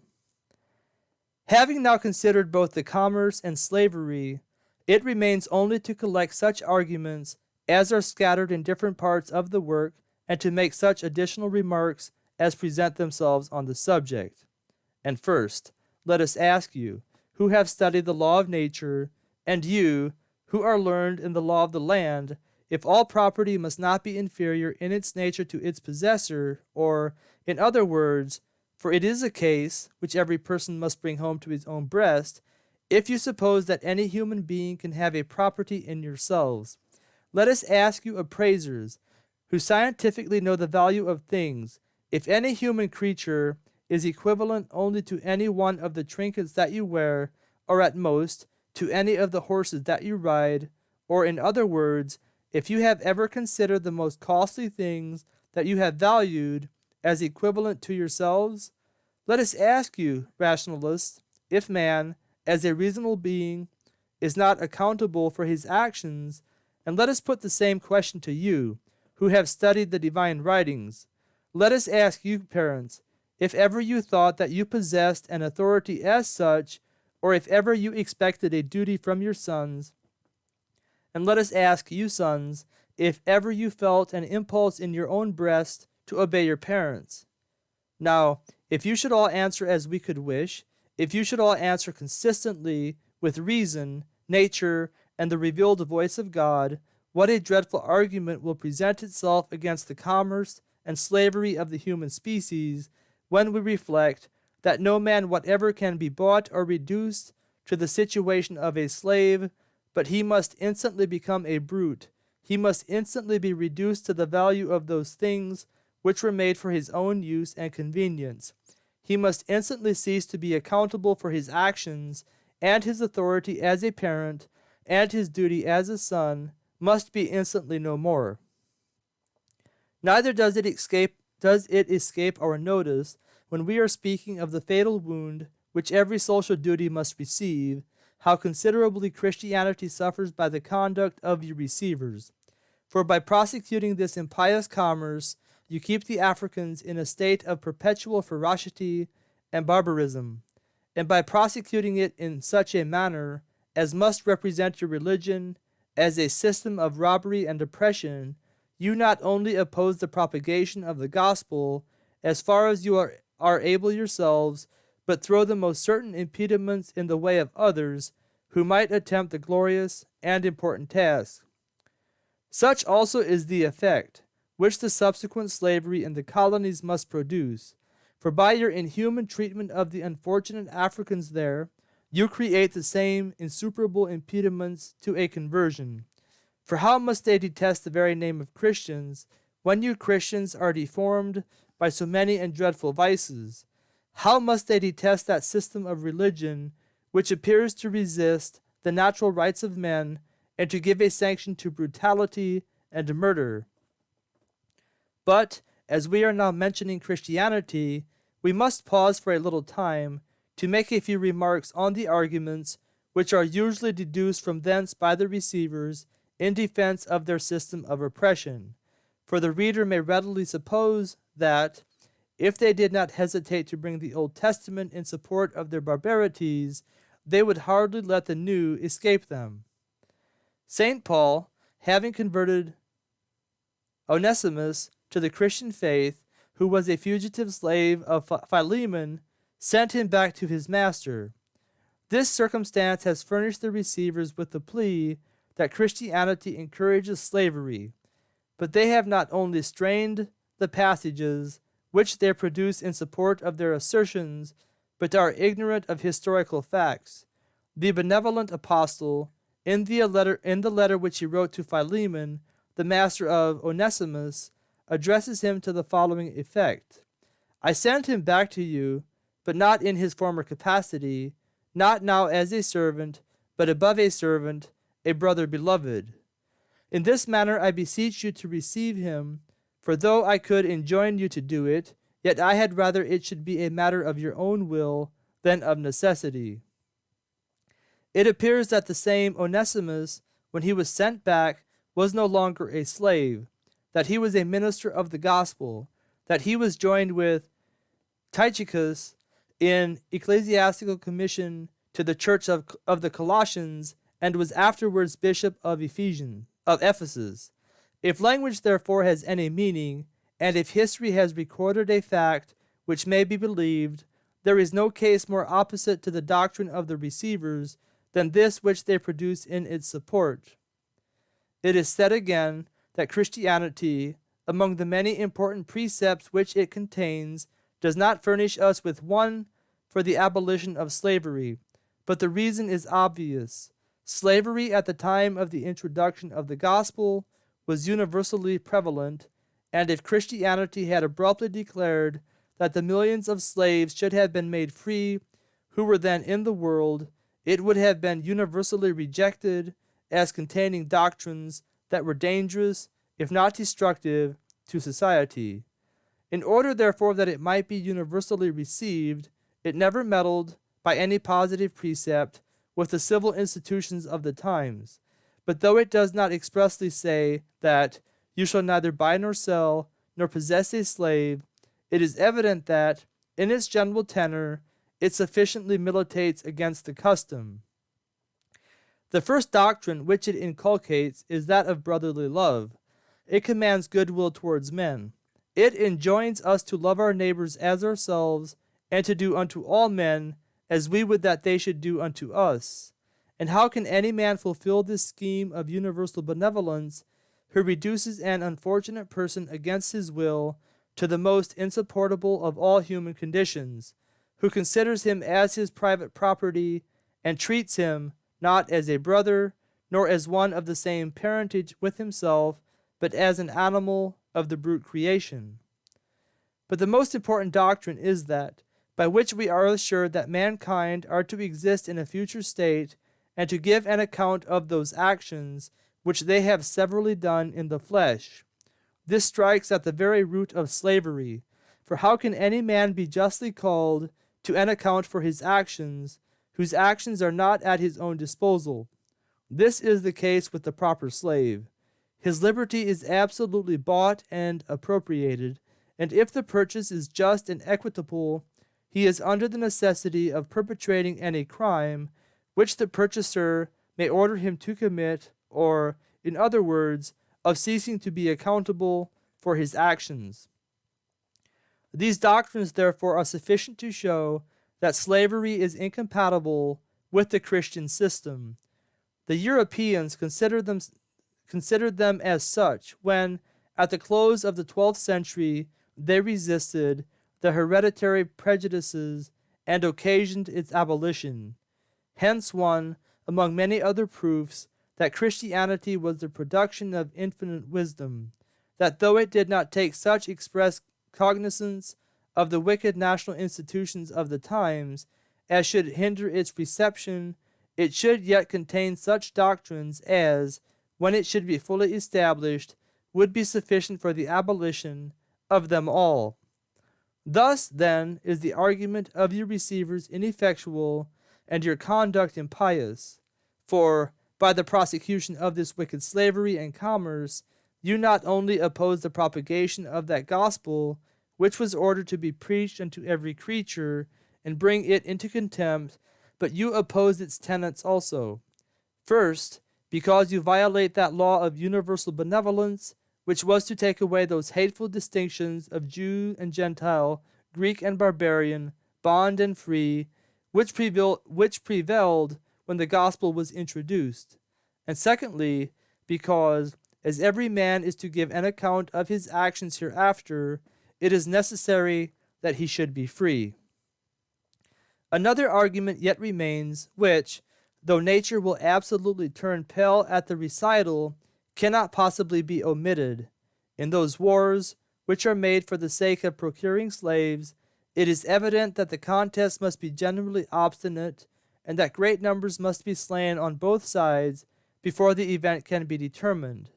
This we may reasonably apprehend to be the case, and we have shown that there have not been wanting instances where the conquerors have been so incensed at the resistance they have found that their spirit of vengeance has entirely got the better of their avarice, and they have murdered in cool blood every individual without discrimination, either of age or sex.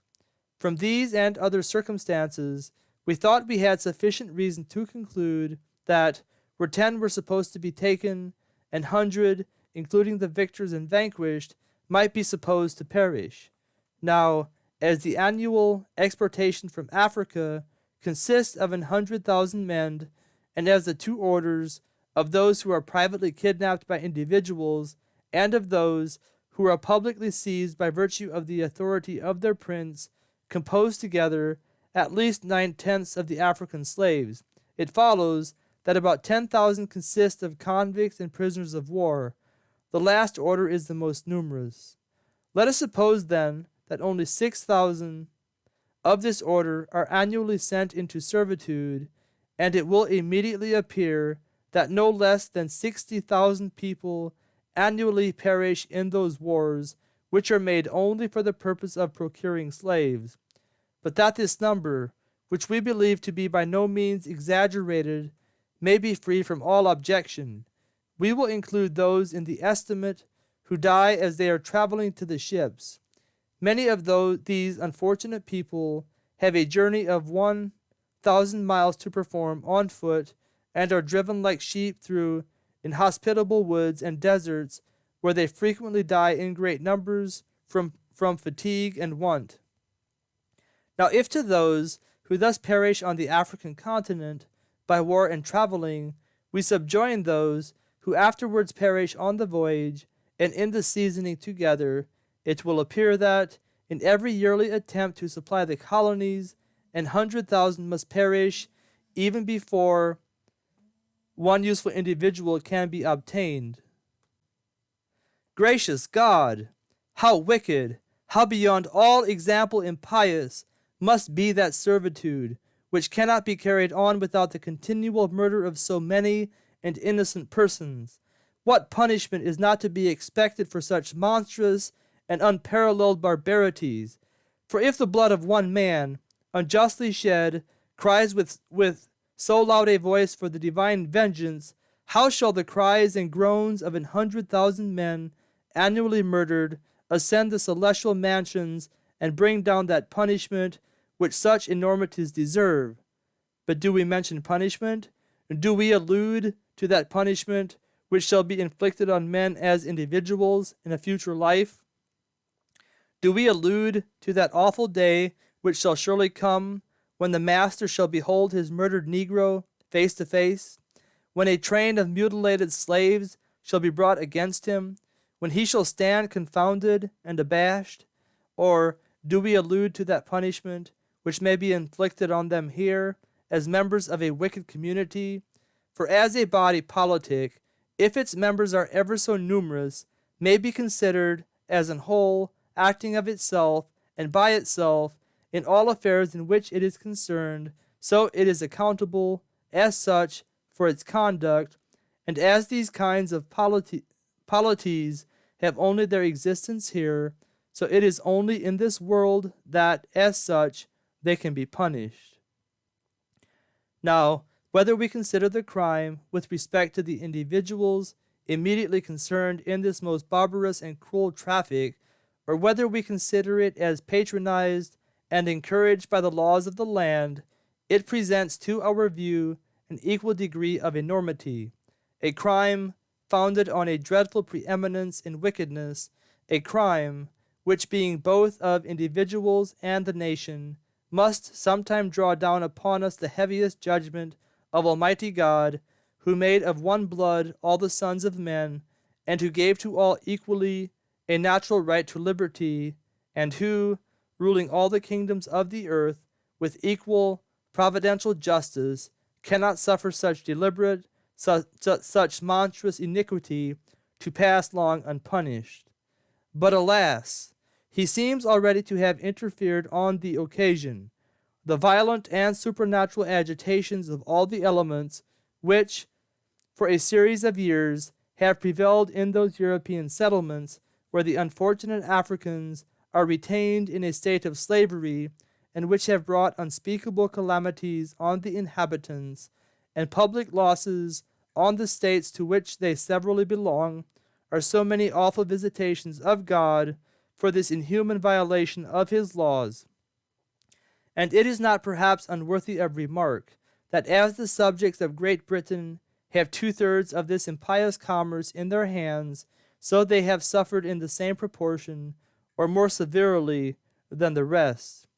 How far these misfortunes may appear to be acts of providence, and to create an alarm to those who have been accustomed to refer every effect to its apparent cause, who have been habituated to stop there and to overlook the finger of God, because it is slightly covered under the veil of secondary laws, we will not pretend to determine, but this we will assert with confidence, that the Europeans have richly deserved them all, that the fear of sympathy, which can hardly be restrained on other melancholy occasions, seem to forget to flow at the relation of these, and that we can never, with any shadow of justice, with prosperity to the undertakers of those whose success must be at the expense of the happiness of millions of their fellow creatures. But this is sufficient, for if liberty is only an adventitious right, if men are by no means superior to brutes, if every social duty is a curse, if cruelty is highly to be esteemed, if murder is strictly honorable, and Christianity is a lie, then it is evident that the African slavery may be pursued without either the remorse of conscience or the imputation of a crime. But if the contrary of this is true, which reason must immediately evince, it is evident that no custom established among men was ever more impious, since it is contrary to reason, justice, nature, the principles of law and government, the whole doctrine, in short, of natural religion and the revealed voice of God.